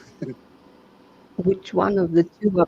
Entertainment's valuable because it's a tool that can be used for good. Entertainment's... It's a neutral... It's a neutral Entertainment tool. is valuable in the same way that food and water are valuable. They're endemic to the human existence. I want to know which one of you sorry. Andre the Giant in this metaphor. Andre the Giant. Well, considering Dustin could probably like absolutely whoop my ass into next Tuesday without breaking a sweat, if we actually got into a physical confrontation, I think he'd be Andre the Giant in this scenario. If that's the case, I mean, he would probably make fashion himself like a zip gun out of like toilet paper, Dude, and, I'd go down. and random shavings. Dude, I'd on the go down floor. swinging. All right, I'd go down swinging. You never, if you get challenged to a fight with a big guy and you know that you're gonna lose, you'll get way more respect from whoever you're fighting if you go down and lose than if you're just like, oh, I'm not gonna do that. I'm gonna call the cops on you if you do that. No, you got to get your ass beat, and then you'll get respect. Dude, but that's the thing, though, Aiden. Like, you could probably hold a gun to my face, and I'd never see it coming. I'd be looking at you like you're all innocent, like you were a bird in a cage. You got a gun pointed at my face. I'm like, oh, I would never see. Like, I would never put it together that this. I is think it'd what's be more going like on. that scene with the Princess Bride, where like it's that he's sitting with that one guy, and he's like, "You never start a land war in Asia," and he's like, "You've switched the poison out with me this entire time. I knew that all along." You keep using that word. I do not think that word. Oh, no, wait. No, wait. You keep using that verse. I do not think that verse means what you think it means.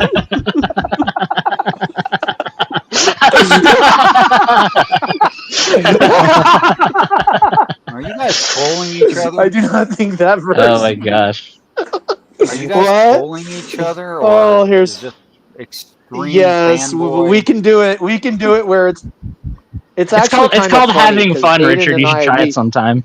No, I don't really have time for that. Life. Yeah, we can kick each other in the nuts and turn it into a game. I think that is true. life's too short for this kind of waste of time. Actually. Oh well, maybe you should not waste your time somewhere else then, buddy. Have a good one.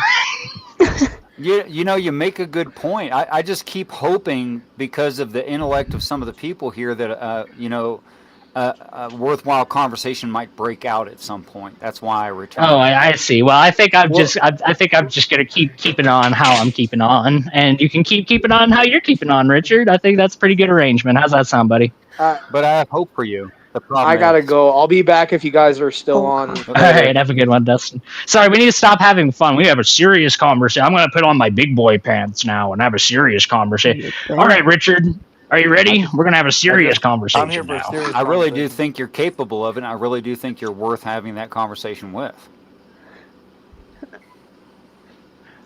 I indubitably agree with the inquiry in which you have launched, sir, and do wish that your next rebuttal would contain something of similar wit and repertoire. Well, I'm not going to misuse words as you just did, but just the same. Got him.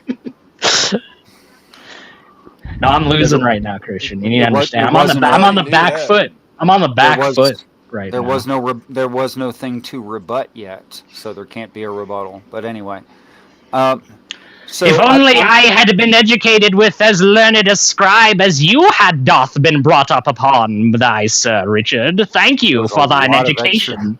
that's a lot of extra words for English. Yeah, wait. My yeah, mother, Aiden, that my mother hard. was a school teacher, so I had no choice about those things. Then truly a learned scribe you had known, good sir. My goodness. Yeah, my mom. Yeah, actually, He just she said was a yo learned mama, scribe. Aiden. Did you hear that? He did doth find said, yo mama, as Christian doth quote it. I heard that. So I must take a serious rapport for this conversation, Christian, for this is a battle of intellectual wit. Good sir, harumph! No, it's not supposed to be a battle of wit. It's supposed to be consideration of ideas that perhaps a person had not yet considered. Harumph, good sir! Now that's funny.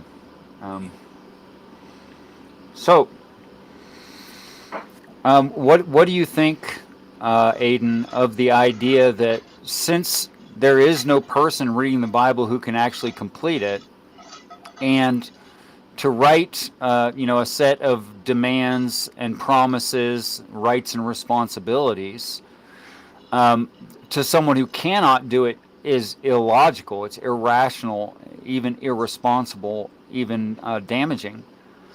to the person who reads it, because they're going to judge themselves wanting, as the Bible puts it. That it makes much better sense that there is an intended reader. There is an intention in the authorship that there would be some certain person who reads it and can do it.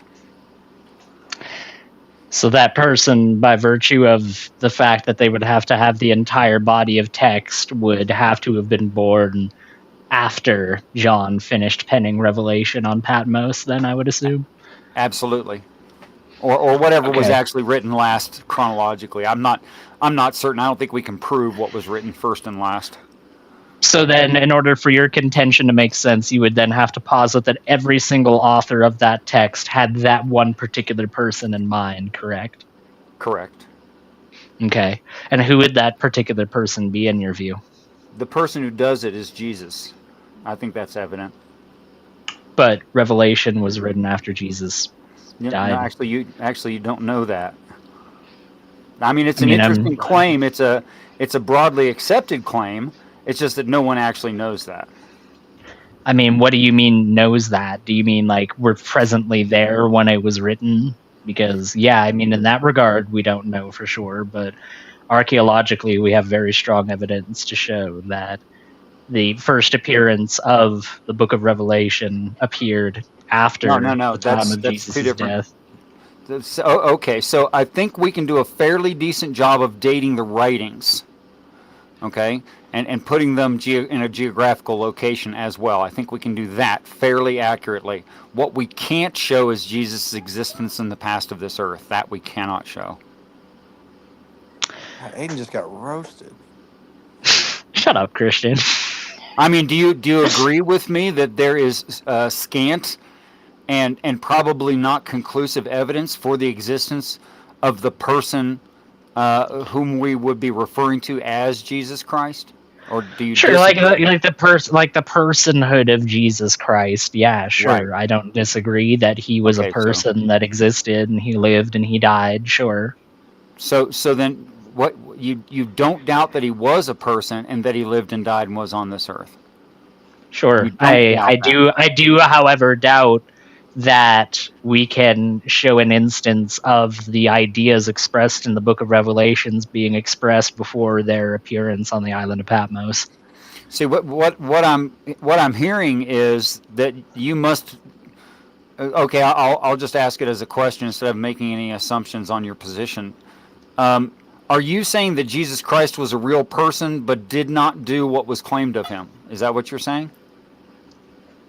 I mean, I don't know whether he did or did not do what was claimed of him. I don't have evidence to indicate that he did. Okay, so you're assuming that he didn't. I mean, I suppose if you really want to like have a hardline answer one way or the other, yeah, I would go under the assumption based on a lack of evidence that he did not do the things attributed to him. Okay, so it's a real person but not God. Is that a safe thing to say from? Is that a steel man of your He's position? a real person with no evidence of being God, in my view. Okay, all right. So what is the significance of the person if they did nothing spectacular?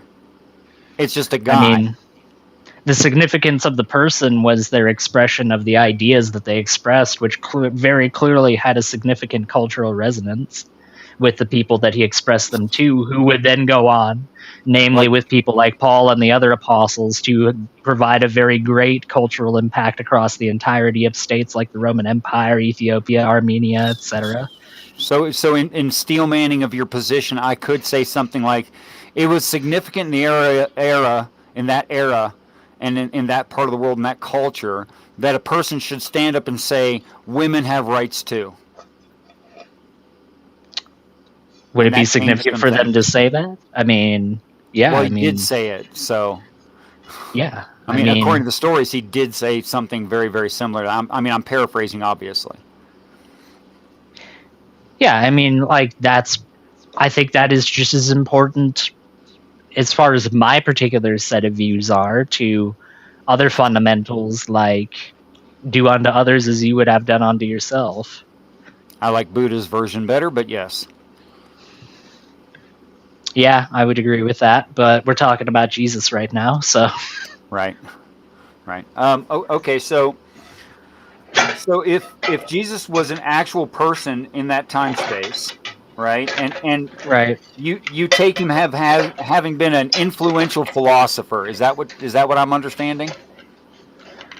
Well, yeah, I mean, he very clearly had a profound influence on the people that, like the apostles, who we know historically did exist and did go on to go and spread the message of the gospel. So, okay, so there are people who experiment in the idea of Shakespeare, that Shakespeare may have been a group to have such talent. Have you considered that sort of thing in Christ? oh, well, like him being an amalgamation of different ideas, I would imagine that some of the things that are attributed to him would be a symptom of that kind of amalgamative process that you see attributed to many different cultural figures like obviously Shakespeare. you're right, which is why I suggested it, but that doesn't speak to what you think is true, which is what I was trying for. Well, you asked me what my assessment was of that, and I gave you my assessment. No. I asked you your personal feelings on it. I did not ask you if it was plausible. I already saw it as plausible. That's why I asked the question. I do not see. I mean, if I were to be shown things that I have not as of yet seen, then I'd be willing to consider it. But I have as of yet not seen any evidence to indicate that that is the case with Jesus individually. So you think it was you're fairly convinced, at least with the information that you have now, which is not to say you're closed-minded and wouldn't change your mind with more information. I'm not suggesting that Jesus Christ was just a brilliant philosopher of his time and day, and an actual person. He had some profound things to say. Yeah.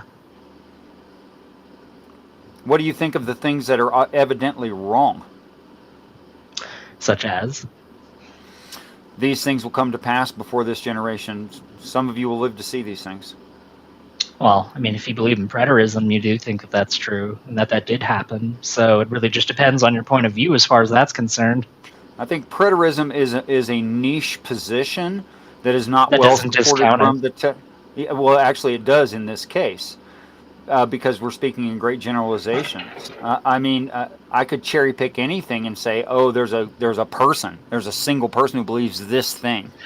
Yeah, but to say it's a single person is a bit that's a bit of a dishonest comparison when you look at the amount of people that believe in preterism. Yeah, when you're looking at the total number of Christians on the planet, preterism is a small number.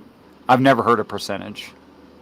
As far as like a hardline percentage of preterists are concerned, no, but I do know that they're. I have no idea. It just seems I've only met 2 of them in my life. That's why I say. I would say it's generous to ascribe them 1/4%. 1/4 of 1% of all Christianity, yes. Maybe. Okay, well probably that's pretty niche. 1/4 of 1%. I mean, 1/4 of 1% when you're dealing with 2 or 3 billion people is still a decent number of people. It's a large number of people. Yes, I understand that. I mean, just because it's a small percentage does not inherently mean that a small number of people do not ascribe to that belief. I understand the difference. I do. I don't mind carrying a full-grown adult for 100 feet, but I do not want to carry 0.000000001 of all adults simultaneously. I mean, I see your point. Okay, so with that in mind, I don't see how saying, well, a small amount of people ascribe to preterism, I don't see how that means that preterism is just automatically false. Now, if you have doctrine that refutes preterism, then that's all well and good, but I think that would be a more strong contender than just an appeal to majority. No, I'm not appealing to majority. I'm just trying to not jump forward in the conversation before the conversation has had time to actually flush out any ideas, because I'm trying to understand you. So I don't want to jump ahead. That's all. I mean, the conversation's progressing perfectly fine as far as I'm concerned. I mean, if you disagree, that's a niche. I'm just subjecting to a niche because I think, first of all, the niche position is not yours. Am I right? No, it's not. Okay, so then I'm not interested, and it doesn't tell me things about you. Well, I brought it up because this paradigm of saying that, well, it's not true because he said that, and I don't believe that those things came to pass, therefore it's a lie, is a very strong argument because it ultimately comes down to opinion. Okay. And what opinion should I go with on that? I'm not telling you which opinion to go with. I'm just simply stating that in the face of a position like preterism, it is made apparent that it is a matter of opinion. That was supposed to be a tool so that you felt free and Big bad uncommitted mama. and unaccused, so that Nice. you would answer as you liked. That was a tool. Right, and I did answer as I liked. Well, you did answer as you liked, but you didn't answer to the question, which I guess. Oh, well, I didn't answer the way you wanted me to. I'm sorry. My bad. No. Don't be intelligent and think that I'm trying to outsmart you. That's not it. That's not what I'm trying to do. I'm honestly trying to learn you, so I can understand your position, so that I can speak to you better. Man, somebody right. Advil. Oh yeah, who's that? It's Advil down at the bottom. Oh, gotcha. Sorry, I didn't mean to derail y'all's conversation. Please continue. Well, Richard, would I be mistaken in saying that you're somebody that values objectivity? I'm a fan of it, yes. Okay, you're a fan of objectivity. Do you think that when you, as you stated earlier, try to take a position that is outside of society's interpretation towards that, in this case, in this discussion, that being the interpretation of the Bible, do you think that you are achieving, or at the very least approaching, a position which is more objective? I don't think objectivity has to do with popularity whatsoever. I think there can be a majority of people that are wrong. Sure, absolutely, but that doesn't answer my question. They're just unrelated. It doesn't answer my question. Well, you were just saying that I didn't answer your question, but you just didn't answer mine. I think I am answering your question in that it's not valuable. Well, once again, that's just a matter of opinion, which I think is a little funny coming from somebody who apparently values, or at least in your words, is a fan of objectivity. But you didn't ask me about popularity. You asked me about objectivity, and then you switched it. Indeed. No, I didn't switch it. You're the one that made it a matter of popularity. I asked do you think that your position, taking a stance, which is... I'm sorry. Go ahead. You clearly want to talk more than I do. Being very different. I was just paraphrasing what you were saying at the same time. Go ahead. It's not an interruption. No. Go ahead. It was an interruption, but all right.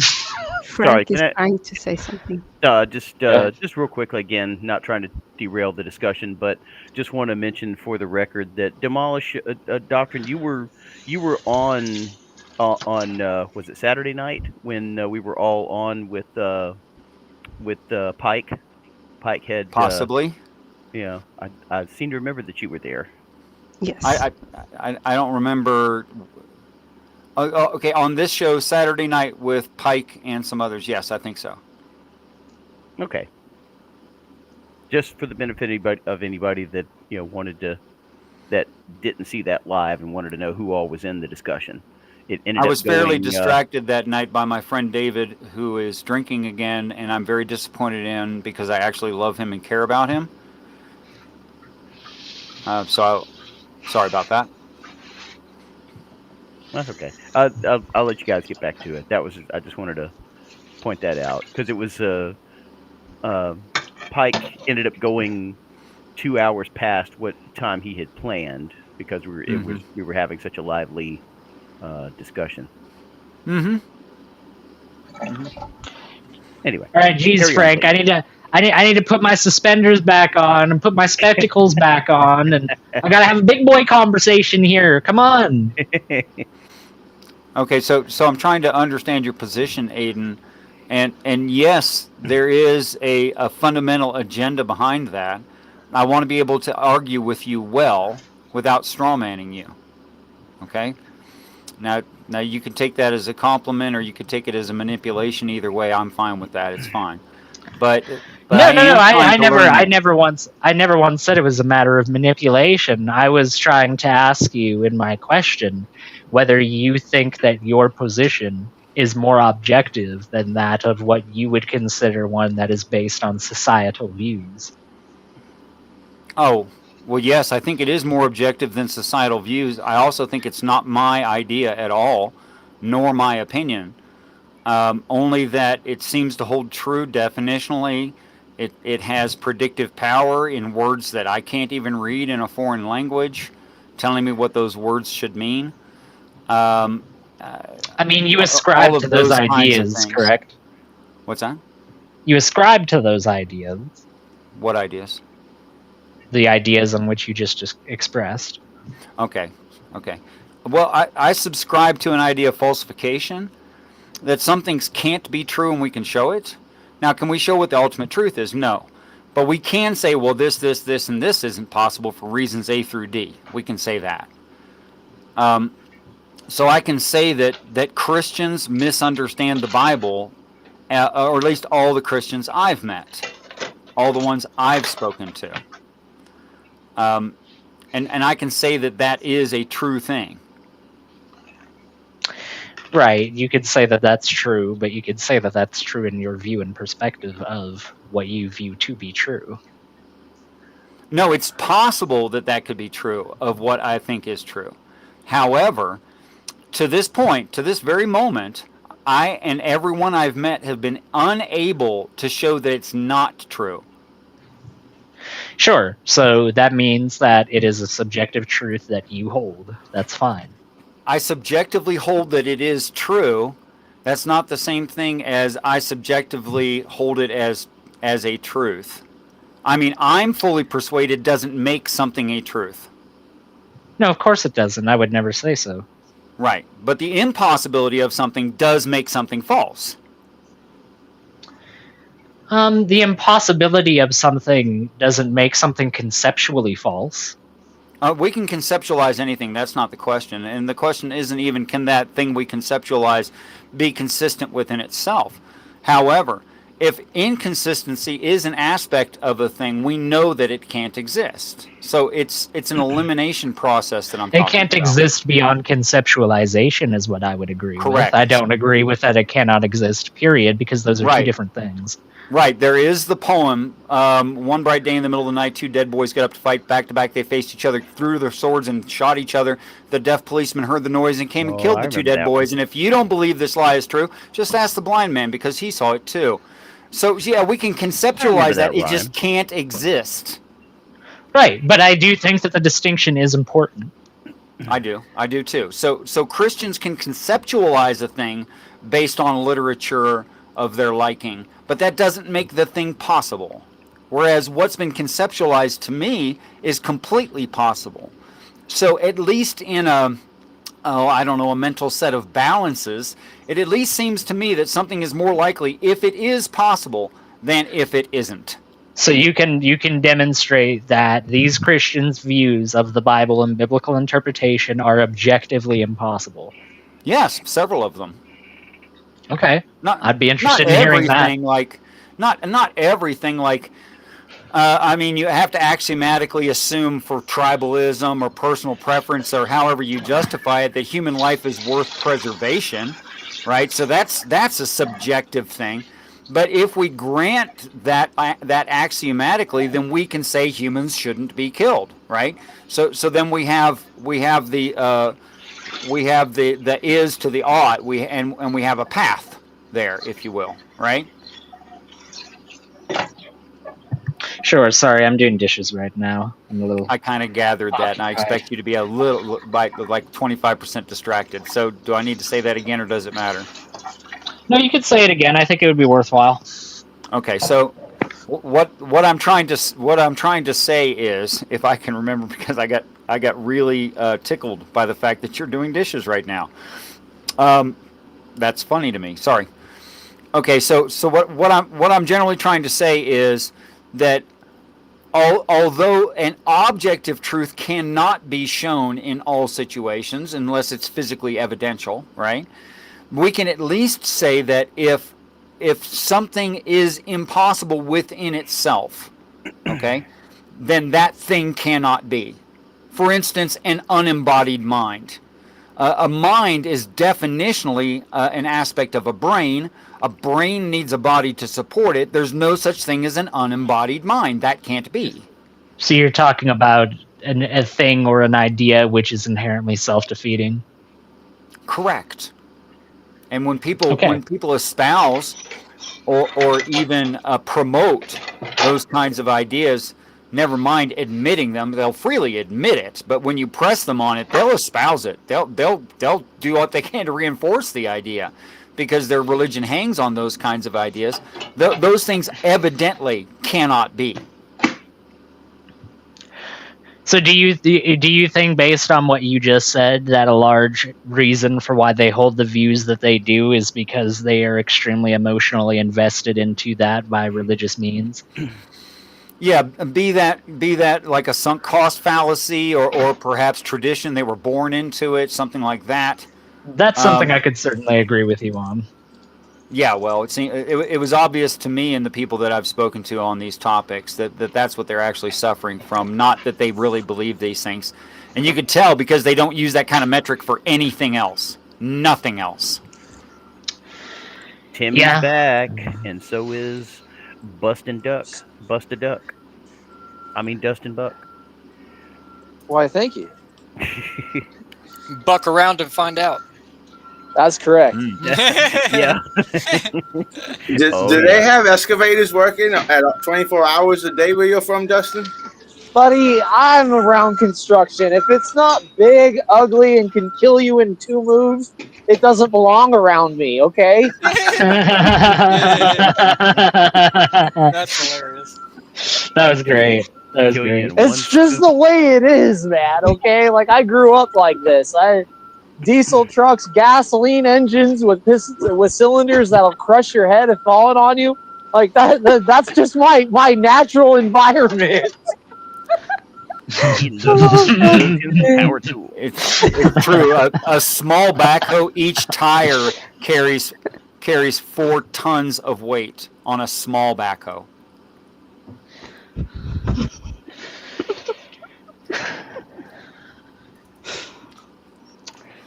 My goodness, there's still all of these. It's never gonna end.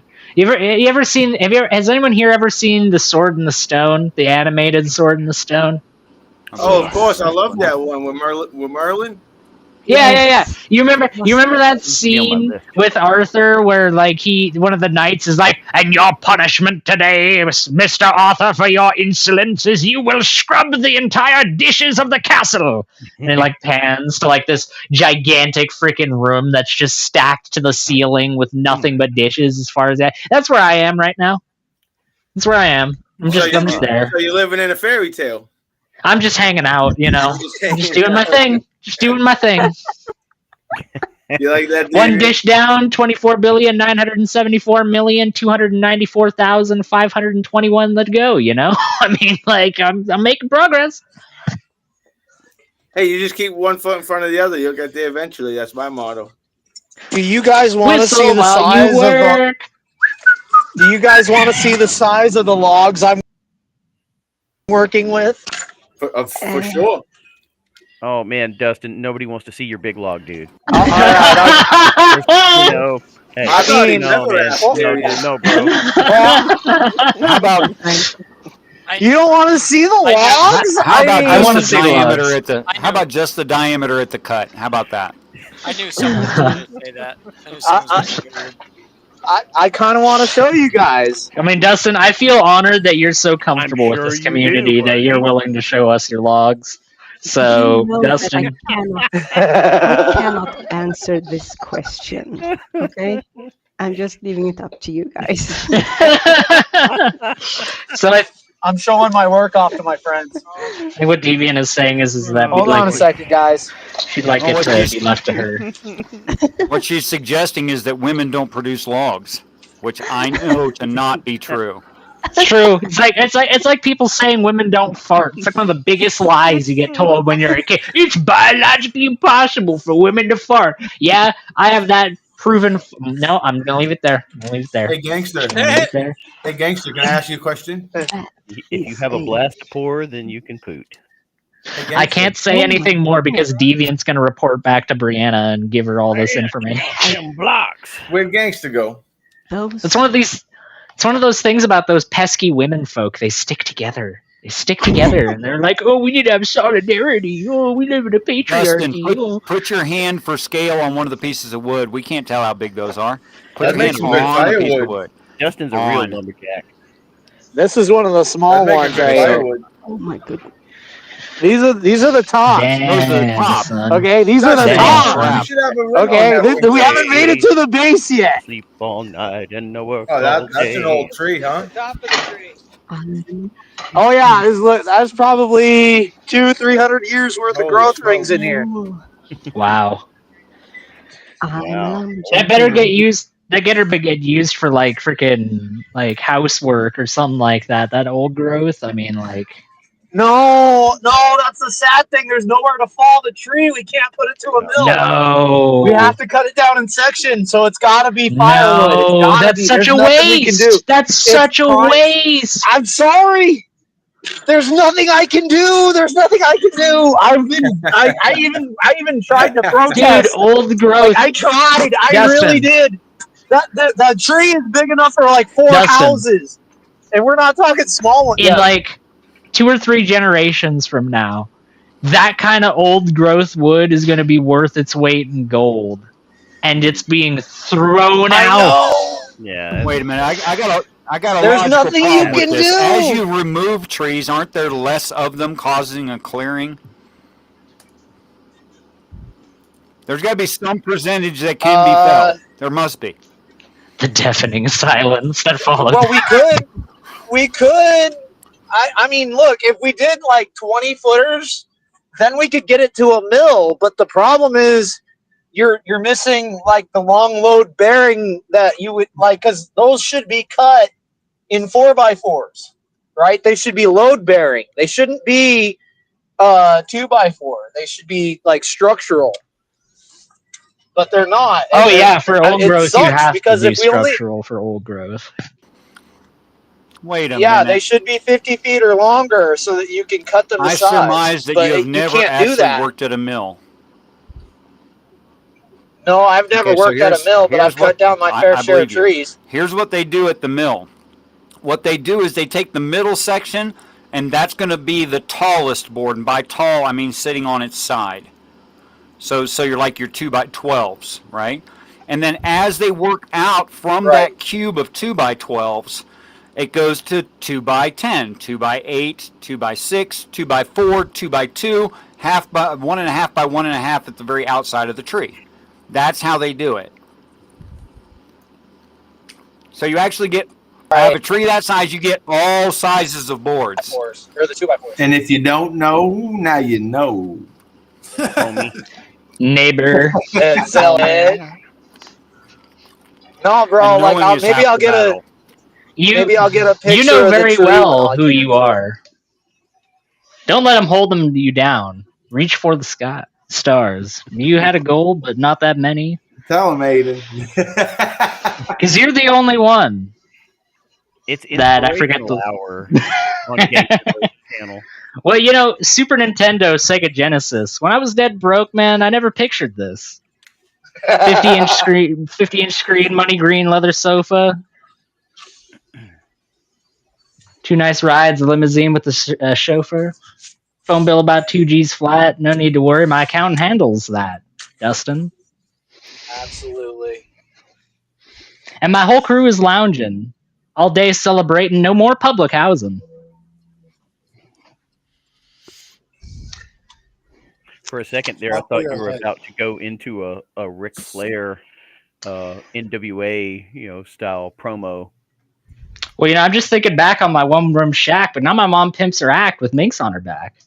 He's my favorite Catholic apologist, I'm telling you guys. Did we ever get to the serious conversation that was being spoken of earlier? I don't think we did. What was mind for that serious conversation? We got a full house now. Could I share screen? Peace and respect. How you doing, Jamie? Okay, so here's how they actually cut trees. There you go.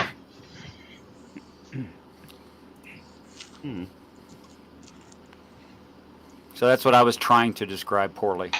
Morphogenie.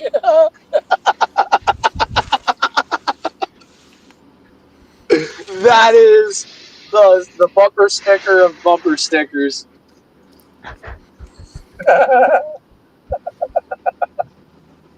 I see how you gain all your knowledge, now, Dustin. What? Where? In what way? What bumper stickers? I If I agree. was, I could see that'd be one of those things. I like all these. I'm like, how do you know all these interesting facts? And now you know things. You could spit a whole thing about how a lumberjack works now. You'd sound super informed on it. Oh, they go the 8x8s, the 8x6s, the 8x4s, the 2x. Well, you know, Dustin's very knowledgeable. He's very knowledgeable. He used to fuss when the landlord dissed us. No heat. Wonder why Christmas missed us. You know, birthdays was the worst days. Now we sip champagne when we're thirsty. You know? It's just that simple. I have that song stuck in my head now. Thank you so much, David. I really appreciate that. So, I'm glad I could help, brother. It's such a good song. Anyways, Richard, it was good talking with you. Deviant, it was very good talking with you. Yes, that's blatant favoritism. Deal with it, Richard. But yeah, I hope that you have a good day. Dustin, I hope you have a good day as well. Much love, Aiden. David, Gigi, everybody that's here. I hope everybody has a good day, and it was really cool chilling with all of you. Yes, Well, Aiden. Aiden, I hope you find the dish that you're looking for. Well, Dishing it out. we know, Richard, that the only dish. You know the dish that people look for when they're doing dishes, right? The last I one. think I have a clue. The last one that's dirty. It's there. That's the one you're looking for. It's there somewhere. I don't think it is. It's in like a quantum superposition right now, where it both does and doesn't exist simultaneously in my mind right now. It will appear but when you get that far. It will appear. You will unleash the cat. The Schrodinger's dish will finally be realized. I hope so. I hope so. All right, you guys have a good one. The Schrodinger's dish is both simultaneously clean and dirty in its own superposition. I was going to tell him I was going to be very happy to take some of those coins off of his hands if he doesn't really want those coins his grandfather gave him. Are you going? So, Richard, what was the topic of this discussion we were talking about earlier? I was just trying to learn Aiden's position so I don't waste time by pretending to know it and having conversation with him. Aiden's position is that if you're trying to prove God, then you need to come with real evidence. Well, of the actual God described in the Bible, never mind what people say about the Bible, it's a set of 7 immaterial constructs that everyone here does use every day and do recognize as real. Well, absolutely. We do have characteristics that of emotion and, well, what's the word? Like, we have 7 different forms of intelligence. We have 7 different forms of common sense. Well, it's interesting the number 7 should reappear like that, but Wait a minute. I was talking about the 7 spirits of God as listed. How do you have 7 different forms of common sense? Can you elaborate on that, please? Oh, come on, let's I not go think down I that said road. common sense, and I didn't mean common sense. I meant common knowledge. Or no, not common knowledge. I'm trying to. I screwed up my term. Are you talking about like the like 7 levels of intelligence, and then there's 7 something or other. I can't remember what the other thing was. You talk about like where the Bible is talking about fruit of the Spirit or something? No, I was talking about something like there's actual like psychological developmental like categories that you can break 7 different features down, like emotions, knowledge, and then there's something else, and I can't remember what the other category is. Okay.